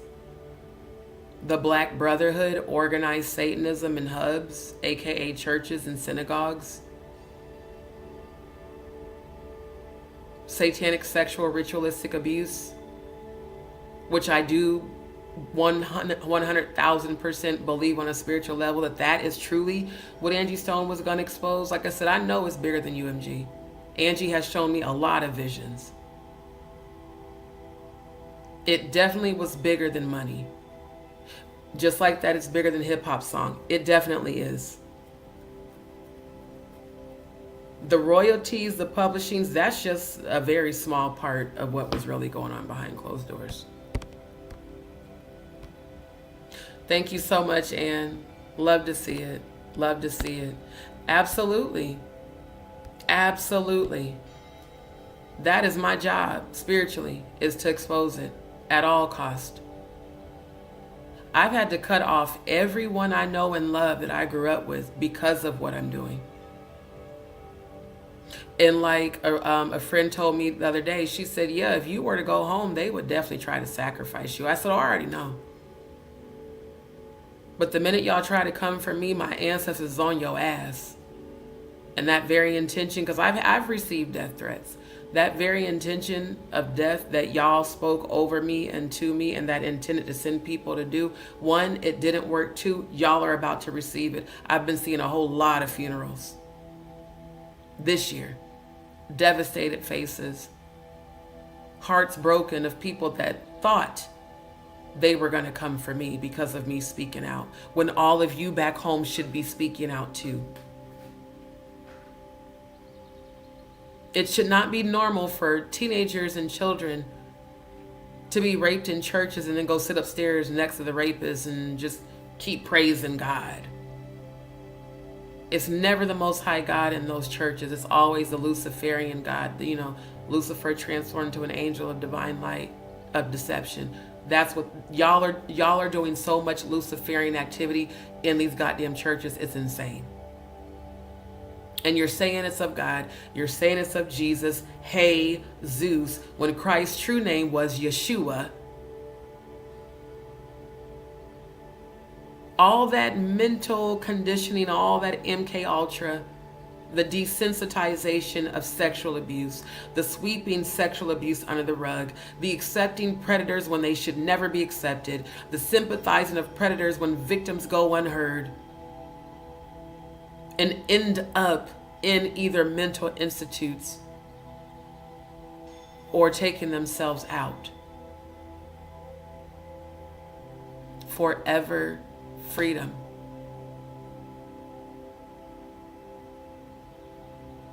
I'm going to build facilities and offer virtual services as well for free to every survivor. And we're only going to have people who have been screened, full background checks, full history research with relatives. Like, it ain't finna be that bullshit that CPS be doing. We are going to help empower survivors. I'm also going to start an investigation company for situations like Angie Stone's. Because it's like, damn, Angie was in the business a long time. Why did she have so many of the wrong people around her? Well, one, she was getting older. Two, she was battling a lot with her health. And as a person who has battled and sometimes still does battle, I'll just say not even sometimes, right now I absolutely am battling with some medical conditions. Dealing with that alone is more than enough. So when your health is impacted and you're on dialysis and you're dealing with diabetes and you're in and out the hospital, you're not really focused on where your royalties are at, because you're trying to survive day to day, physically and mentally and emotionally. There needs to be a new system in place, like Stone said, that protects artists. So I think that's going to be my philanthropy, because I'm speaking my wealth into existence. Yes, I'm currently moving around a lot. Yes, I'm manifesting the restabilization of my life. But I absolutely need surgery because the amount of blood I pass and the tumors and the part of my intestine that is protruding out of my body. No matter what I'm going through, these temporary challenges, I speak abundance over forever freedom. I speak abundance over everyone getting healing for free. The facility, you will be able to stay there for free. You will be provided for. And you can come and go. But we want you to get your healing. Non-pharmaceutical. No pharmaceutical medication. None of that, big pharma bullshit. Spiritual healing. For a spiritual condition. Speaking that into existence. Thank you. I love to see that, Ann. I can do this. There you go, my love. Yes, step into your power. Speak that over yourself every day. I can do this. Love on you. Yep, hashtag expose all predators. Thank you. Not baby them, expose them. I do too. God will bring her back. I guarantee you. She'll continue to come. Thank you, Faye. Thank you for the positive energy. Yeah, this is a 963 God frequency. So I'm going to keep playing it like I have been every time I go live. Love you back, Faye. Thank you. Just YouTube. No, it's okay for you to subscribe. Again, see, your response is just indicative of the unhealed parts of you. I'm going to keep speaking that healing over that extreme guilt that you have been conditioned to feel. And that's what I'm going to do. Because I'm trying to get caught up on the comments. I'm going to drop my email in the chat, copy and paste it, and shoot me an email. That way I can stay in touch with you. Oh yeah, y'all didn't see that? You can look it up on YouTube. Type in OWN, the Oprah Winfrey Network. Type in episode with pedophile. She had a whole panel of convicted sex offenders on her panel trying to garner sympathy for them from the audience. She said, if you guys can table, I'll never forget this because I rewinded that. So let me make sure I heard it right. She said, if you guys can table your disgust for just 20 to 25 minutes and listen to the stories of these convicted sex offenders, you might have a little more grace for them when you hear their stories. It's never okay that anyone is raped or molested. Of course, offenders were once victims. The problem is they didn't choose healing. I just couldn't understand why, again, Oprah, she talked about being raped and molested as a child by grown men. She pretended like she was this psychologist, but you never thought for a second that, hey, by the way, these people are now considered predators because they chose not to heal. It's insane to me. Yep, you definitely don't choose your sexuality, especially after you've been molested. Yep. That's horrible. That's horrible. They pass laws in favor. See, that's horrible. Just like that guy in Romania that Trump gave a pardon to. He was convicted of rape and sexual assault and trafficking of children. Trump just gave him a pardon. Mr. Grab him by the pussy himself, the same one Jaguar been cooning for. Again, why do people support predators? Because 9 times out of 10 and sometimes 10 times out of 10, they're predators themselves. I presented that evidence, what was it, about a week ago? Maybe a week and a half ago during my live. And they let the man out of prison and sent him home on house arrest while he awaits trial.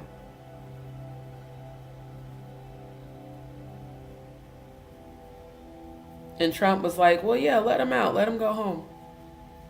And there was like so much protest because they're like, just because the case is pending, he still is considered a predator. Why would y'all let him back out on the streets to keep doing it?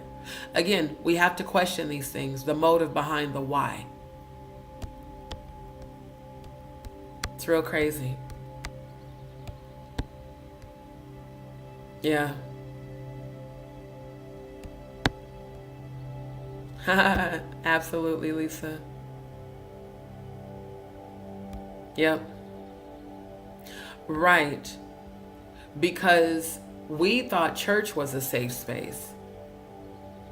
Turns out church was the most dangerous place to be as children. Sad, but true. Yes. I am too. I am too.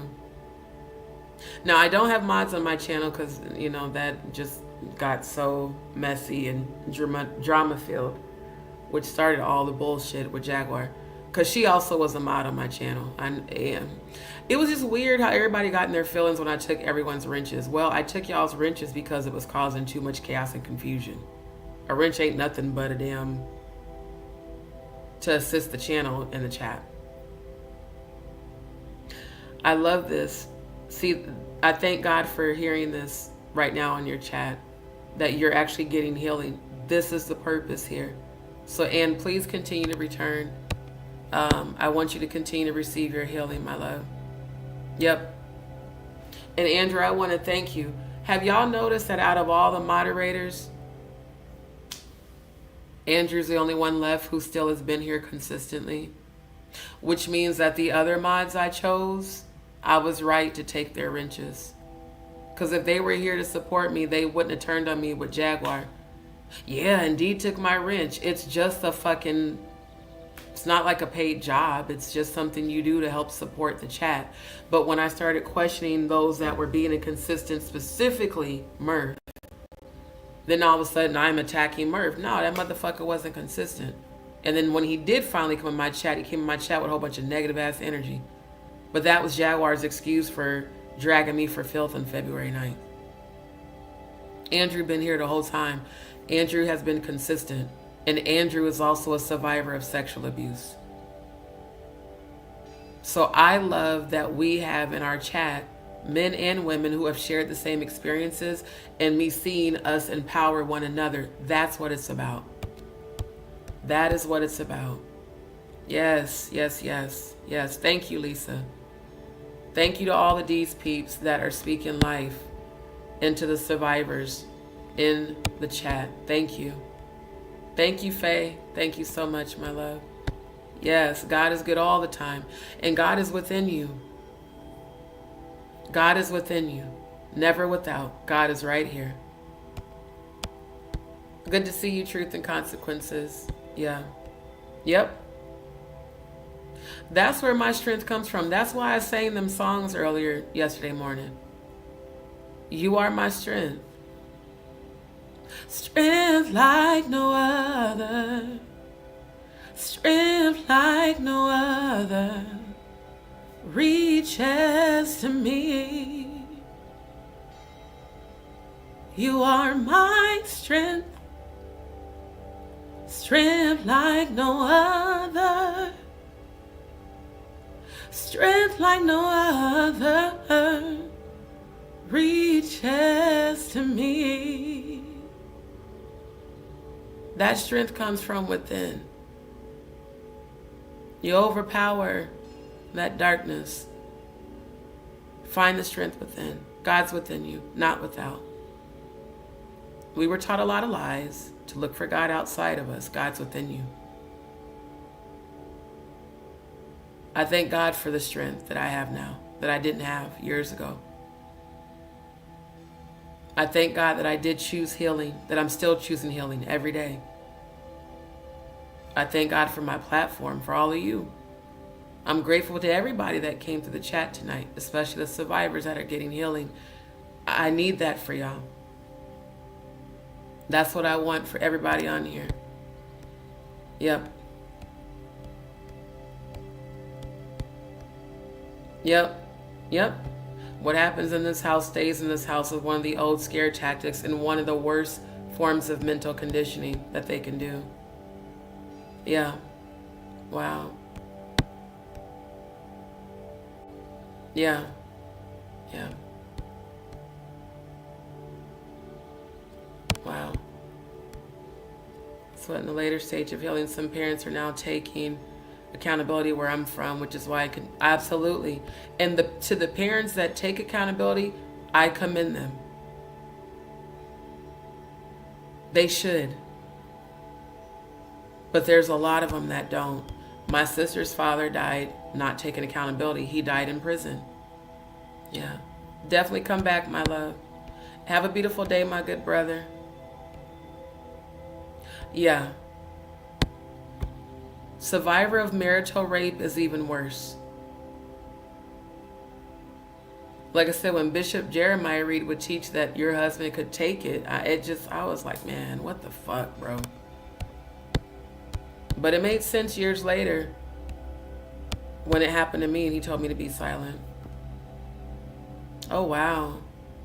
Yeah, I speak healing to you. I speak healing to you, my love. I'm so glad you came, Ann. I keep working on it. It's not an overnight thing. It takes a lot of practice and coping. And I'll do my best to help you here, my love. We're all still learning together. Let's empower each other together. Yeah, me and my family siblings were taught the same thing. And if we didn't get here to that, yeah. Like I said, so many of us, here's the beautiful thing. So many of us have gone through this experience. But I feel and find that it is empowering us. We are the overcomers. We're the generational curse breakers. Thank you, DJ Dev K. Thank you. Yes. And it takes time and it takes practice, Ann. So we're here for you. Know that. We are here for you. Me Too Street. Look, leaving the church was the best thing that ever happened to me. I am free now from judgment, being used, being looked down on. I saw so much in the church. Absolutely. Absolutely. Yes. I fully understand that. You're welcome. You're welcome. Yes. Thank you, Faye. Thank you, my love. Yeah. We're going to keep praying for everybody in the chat who are survivors. I just feel so good that you guys are empowered to share your truth. And I feel like we can continue to empower each other online and offline. And that's what we'll do. Thank you, my love. Appreciate you.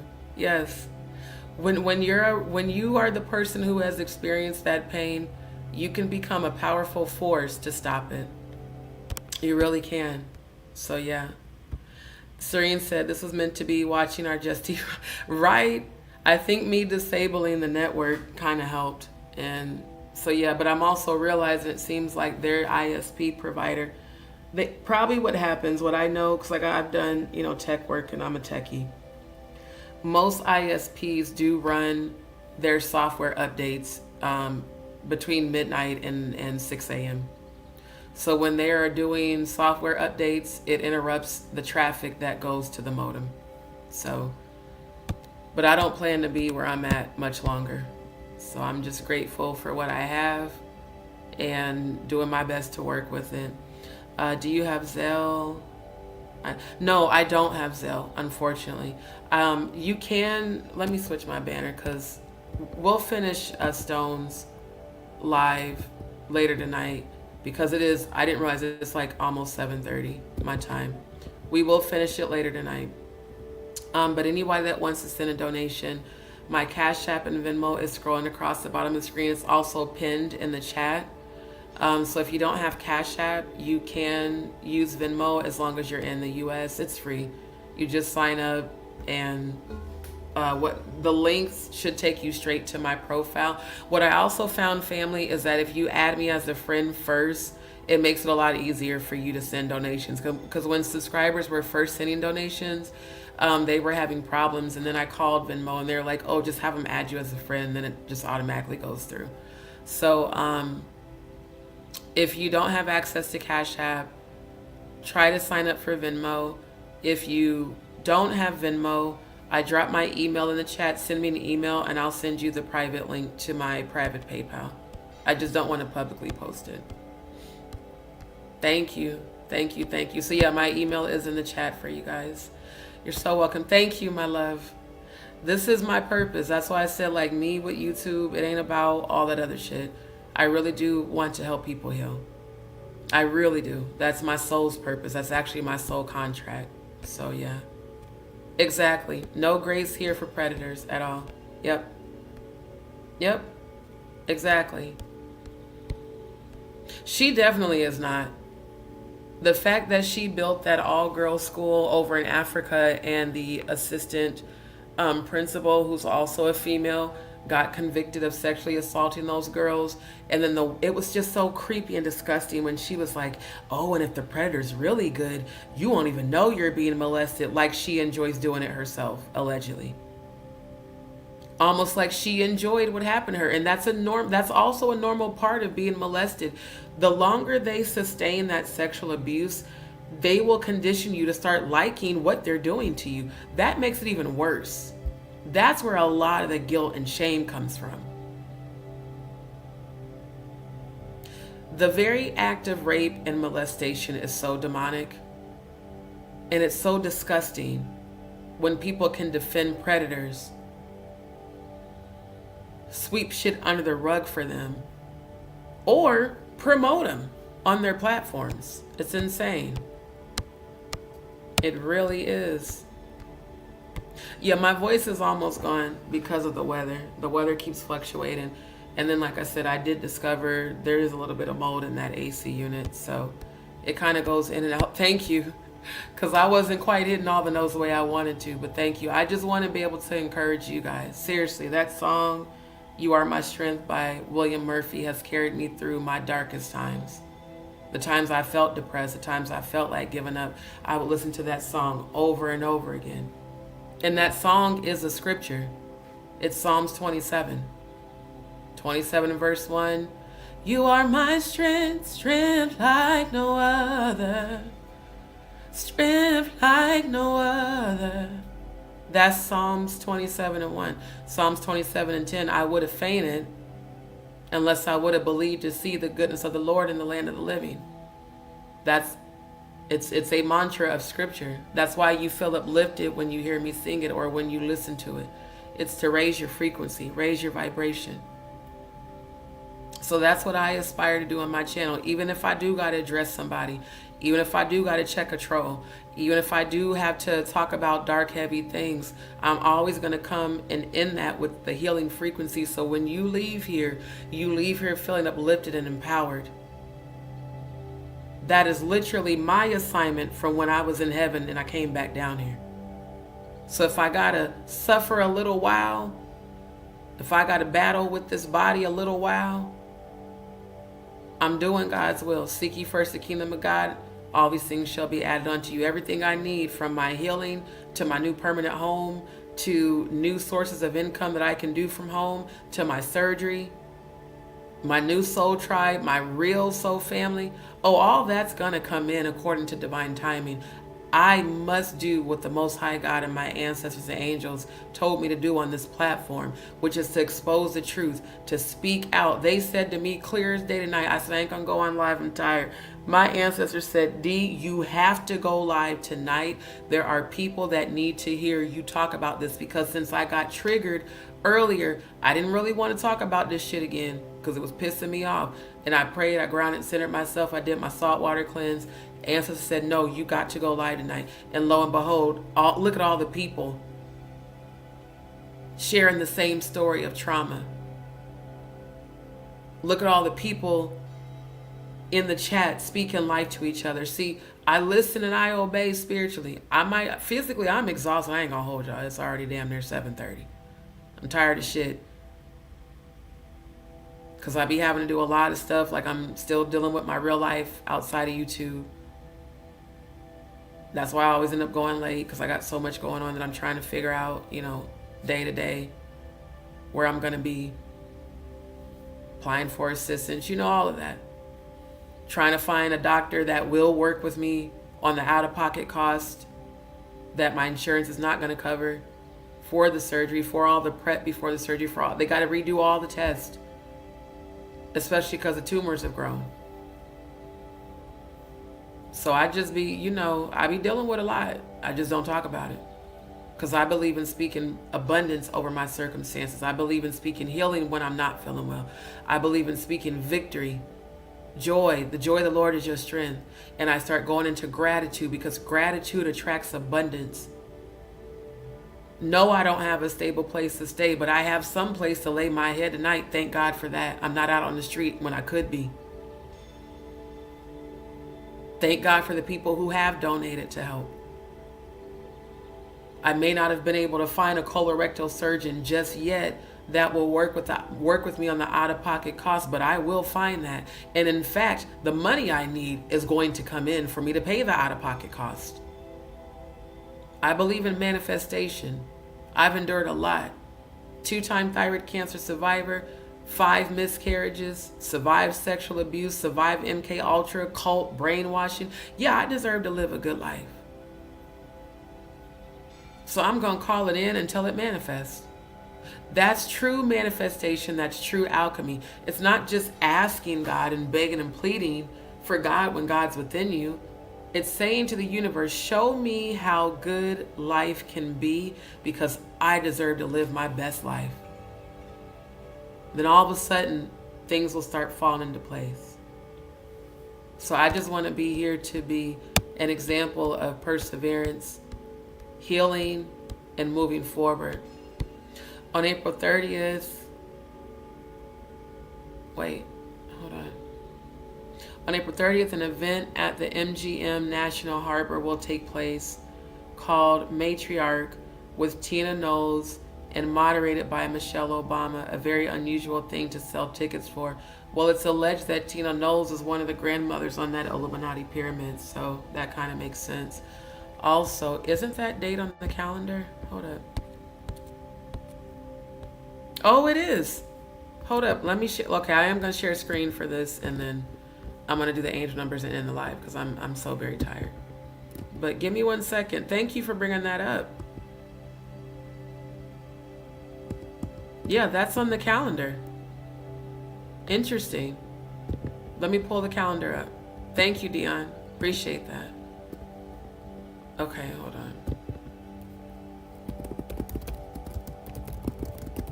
Yeah, that's a satanic holiday.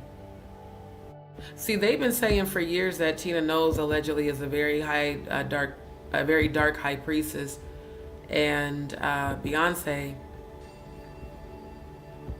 has displayed a lot of that type of energy. Let me do the share screen, you guys. Hold on. Okay, remove. Stop. Reshare. Why is my afro? You know what? StreamYard, I'm tired of y'all cutting my soul glow off. My afro is much bigger than that. Let my soul glow. Okay, where is it? Where is the tab with the calendar? Hold on. Okay, I think it's that one. Add the stage. There we go. Okay, I'm gonna pull the comments down so y'all can see it. Again, this is a satanic ritual calendar where and like it says, satanic holy days are usually when satanic ritual abuse, SRA, takes place. Now, world events that I've been researching, especially Angie Stone's, in my opinion, abduction and sacrifice. Again, March 1st is their satanic celebration of Saint Icodot, I think that's how you say it. Blood ritual, drinking of human blood for strength and homage to the demons. Following that, Ides of March, blood ritual assassination on the date of her funerals. Following that, spring equinox, Sabbatic goat festival. Anytime you see Sabbat festival, they're talking about Baphomet. Baphomet is the Sabbatic goat. Major fertility Sabbat, which means they're doing sexual rituals with goats and animals to celebrate Baphomet. Orgies, oral, anal, vaginal, any age, male or female, animal or human. Then they have Shrovetide, 3 days before Ash Wednesday, which is a witch Sabbat. Good Friday, that just happened this past Friday. Blood ritual, human sacrifice, male only, adult. Day of Passion, death of Christ. That's why it's to pervert the crucifixion of Christ. So they do a blood human sacrifice of an adult male. Easter Eve day, the day before Easter on Saturday. Another blood ritual, human sacrifice, male or female, adult. Again, it's to, basically reverse and pervert and invert the crucifixion.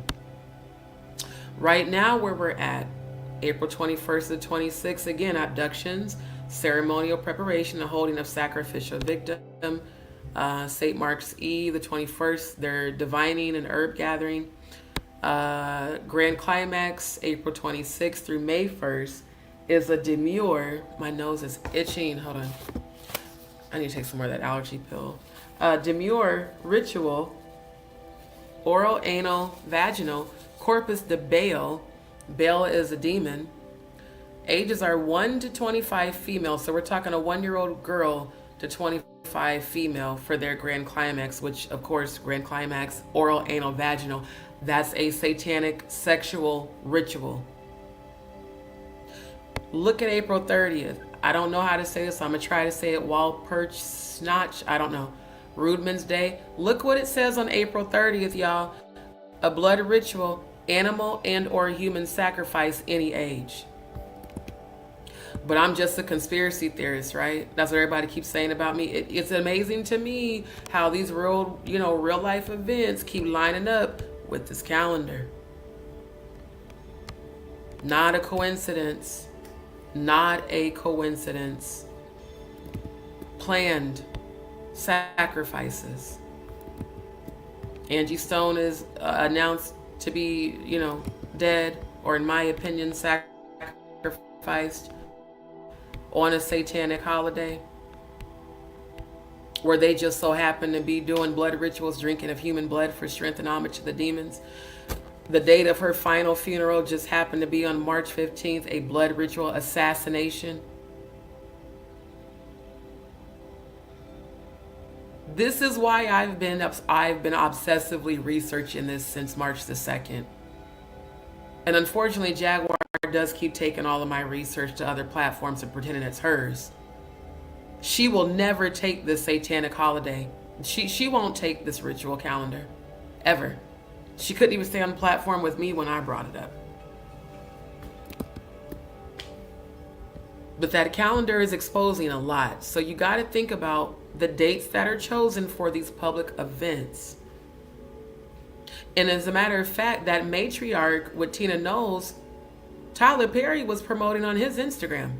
Can I pull that up? Hold on, let me pull that up right quick. Yeah, Tyler Perry, of all people, who's very close with Jay-Z and Beyonce.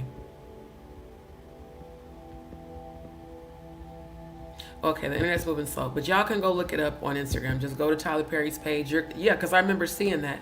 It said matriarch in all caps with Tina Knowles. A matriarch. Can I find the pyramid right quick? Hold on. Let me do this. Let me close some of these tabs. Actually, let me just do this. Instead of doing all of that.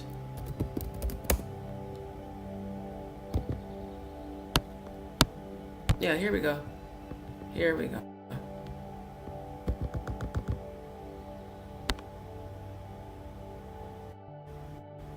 Anarchy level, coven level, novice witch, craft practicing witch, master witch. Hierarchy level, sisters of light, mother of darkness, grandmother. A grandmother is a very dark high priestess in the Illuminati. So I think Tina is that grandmother, and I think Beyonce is that mother of darkness, given the frequency and energies that they've been on. Right above grandmother, it says priest, plural. Philosophers above that, kings above that. And then above that, it just says 13 degree. So this is about their royalty.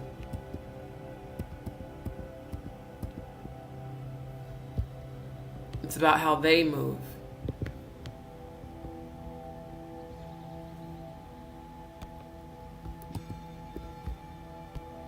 Yeah. Hierarchy, that's leadership. Matriarch. Sisters of light, mother of darkness, grandmother. Very interesting.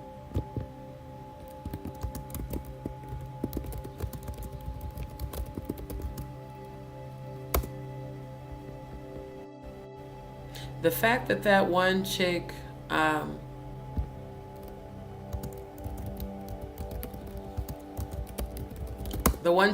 believe it was one of Beyonce's drummers, that she accused Beyonce of doing dark witchcraft on her. She said that Beyonce allegedly sacrificed her cat and put a dark curse on her. The fact that that woman went to the police and asked them if she could file a restraining order. And you know what they told her? Just find someone else to work for. They didn't even try to help her. They literally just said, just find someone else to work for. Hold on, I gotta bring up the other one right quick. Share screen. Okay, add to stage. So when we see that word grandmother with an E on the end,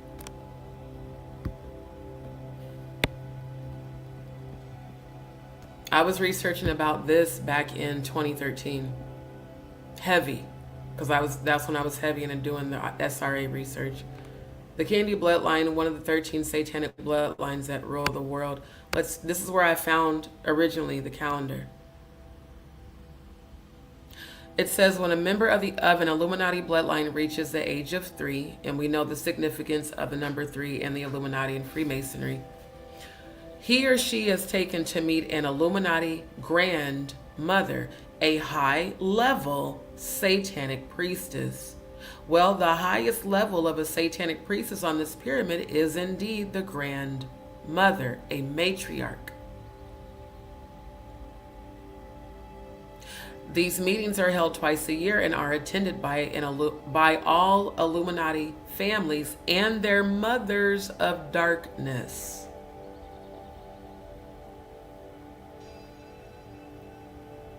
The grandmother examines and evaluates 7 Illuminati children.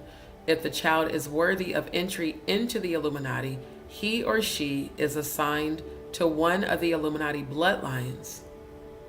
For each approved child, another is sacrificed, and his or her blood is used to write the name of the newly approved Illuminati child.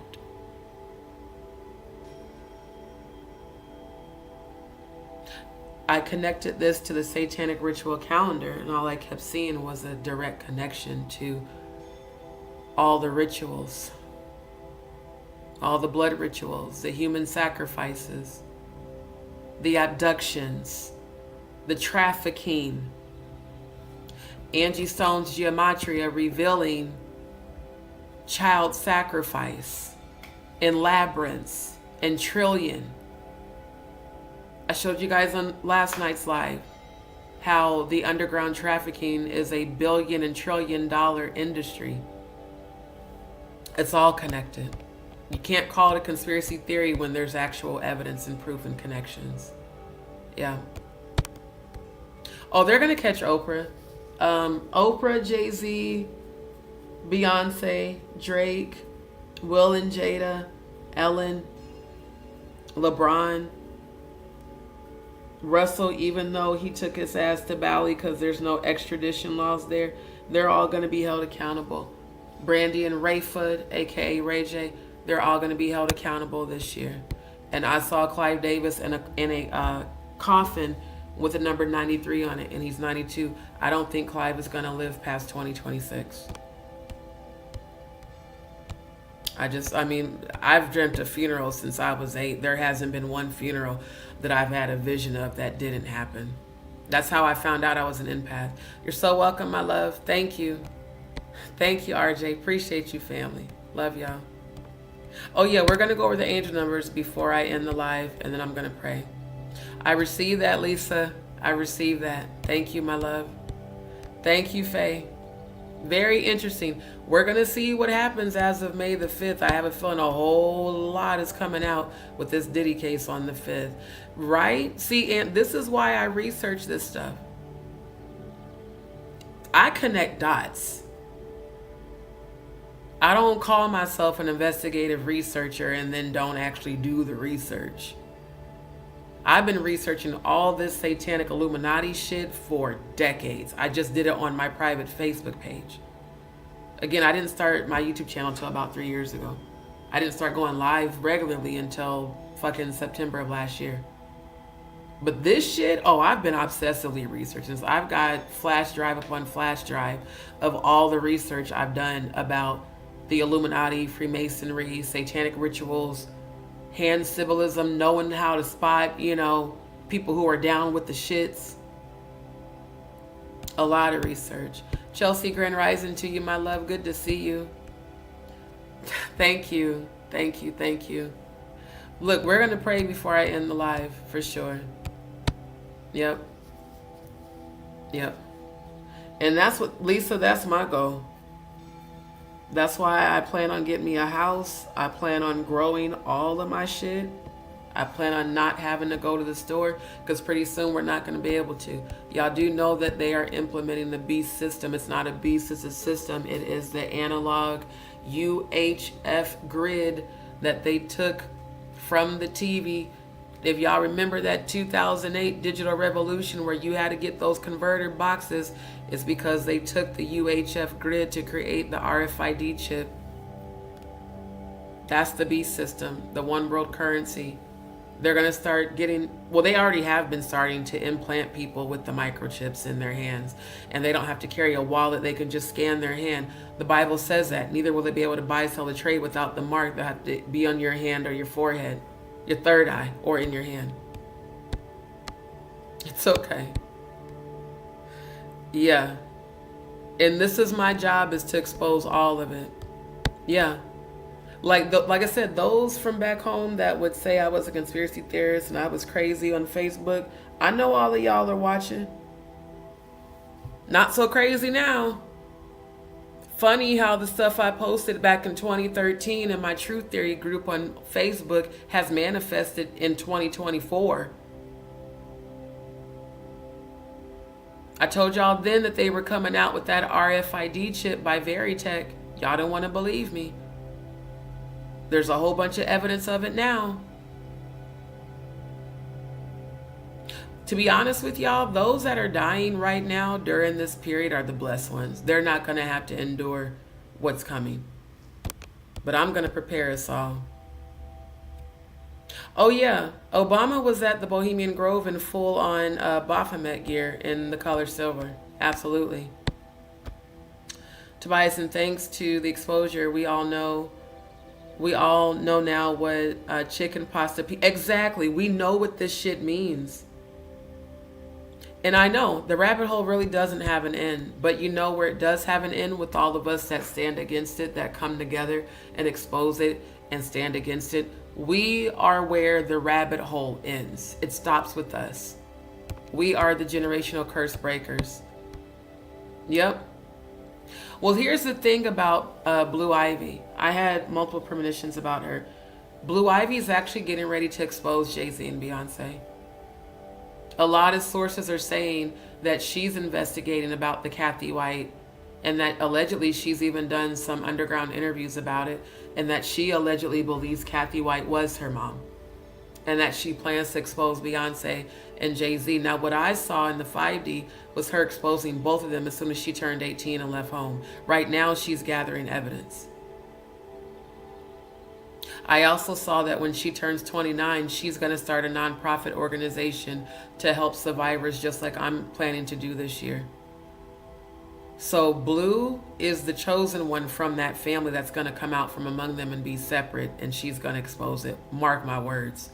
We're going to see it in the next few years. And I'm so proud of her for choosing that path. Y'all make sure y'all pray for these celebrities' kids, because they are innocent. They should not be. I mean, the fact that this says that they sacrifice a child and then write the child's name in blood that gets accepted, that's a blood oath to the gods of child sacrifice that the Illuminati worship, specifically the Baphomet. Like literally. This is disgusting that people do this and act like it's normal. It's not. Not at all. And this is who the industry, the vast majority, not all, but this is the deity that a lot of them worship.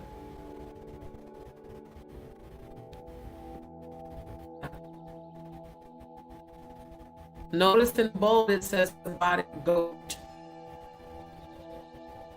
Both human and animal, masculine and feminine, combined in metaphysical unity. Remember that it says both human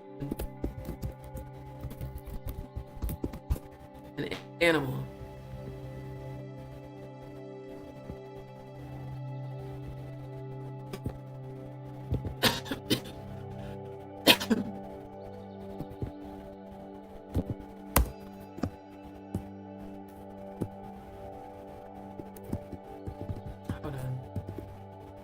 Oh, of course, now the Wi-Fi wants to start tripping.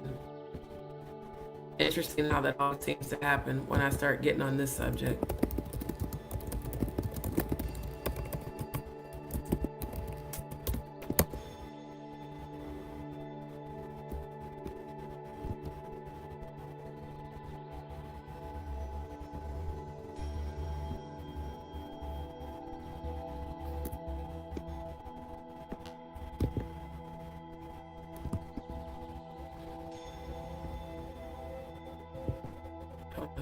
Bring it up in another browser. Oh, that's because I got this other one open. Let me close that. I keep forgetting the bandwidth when I have too many tabs open. This is a symbolic code. Now, let me pull out Satanic Ritual Calendar. I'll just type it because the Wi-Fi is being on right now. This is the symbolism of both animal and human, male and female.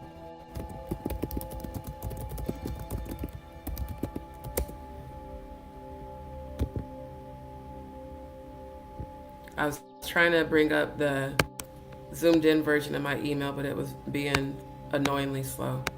Okay, go back to the actual calendar. I wasn't trying to read this.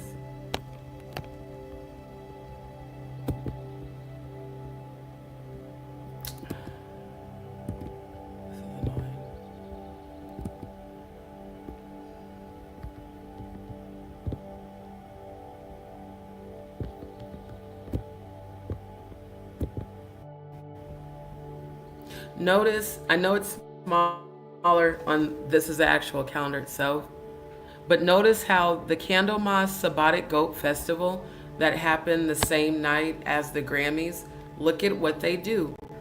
Blood ritual, animal, and or human sacrifice. So we really have to ask ourselves, why is so much activity that's happening in real time in accordance with this calendar? Wait, what did this say? Open just subpoena for the Russell case. Good. Good. I'm so happy to hear that. Yep. Yep. I had heard that. Oh, come on, man. I'm never done with live. Stop it. Yeah, I had heard that. That ran there. Absolutely. Yep. Like I said, I'm telling y'all, they're going to be held accountable. The Most High God's gonna make sure they're not getting away with what they did. They've actually gotten away for far too long as it is. Let me close some of these tabs because I do think that might be the problem also. They really need to update the Wi-Fi here. It's quite annoying. Because like I said, it was doing it on my phone too, so I do know it's the Wi-Fi. There's nothing coincidental about the events that are taking place. Just like there's nothing coincidental that when I start exposing this satanic Baphometic shit, all of a sudden the internet starts tripping. Yeah, definitely once that third eye is open, it's open. Seriously. Right. That's why a lot of people, and even Blue Cantrell had put out there that she thought Blue Ivy could have been her daughter. Baby, if you didn't birth her, ain't no cousin. It's not like you to do. When I compared Blue Ivy looks to Kathy White, she looked identical. That woman, identical to her. Exactly. Yep. That's why it's so important for our generation to speak out against it. That way we can prepare them when we transition. They know what to do, and they know what's up. So that's why, like me, I don't, you know what I'm saying? I'm going to keep presenting all this stuff. I'm going to keep talking about it. I have to switch. I'm trying to get the angel numbers. Hold on, y'all. Like I said, this browser is a little different. I have to actually fully remove everything from the stage. Whereas before I could just toggle. So hold on. I really feel like as a spiritualist and as a survivor, why does my afro look like this? It does not look like this offline. Y'all, I'm a perfectionist. It takes me a lot to pick my afro, and I don't like when it starts looking crazy because of the green screen. But it's our job to talk about it and expose it to prepare them so that they know what to do, and so that they know how to move forward, and just speaking the truth, knowing what's going on, and also knowing that they have the power to heal and overcome it. Hold on, why is that doing that?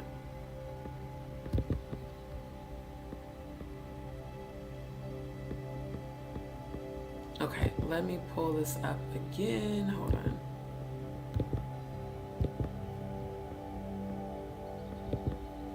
Add the stage. Okay, there we go. Hold on. Okay, so I always like to share the angel numbers that I see during the live. The first one I saw tonight was 111, then I saw 333, then I saw 444. Okay, so if you keep seeing angel number 111, it may be a sign that you are on the right path. Your angels are telling you to trust your intuition and move forward with confidence as new opportunities and blessings are on their way. It may also be a reminder to focus on positive thoughts and intentions as the universe is responding to your energy and vibration. So that's why I always say what you focus on, you give your power to. And I really want all of us to practice, to make it a daily practice, that when things are going rough, to try to center yourself back to a space where you can focus on positive thoughts, because what you vibrate out to the universe is what the universe gives back to you. So yes, focus on positive thoughts and intentions. That's why I also send evil intentions back to sender, and evil eye and all of that, as the universe is responding to your energy and vibrations. Angel number 111 is considered to be a manifestation number. It signals that your thoughts and intentions are aligning with the vibrations of the universe, and that you are attracting abundance, which means you call it in. Your frequency is not attracting lack and doubt and worry and fear. Your energy is attracting abundance and success into your life. I receive that. I receive that. I receive that. Because I saw 111 3 times today. That was triple confirmation. Angels and ancestors, spirit guides, and ascended masters, thank you for that. It's important to remain positive and focus on your goals, as this number is a powerful reminder that you have the ability to manifest your desires. Let me say that one more again. You have the ability to manifest your desires. That's why when people speak positive things to me, I immediately say I receive it. For those that are on Instagram, if you ever see a real positive meme, hell, if you see me in that chat, in that comment section, I'm always saying I receive it. It means I'm calling that to me. I receive my manifestation of abundance. when I can't see it. I can't even see my way. Oh, I'm going to live abundant because I didn't endure too much not to. Straight up. From a spiritual standpoint, angel number 111 represents alignment between mind, body, and spirit. It may be a sign that you are in tune with your higher self and you are on the right path towards fulfilling your purpose. This number also suggests that you may have a special connection with the divine and that your angels are watching over you. And I acknowledge every one of my angels, ancestors, and spirit guides. Thank you for your presence. Thank you for your protection. Thank you for my assistance. Let's go back to the you are the creators. Thank you for my assistance. Thank you for my provision.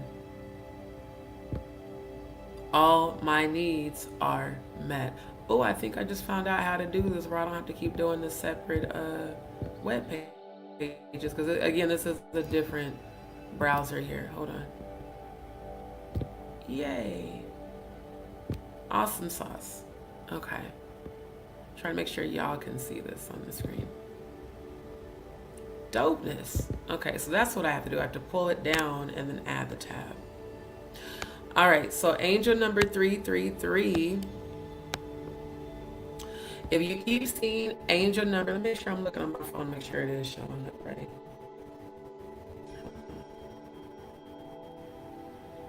It should be. Can y'all see the 333? Let me go back to the StreamYard page. Oh, it's there. Okay, dope. It's there. So that's how I do that on this browser. All right.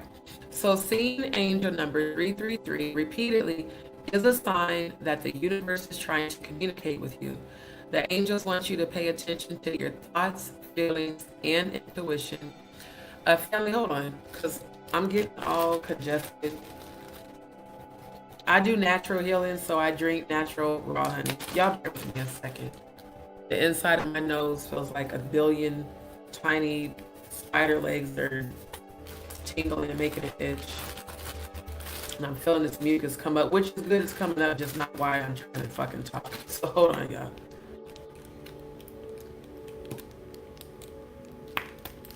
For those that are new to my channel, I have severe OCD. I keep everything in plastic bags. Mostly with honey because the top of it seeps out and then it gets all over everything and I don't want it to attract ants. Raw honey, by the way, is the best mucus remover instead of all that other stuff. All right. Hold on, let me get a little bit of water.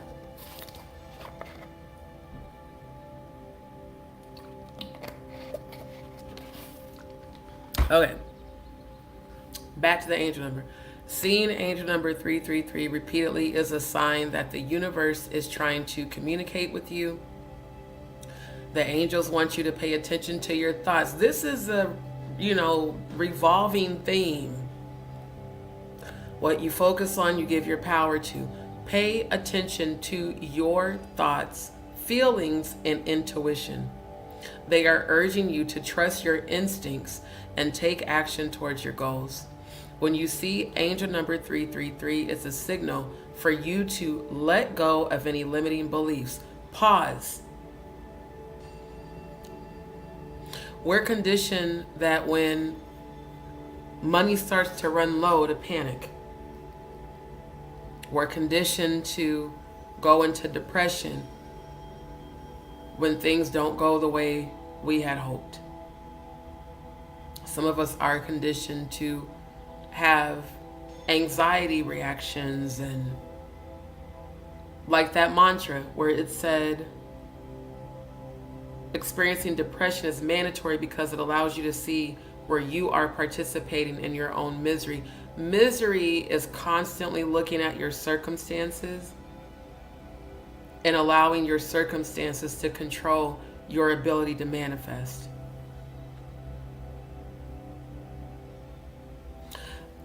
Ever since I lost my job last year due to this condition that I need surgery for that they didn't believe I had because I was working from home, I have been actively practicing eliminating limiting beliefs because I'm not used to living like this. I'm used to having multiple streams of income and you know, helping other people and being able to do what I want to do, but my body is screaming, I need healing and medical treatment. So I am literally practicing daily when I don't know where the money's going to come from. I do positive mantras. All my needs are met. I got this from the You Are the Creators channel. It's a mantra. All my needs are met. I am always provided for. I am always taken care of. Things somehow always works out for me. Thank you for my assistance. Thank you for my provision. That is what I speak to the universe. It's up to the universe to give me back what I just spoke to it. So this is so telling, and it's very deep given what I am going through. And I'm very private as Scorpio. I don't like putting all my business out there. But yes, I've had to be moving around a lot. Not good at all, because every time I lift stuff, I start bleeding horribly. Again, my body is in need of medical treatment and surgery, and it's going to happen. So I've had to literally practice this every day, letting go of limiting beliefs that I won't receive my healing, letting go of limiting beliefs that I'm not going to have enough money because I don't have stable income right now, letting go of limiting beliefs that what if they tell me I have cancer again? What if I have bowel cancer like everybody else in my family that went through this? Letting go of limiting beliefs is why the Most High is making me go through this part of the journey. To unlearn limiting beliefs and doubts that hold me back, and to speak with authority that I declare and decree healing over my body, victory, joy, abundance, prosperity, because I deserve it. That's how you manifest. Like the mantra before, if you're in survival mode mentally, that blocks your manifestation. Because you'll always be thinking about how you don't have enough. I don't have enough for this. I don't have enough for that. So the universe hears that, and it feels that vibration. It gives you back, and I have enough. Like, this is a practice of mine daily. Trust me, I haven't arrived, but I'm working on it. This is something I want all of us to learn about here on this channel. True manifestation. And you will be tested. Lord knows. You will be tested. The way you pass the test is to keep believing even when it looks horrible. Faith of a mustard seed. Like on the Tiger song that I played and sang with today. Storm is here, what you water will grow, and fear is all under control.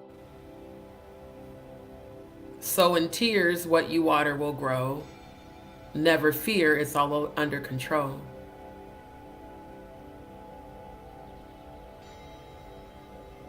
That faith of a mustard seed can truly move mountains in your own life. Sometimes we go through what we consider to be hardship so that the Most High God can show us indeed how powerful that we are. In terms of being alchemists, in terms of being manifestors. Manifestation is not wishful thinking. It's commanding those things to manifest because you know you deserve it. It's the universe and the Most High God's job to figure out the how. It's just your job to have faith and believe that it's going to come in until it does. And then watch it come in, and you will be amazed when it does. The angels want you to know that you have the power to create the life you desire. Angel number 333 is a manifestation number. It's a reminder that you have the ability to attract abundance and prosperity into your life with your thoughts and beliefs. This is like completely simultaneous with the 111 message. The universe is constantly responding to your vibration. To your vibration. What you're thinking, what you think, you give your power to. That's why there's a scripture that says, as a man thinketh, so is he. It's very true. What you think about you is what's going to manifest. Period. The universe is constantly responding to your vibration, so it's essential to focus on positive and empowering thoughts. When you see angel number 333, it's an opportunity to align your thoughts and emotions with your desires. The angels are reminding you to visualize your goals and take action towards making them a reality. Visualize your goals and take action towards making them a reality. Trust that the universe is conspiring in your favor and everything is falling into place. And when there's a tower moment in your life, and a tower moment is what feels like everything just went to shit and everything is so horrible. And why am I going through this? That's called a tower moment. In tarot, it's actually called that. Tower moment, tower card. A lot of new beginnings come with endings. So what you might feel is falling apart is actually falling into place. Things have to be shifted and moved around, and lessons have to be learned, and people have to be moved in and out of your life. So that what you actually want, desire, can fall into place.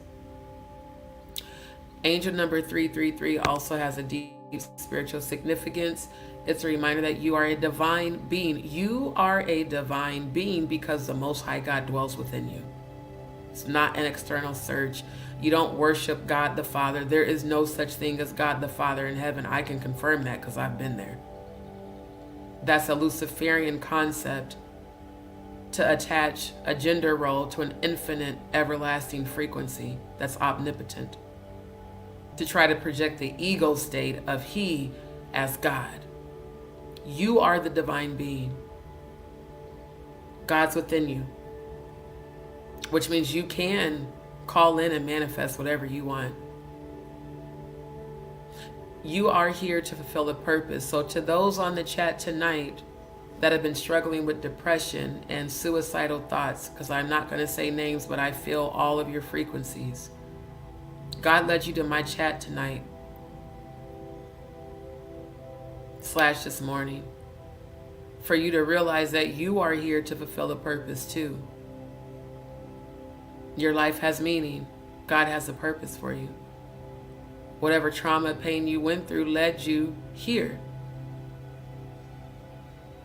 And it's going to be your testimony. Ashe, oh. That just touched the depths of my soul. It's going to be your testimony later to somebody else who's going to feel exactly how you feel right now. You're going to be able to tell them how you overcame it. You are going to empower other people through your example.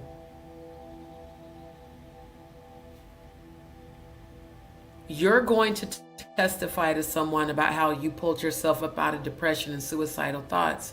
You're going to tell someone how God helped you to find the God within you, to find the strength within you to rise above it, and how you stood up and you walked in your power. Your life has meaning. God has a plan for you. Trust the process even when it's fucked up. Trust me.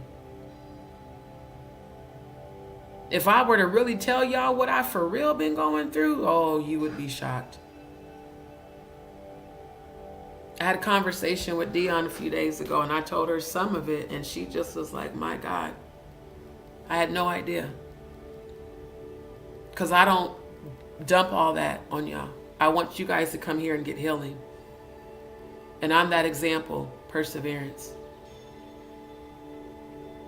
When I'm on the other side of this, that's when I'll share what I'm going through right now, for you to see the journey that it took for me to get there. Right now, my purpose is walk by faith, not by sight. Faith is the substance of things hoped for, the evidence of things not seen. I do believe that's in Hebrews. Call those things that are not as though they are. Whatever you desire, whether it's spiritual healing, mental health healing, emotional healing, physical healing, joy, abundance, prosperity, love, support, whatever it is you desire. Start living in the frequency of already having received that. As frustrated as I've been with my circumstances, When I pray, I say, Lord, thank you for my new home. Thank you for my completely healed body. Thank you for my surgery having been successful.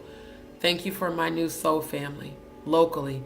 Thank you for my new support system. Thank you for my healing of my trauma.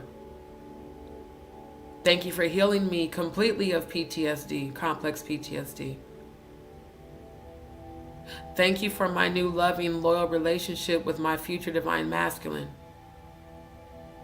Thank you for allowing me to feel his feelings for me in the 5D. Thank you for allowing us to meet a couple of years ago right here in Houston. Thank you for our future children. You keep showing me our daughter and son and us being married. Thank you for my new soul sisters.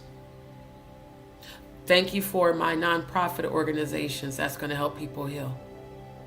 Thank you for my multiple streams of income that ensure I'll never be in this position ever again in life. Thank you for my new career. Thank you for my movie, God vs. Magog, that I'm writing, being launched and picked up on every platform, every stream, and everywhere. I call those things in. And I start to visualize myself with all of it.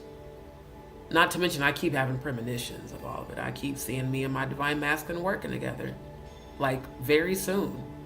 They didn't give me a date, but I keep hearing May, where he's going to present me with a contract to help with editing and multimedia production and to help with the production of media, from film to art to everything. And I'm going to present my own movie that I'm writing right now about when I died and went to heaven and came back. And they showed me the Gog versus Magog with all the religious symbols and all the blind people following the religious symbols and the religious people, and TD Cakes led the people.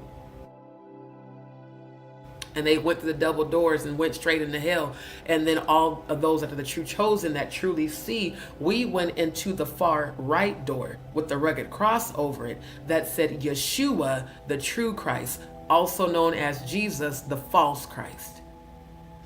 They showed me that in heaven. We were watching it like a holographic suspended image. And I said, why aren't they, if they believe in God, why aren't they going through the door that says Yeshua? That angelic being said, because they're not the chosen. There's scripture in the Bible that says, broad is the way that leads to destruction, but narrow is the way that leads to life. That was symbolism. Although they showed me in my human form a couple doors, the doors to your soul is through your mind, your third eye. So I can't make people who are blind see that this narrow door, where you got to squeeze through that motherfucker and go through a whole bunch of bullshit, but when you get through the door on the other side, we were not only in heaven, we were given army fatigue. It was just all white. They gave us like army boots and gear and fucking angelic, arrows and shit, angelic rifles. And we had, what y'all would say are wings, but it's actually just vibrated energy. We were literally doing the final war that's in the Bible. And of course, we won.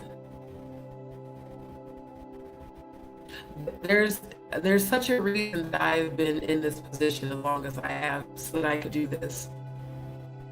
When I tell y'all as many interviews as I've been on, and as many, I just was like, what the fuck, ancestors? How the fuck am I gonna survive without stable income? I got so frustrated this week. I had 2 interviews last week. One that turned out to be some bullshit. It was a scam. The one turned out for the company to not necessarily be legit. Like, it ain't like I'm not trying. I'm always applying for remote positions. My ancestors said, D, you have to do your job, your due diligence. I keep hearing them say, we got you. Just keep doing what God told you to do. Because there's people out here that need to hear. And then out of nowhere,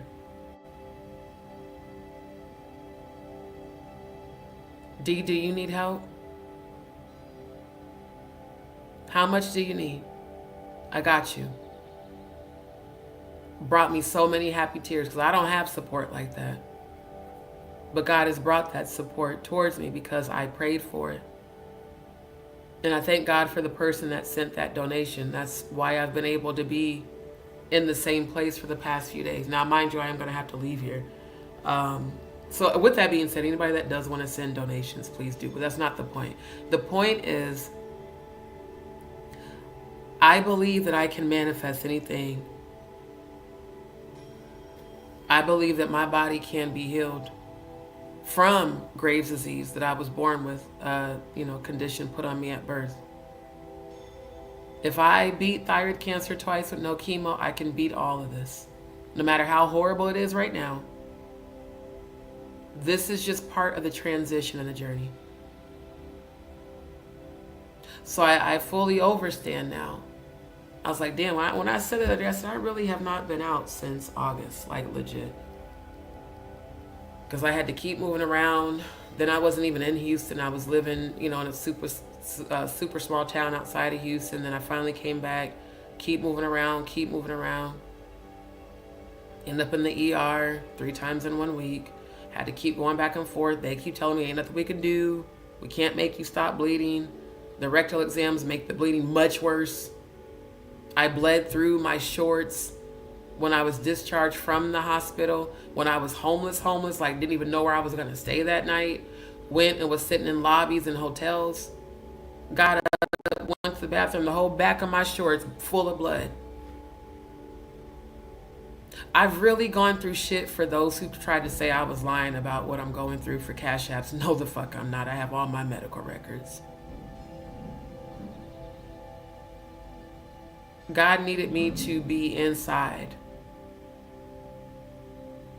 to focus on my channel consistently, to help bring healing, to research, to expose, to connect with people who need healing.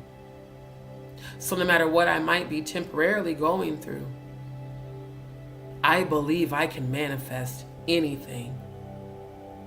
So I practice this stuff with the angel numbers and the mantras every day. When I be bleeding in the bathroom, passing clots, I start speaking healing over my body. I command this body to be healed. I cancel the assignment of this generational curse. This happened to my grandmother and my uncle. They both had to have surgery. My uncle had to have 2 surgeries. This is definitely a generational curse. I'm going to break it. I'm going to keep my soul purpose first. Then everything else I need will be added to me. It'll come to me because I put it out in the universe that I deserve it. I've gone through a lot of shit. I've been fucked over by a lot of people who I've done right by and never sought revenge. But I think every one of them people get their karma. I kept it pushing. That's why they do show me the premonitions of our future. They do show me holding my baby girl. They do show me holding my son and me and my husband being together. Us both performing together because we both love music. Not just the music, us doing charity work and helping in the community. Like us coming together for a spiritual purpose, not just the earthly. And then I saw myself in this big auditorium presenting my movie, Gog versus Magog, showing y'all the vision they showed me in heaven, but on film. That's my purpose. Fuck all this bullshit on YouTube. My life has a much deeper purpose. This is just a platform for me to reach people. That's it. Like, shit had got so bad, my P.O. box got closed.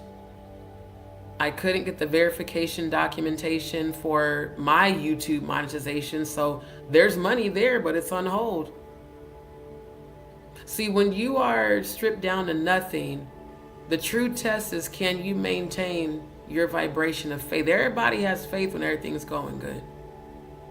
Where's your faith when everything feels like it's falling apart and everybody is falling in place? Do you still believe that God is good? Do you still believe that you can achieve those things when you're faced with adversity after adversity? I got displaced after Hurricane Beryl, and in the hospital what was it, a week after the hurricane.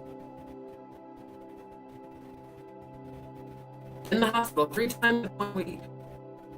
Then back again in 2 weeks. Then back again in 2 more weeks. They're like, you need to see a colorectal surgeon. Well, my insurance isn't going to cover the testing that I need. So it ain't that easy to just, you know, and Texas is different. Most doctors ain't about to work with you out of pocket. They make you pay up front. So me encountering all of that,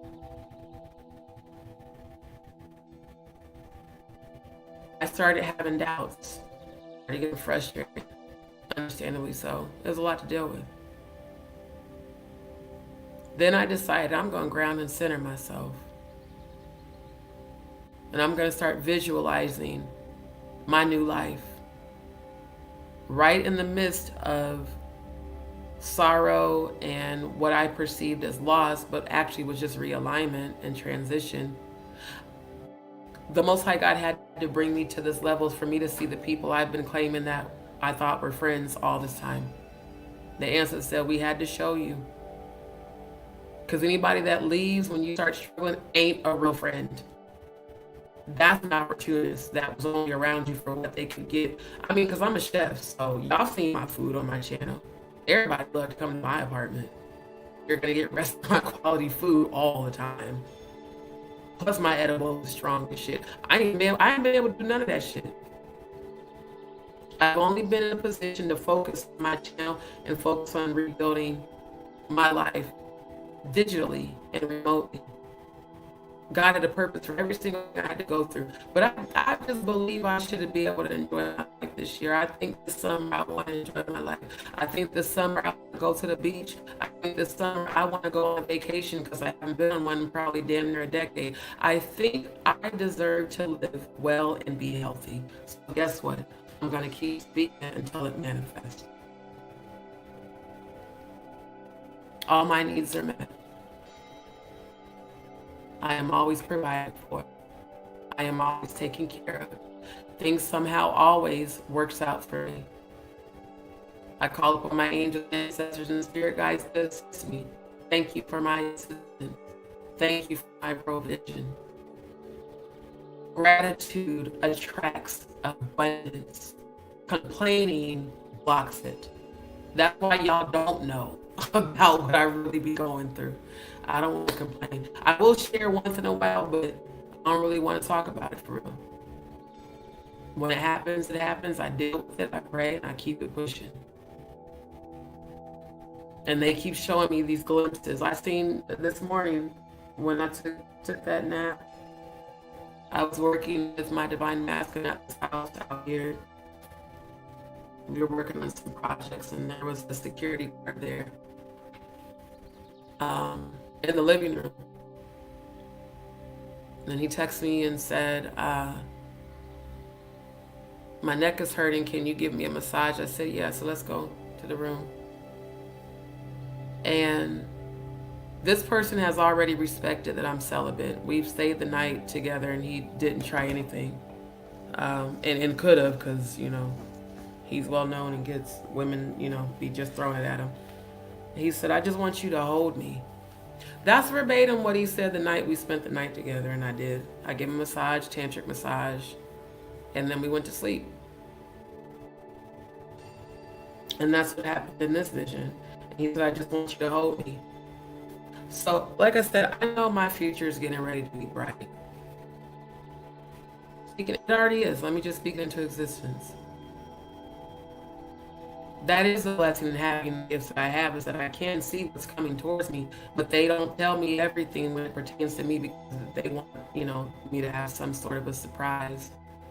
But yeah, I've lost 5 babies. I'm going to have a daughter and a son. Survived rape, survived cancer, survived abuse, survived MK Ultra, cult conditioning from the environment I came from, survived it all to be able to help other people heal. So if anybody deserves blessings and abundance, it's my ass. You know, I just really believe that. I believe I deserve to live good now. I went through it all. still standing. That's how you know you're strong. When you can go through hell and you are still here. If you're on this live right now, you are stronger than you realize because you're still standing. And I want you to say that, everybody on this live, before you go to bed or go to work or whatever you're going to do today, I want you to look in the mirror and say, I am proud of you. I'm proud of you because you're still standing and you didn't let life break you. You let it make you. See, life can either break you or make you. I choose to let life make me, even when it feels and it is fucked up.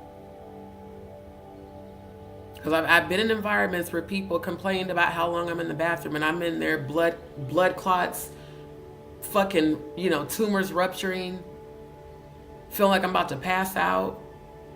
Motherfuckers getting an attitude. You in the bathroom too long. People exploiting me, taking advantage of me because of my circumstances. People saying that they'll offer help, but only if I fuck them. Just stupid shit. So-called friends saying you need to get on OnlyFans. Freaky as I'm is, and the way my body look, oh yeah, I could have been doing that. Why would I do that? When I'm preparing myself for marriage and to be a mother, why would I do that? And I have skills and talents. It's just a matter of the right opportunity presented itself. I got a lot of skills. So that's what I'm working on. Manifesting that.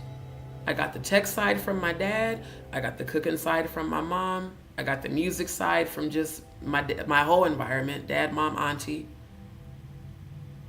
Got the production side from the damn church/cult I was a part of, where I helped with the TV broadcast, the Apostolic Oneness Network that we started.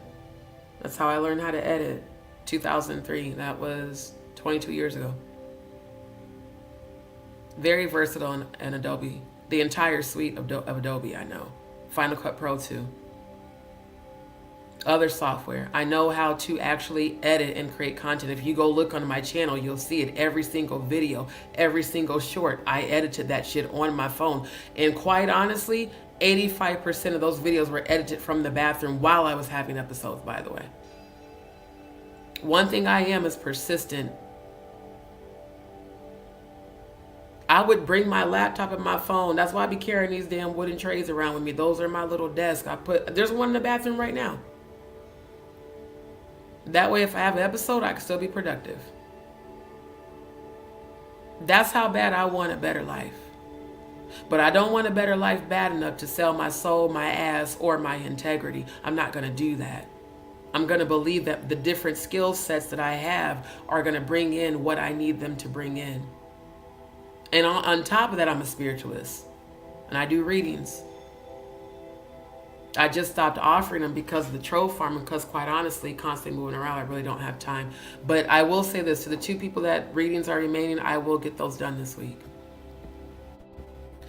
When I really look at these angel numbers and I keep seeing these messages to keep going, no matter if the going gets tough, to keep going, to visualize what you want to manifest.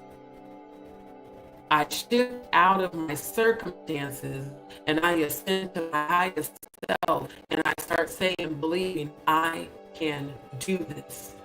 I can have this. I deserve this. As long as the universe is receiving that frequency and that vibration, it's going to bring it right to you. I'm not God. I'm not supposed to know how it's going. I'm just supposed to believe it is. I want every one of y'all to learn that from me on this channel, how to really manifest. You have to believe you deserve it, and you have to believe it's possible for you to have it. Otherwise, you will block it. That doubt, that fear, that self-sabotage, all of that, blockages. So when you vibrate that low frequency, the universe has to give you low frequency back. I just wanted to share that with y'all because I felt like I'm not even on the StreamYard page to look at y'all's comments. I'm sharing screen, but I'm feeling multiple people's energy. that multiple people needed to hear this. Again, that's why I had to go live, because I'm tired of shit. It's fucking 8:35 my time. I wasn't planning on going live. When my ancestors said, you need to go live, I obey. Okay. That means somebody needed to hear everything that happened tonight, and lo and behold, yes. These angelic numbers have a lot of meaning. For those who say numerology is evil, no, you just have not ascended to open your third eye yet. Neither is astrology, neither is tarot. What makes it evil is if you use an evil intention. The knowledge, occultic knowledge, just means hidden knowledge. Not like MK Ultra cult, like occult, meaning hidden. This is considered hidden knowledge. They don't teach about spirituality and numerology in school. It's something you have to, seek out and find. If you're seeing triple numbers, look them up. If you see quadruple numbers like the 1111, the 111, look them up. There's a meaning behind it. Speaking of, after I do 333, I do need to do 1111 because I saw that one today. And I saw 1001. Thank you, ancestors, for reminding me. I forgot. Because those were specific messages. It was 1111 and 1001. Everything that we go through, we can grow through. That's what I've been teaching. Grow through what you're going through. Because if you don't, the universe is just going to keep presenting you with the same scenario over and over until you do. The angels want you to connect with your higher self and trust the guidance you receive from within. Seeing angel number 333 is an invitation to deepen your spiritual practice. Ironic that I just stopped to say all that. And connect with the divine realm. It's a reminder that you are never alone. You are never alone, even when you feel like you're alone in person. Your angels, your ancestors, your spirit guides, your ascended masters, they always surround you. And for those who don't know what ancestors are, it's anyone in your life who's passed away, whether a child, a parent, a sibling, a lover, whatever their role was. Once they transition, they automatically become one of your ancestors. As well as your ancestors that lived before you that you don't know, that centuries ago or generations ago, they're always around you. Always. You are never alone, and your angels are always with you, supporting and guiding you. Take time to meditate. I call meditation quieting the mind. I'll put on high vibrational music like this. I'll put my phone on do not disturb and go straight into meditation prayer. That's why I call it tuning out to tune in. Tap in. You notice I always put tap in capital letters in my descriptions. There's a reason for that. Tap into your heart chakra. Tap into your third eye. That's where God dwells. That's exactly where God dwells. Right there. You are never alone, and your angels are always with you, supporting and guiding you. Take time to meditate, pray, or connect with nature to strengthen your spiritual connection. I'm going to do these other two, and then I'm going to end live because I'm super tired. But I have to do what God told me to do. I do obey the voice of the Most High God within me. If the angels is telling me, yo, do this before you go to sleep, okay. I'm obedient. I'd rather do what needs to be done for people to receive healing than to be like, oh no, I'm too tired. No, I'm not too tired to do what God told me to do. I can get some rest.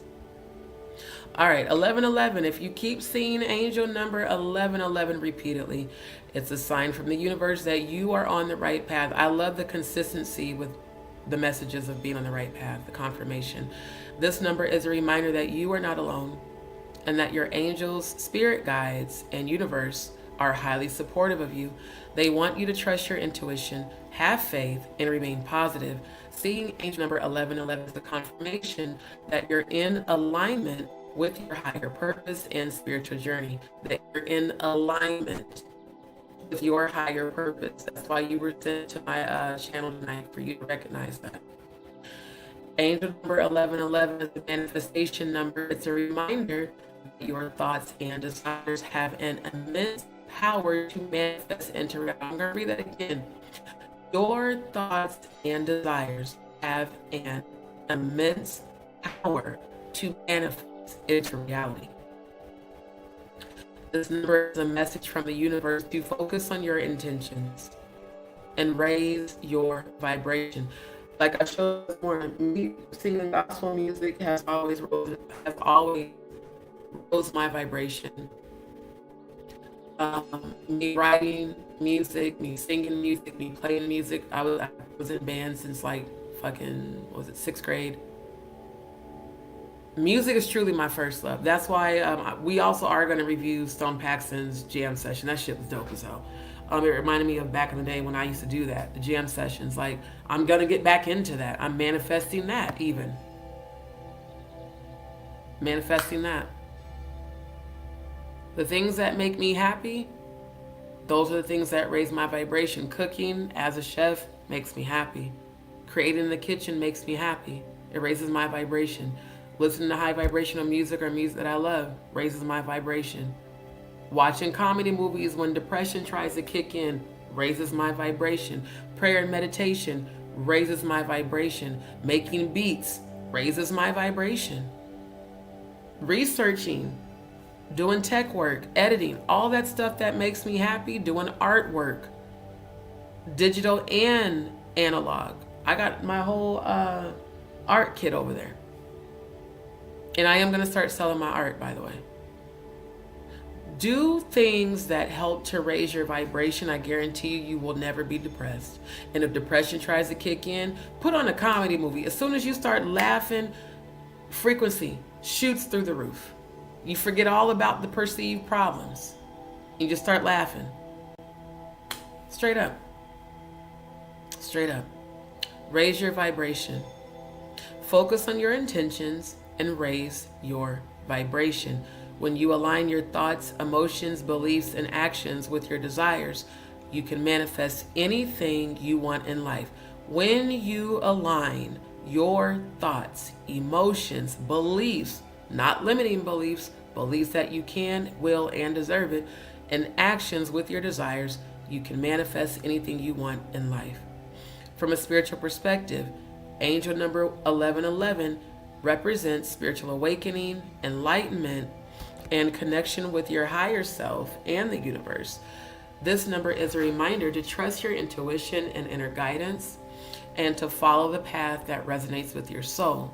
When you connect with your spiritual essence, you tap into a higher power that guides you towards your life purpose and inner fulfillment. So when you hear me talk about tap into your higher self, that's what your higher self is. It's your thoughts at the highest frequency, the God energy. Now, this was the last one. And I'll come back and check the comments in a session. Oh, how are you sending freaky thoughts and I'm trying to help people heal? I'm gonna need you to stop. Stop. That telepathic shit has been very real lately. I just heard my divine masculine say that spirituality is turning him on. It's not meant for that. It's meant to help people heal. Although I receive that you like this, but just cut off the communication right now. Seeing angel number 1001 repeatedly is a clear sign of awakening and spiritual evolution. I love that. A clear sign of that's why I saw that today. Okay. A clear sign of awakening and spiritual evolution. The angelic realm is trying to communicate with you and guide you towards achieving your true purpose in life. It's a reminder. Ooh, that's for a lot of y'all. The angelic realm is trying to communicate with you and guide you towards achieving your true purpose in life. There is like a bunch of people on this live right now that message, that's your ancestor and angel telling you that right now. And for those who would just hit you like a ton of bricks, that's your message, straight up. Your ancestors and angels just said, this is you. If you heard in your mind, this is me, that was for you specifically. It's a reminder to focus on your goals, overcome your fears, Absolutely love this. And manifest your dreams into reality. Y'all was really giving me a lot of messages today. They just said 1011. Okay, hold on. Downloads come in very fast. Hold on. I'm gonna pull it up so I can do it after this one.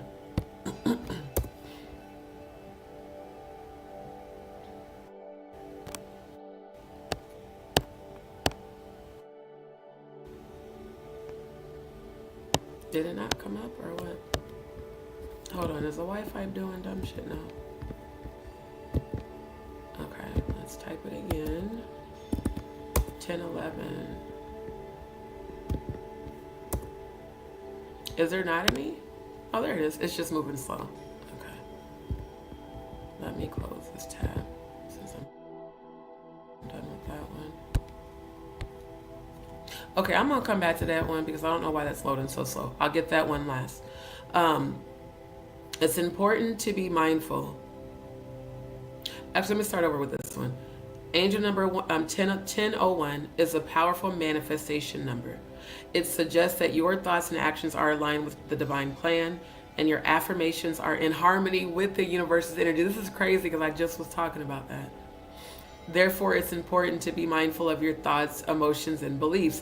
Use positive affirmations. Angels, y'all, you know what answers. Let me just take a moment to say y'all showing up and showing out right now. I love the confirmation. I love when I see divine confirmation. I love this. Use positive affirmations. Visualize your dreams clearly and believe in your abilities to manifest abundance and success in your life. Believe in your own abilities to manifest abundance and success in your life.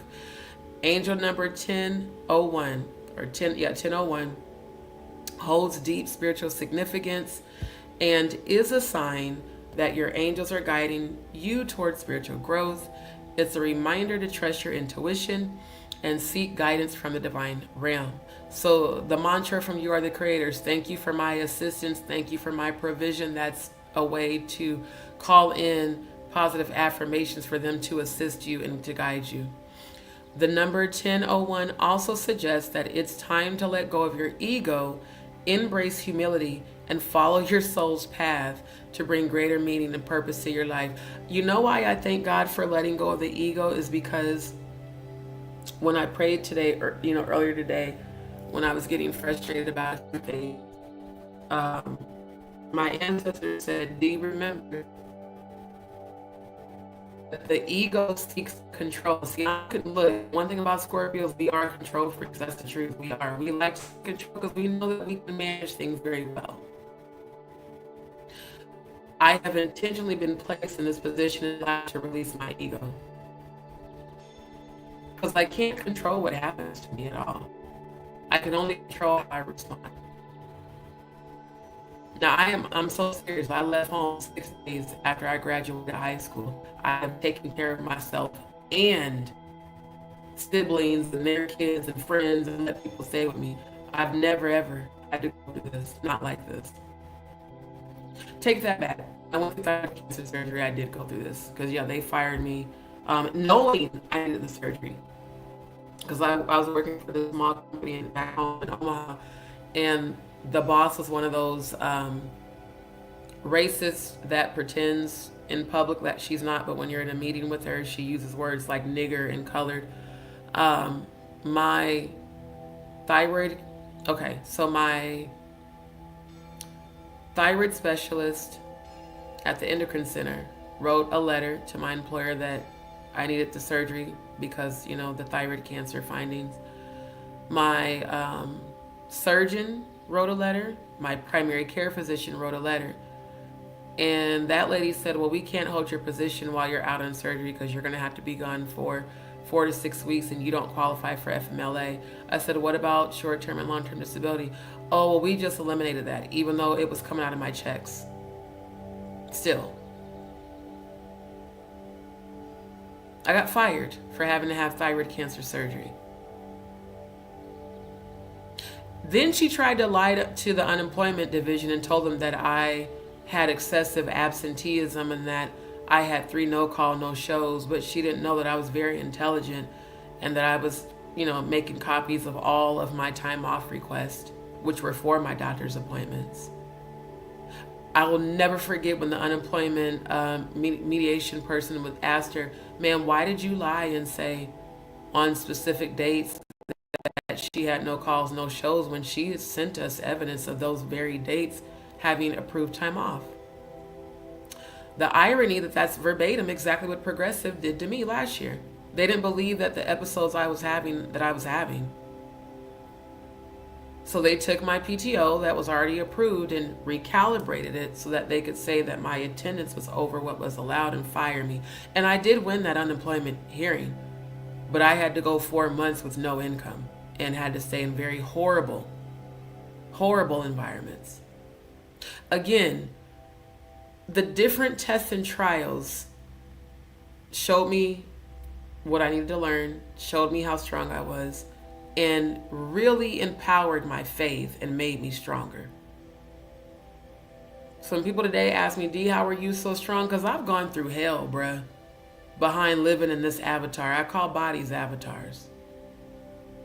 This body puts me through a lot. And I still show up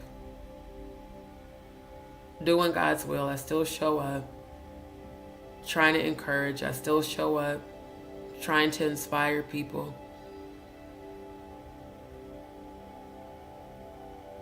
If this is what I have to temporarily go through for other people's faith to be increased, for other people to see that you can persevere and make it without selling your soul, without selling your ass, without OnlyFans, without changing your integrity, this will empower my next generation, all my nieces and nephews, my kids. Perseverance is not easy, but it is a choice. I could be selling, I could be flipping shit I could be doing. That would probably get me locked up. So I said, no, I'm going to do God's will. I'm going to trust that every door I need is going to open. And I'm going to be healed of everything, all of it. And then I'm going to give birth to my 2 children after losing 5. I'm going to have my happily ever after. And I'm going to live good. And I'm going to enjoy life. Be inside of joy, life. Because beyond a shadow of a doubt, I didn't go through everything I went through in this life to give up and for it to all be nothing. I didn't survive all that I've been through, and those are just a few scenarios for nothing.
Okay, the Wi-Fi went completely down, like the whole network. So as I'm speaking these things into existence,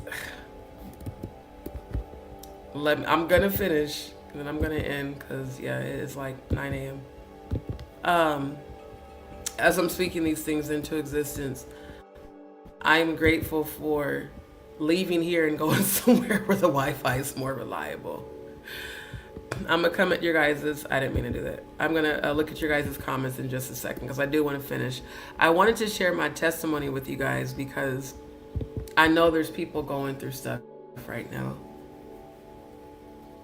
and it's just, you know, just trust the journey, trust the process, even when it looks and feels daunting. Trust me, it's gonna work out in your favor according to your own faith. Angel number 1001 holds deep spiritual significance and is a sign that your angels are guiding you towards spiritual growth. That's why I always say grow through what you're going through. It's a reminder to trust your intuition and seek guidance from the divine realm.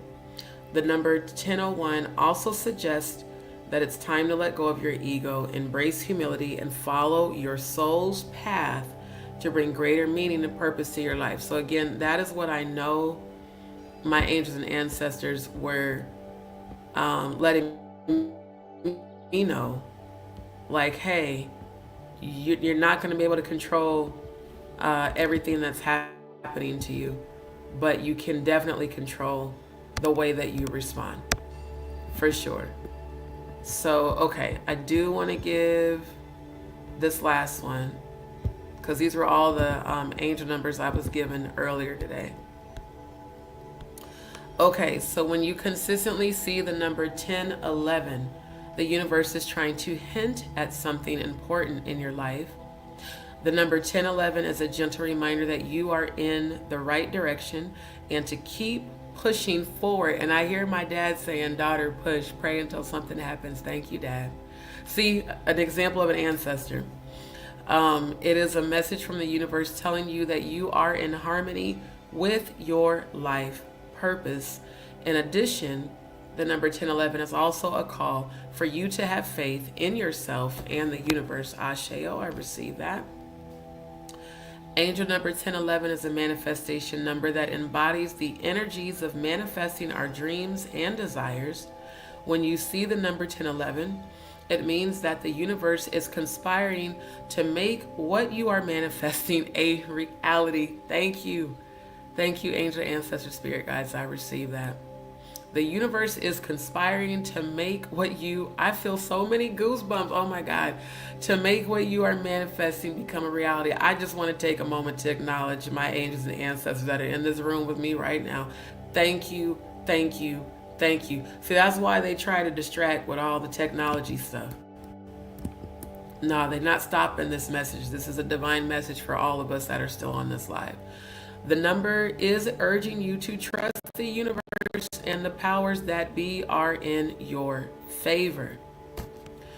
The spirituality meaning of angel number 1011 refers to your spiritual journey and the growth that you need to embark on.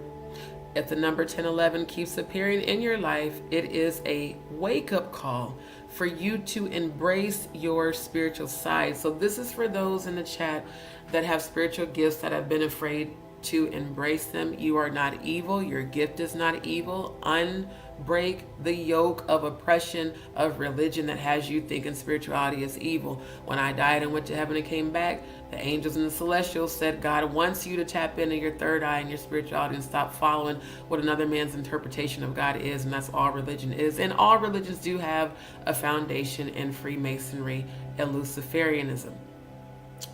It is an opening for you to experience and grow in your spiritual journey. The universe is reminding you of your spiritual calling and that you are a spiritual being having a human experience. I receive this so much. Thank you, ancestors and angels.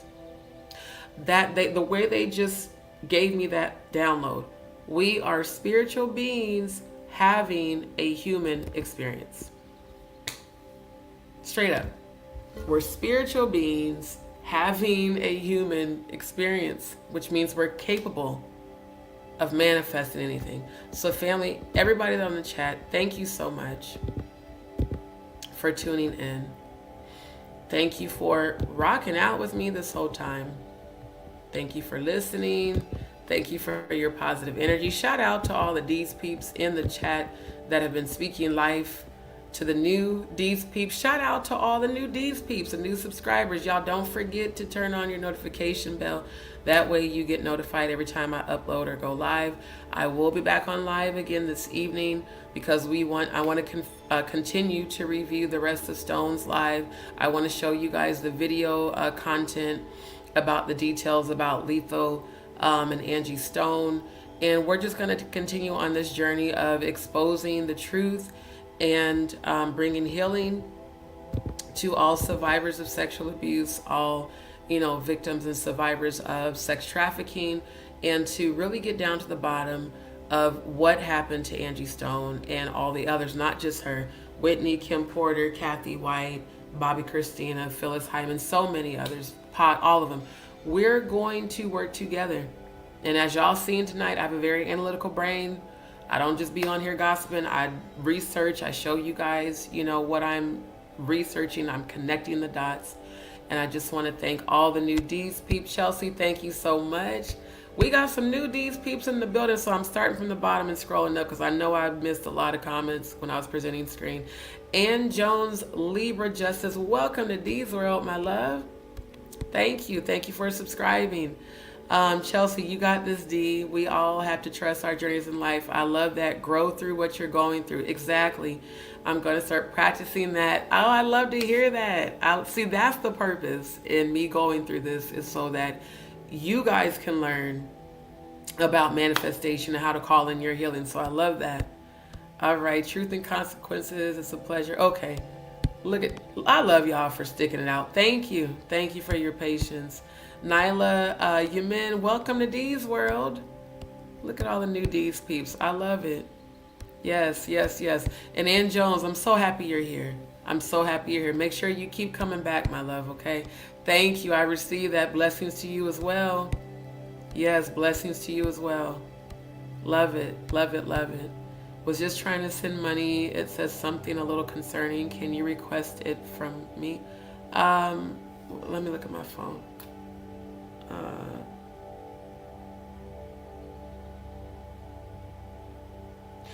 How are you trying to send it? Were you trying to send it through Cash App or through Venmo? Let me know, love, and I'll send you the information on the chat. Miss D, you are the greatest. Thank you, my love. Thank you. I appreciate you, and I appreciate seeing you receive healing in this live. That just makes my heart good. Y'all, when I get tired, my words start getting mixed up. That's the symptom of the graves. So if I start stumbling over my words, I'm actually very tired. Like my sleep aid has kicked all the way in. But thank you. That does my heart good to see you receiving healing during this live. And I want you to keep coming back so that you can. Okay? So yes. Grand rising to everybody in the chat. I want everybody to have a beautiful day. I just want to make sure I, catch as many of the comments as I can. Truth and consequences. Thank you, my love. Oh yeah, no, they did. And it is legal. Because, Nebraska's an at-will state. So that's why they did it as an attendance issue. They could not have, stated my termination reason being health related, because then I could have sued them. So they said it was an attendance issue, and then I proved her to be a liar, and then, on my unemployment. So yeah, they can do that in at-will states, like straight up. So yeah. And you know what? When I get my other channel up, the one that's going to be dedicated to healing, I will be offering spiritual consultations. I'm not doing the readings anymore because it was just too much drama and confusion. But one-on-one spiritual consultations are where questions like that I can definitely answer for you, for sure. So yes, good. Seeing you receive healing is a blessing, for sure. Yeah, I do art. Probably what I'll do, because I definitely got to get some rest, but maybe like this afternoon or early evening, I'll do a live where I show you guys my sketchbooks from when I was enrolled in school. I still have my manual drawings and stuff in my art kit. So yeah, I love to do art. Thank you, Tanya. I received that. I received that. Blessings back to you, my love.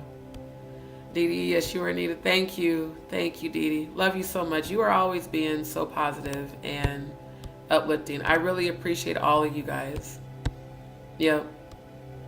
So yeah, family, I'm not gonna be able to get through all the comments because I ain't gonna hold y'all. I feel like I'm about to like for real fall asleep. I'm so tired, but it was worth it. You know, as long as you guys are getting healing, that for me lets me know I'm fulfilling my purpose, and that's what's most important anyway. So love to hear that. Yes, this is a safe place. You know, I want everyone to feel safe here when they come to my platform, and I just love, you know, the camaraderie and you guys speaking life into each other. It's been a beautiful thing to see, quite honestly. Tanya, Cash App. Oh no, not at all. I would check with your bank, because I actually do get donations, and other people haven't had issues, but the few that tried to send donations, when they contacted their banks, they found out that some banks have blocks on what's called peer-to-peer sending. So if your bank has a security feature set up, it's gonna, like, there was another subscriber that tried, matter of fact, Chelsea, when she tried to send a donation, it kept, you know, canceling. But then when Dion sent a donation, it went through just fine. So I guess it's like per individual bank. But no, there's no fraud on my Cash App. I've never received anything like that. So I would check with your bank, and also make sure let me just double check what I pinned in the chat. Make sure that you're typing correctly, because it is pinned in the chat. Hold on.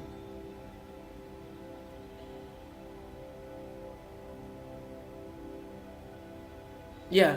So make sure that you're typing my cash tag correctly, and I'll drop it real quick. Let me just drop it again.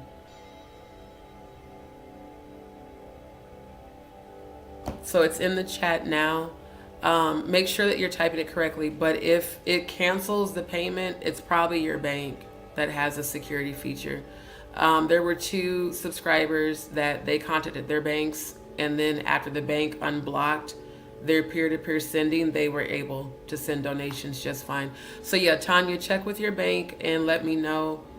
And for those that do need to reach out, I'll drop my email, because I know I said that earlier in the live, and I'm so tired I can't remember if I dropped it or not. And Tanya, just reach out to me through email if you have any issues. So yeah.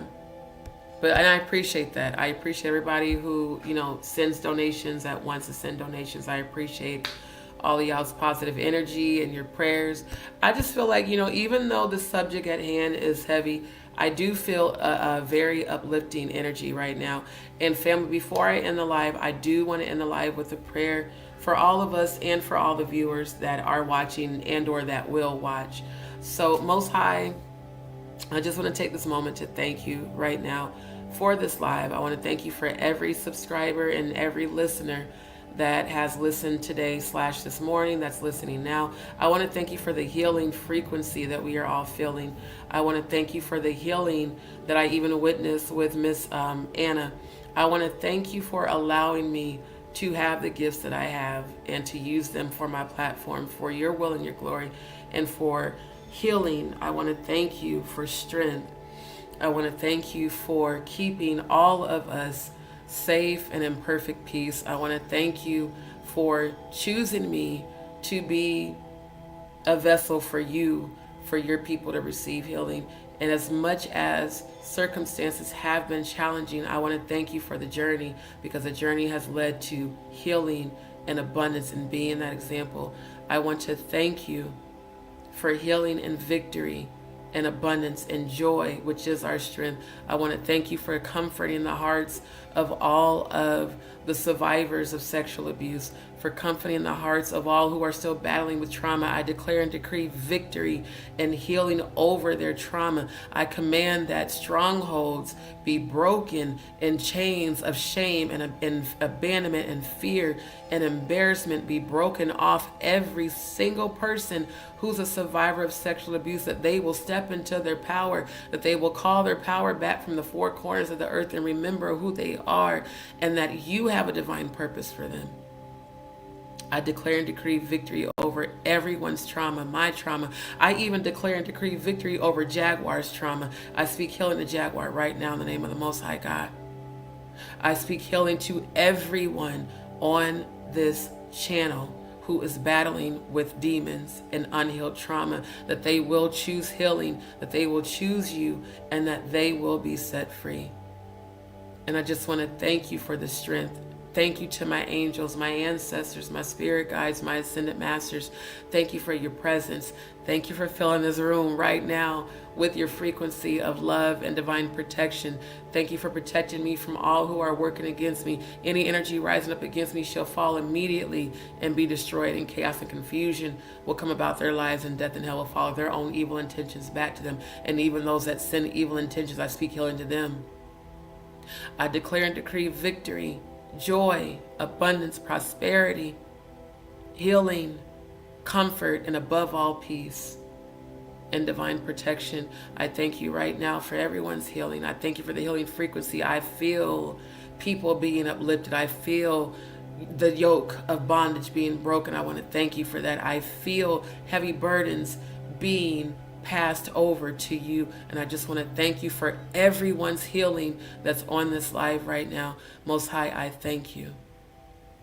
I thank you. I thank you. I thank you. I thank you for my future husband. I thank you for the healing for my divine masculine. I thank you for healing my womb, these fibroids, these hemorrhoids, these tumors, this thyroid condition. I speak healing from my crown down to my feet. I speak healing over my womb. I speak healing over my spine, the sciatica, the fibromyalgia, the trauma from the accidents. I speak healing. I speak joy, prosperity, abundance. I declare and decree it. I deserve it. So shall it be. Asheo and amen. Thank you to everybody who has been here. Thank you. I pray that every single person on this live receives healing. I pray that every last one of you, thank you. I appreciate you as well. I pray that everybody, when you have your day today, that this be the most uplifted day that you have. And that when you leave this live, you walk in your power. That's my prayer for all of y'all. Thank you, Faye. Thank you, Will Gross. Thank you to all my DzPeepz, man. I love y'all for real. Y'all let me know I'm fulfilling God's will. So thank you. Thank all of you. Shout out to all of y'all, you know. So family, I love y'all. I'm going to get some rest. And I will be back tonight. So y'all come back tonight. Y'all have a beautiful day, family. Keep your vibrations high. And remember that what you focus on, you give your power to.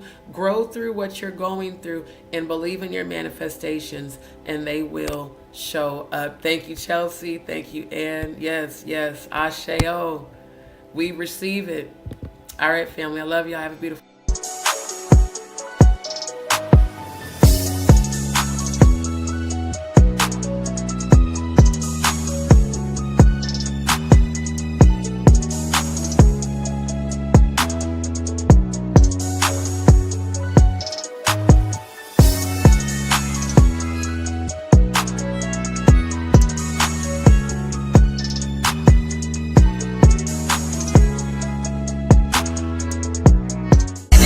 up, I thank God.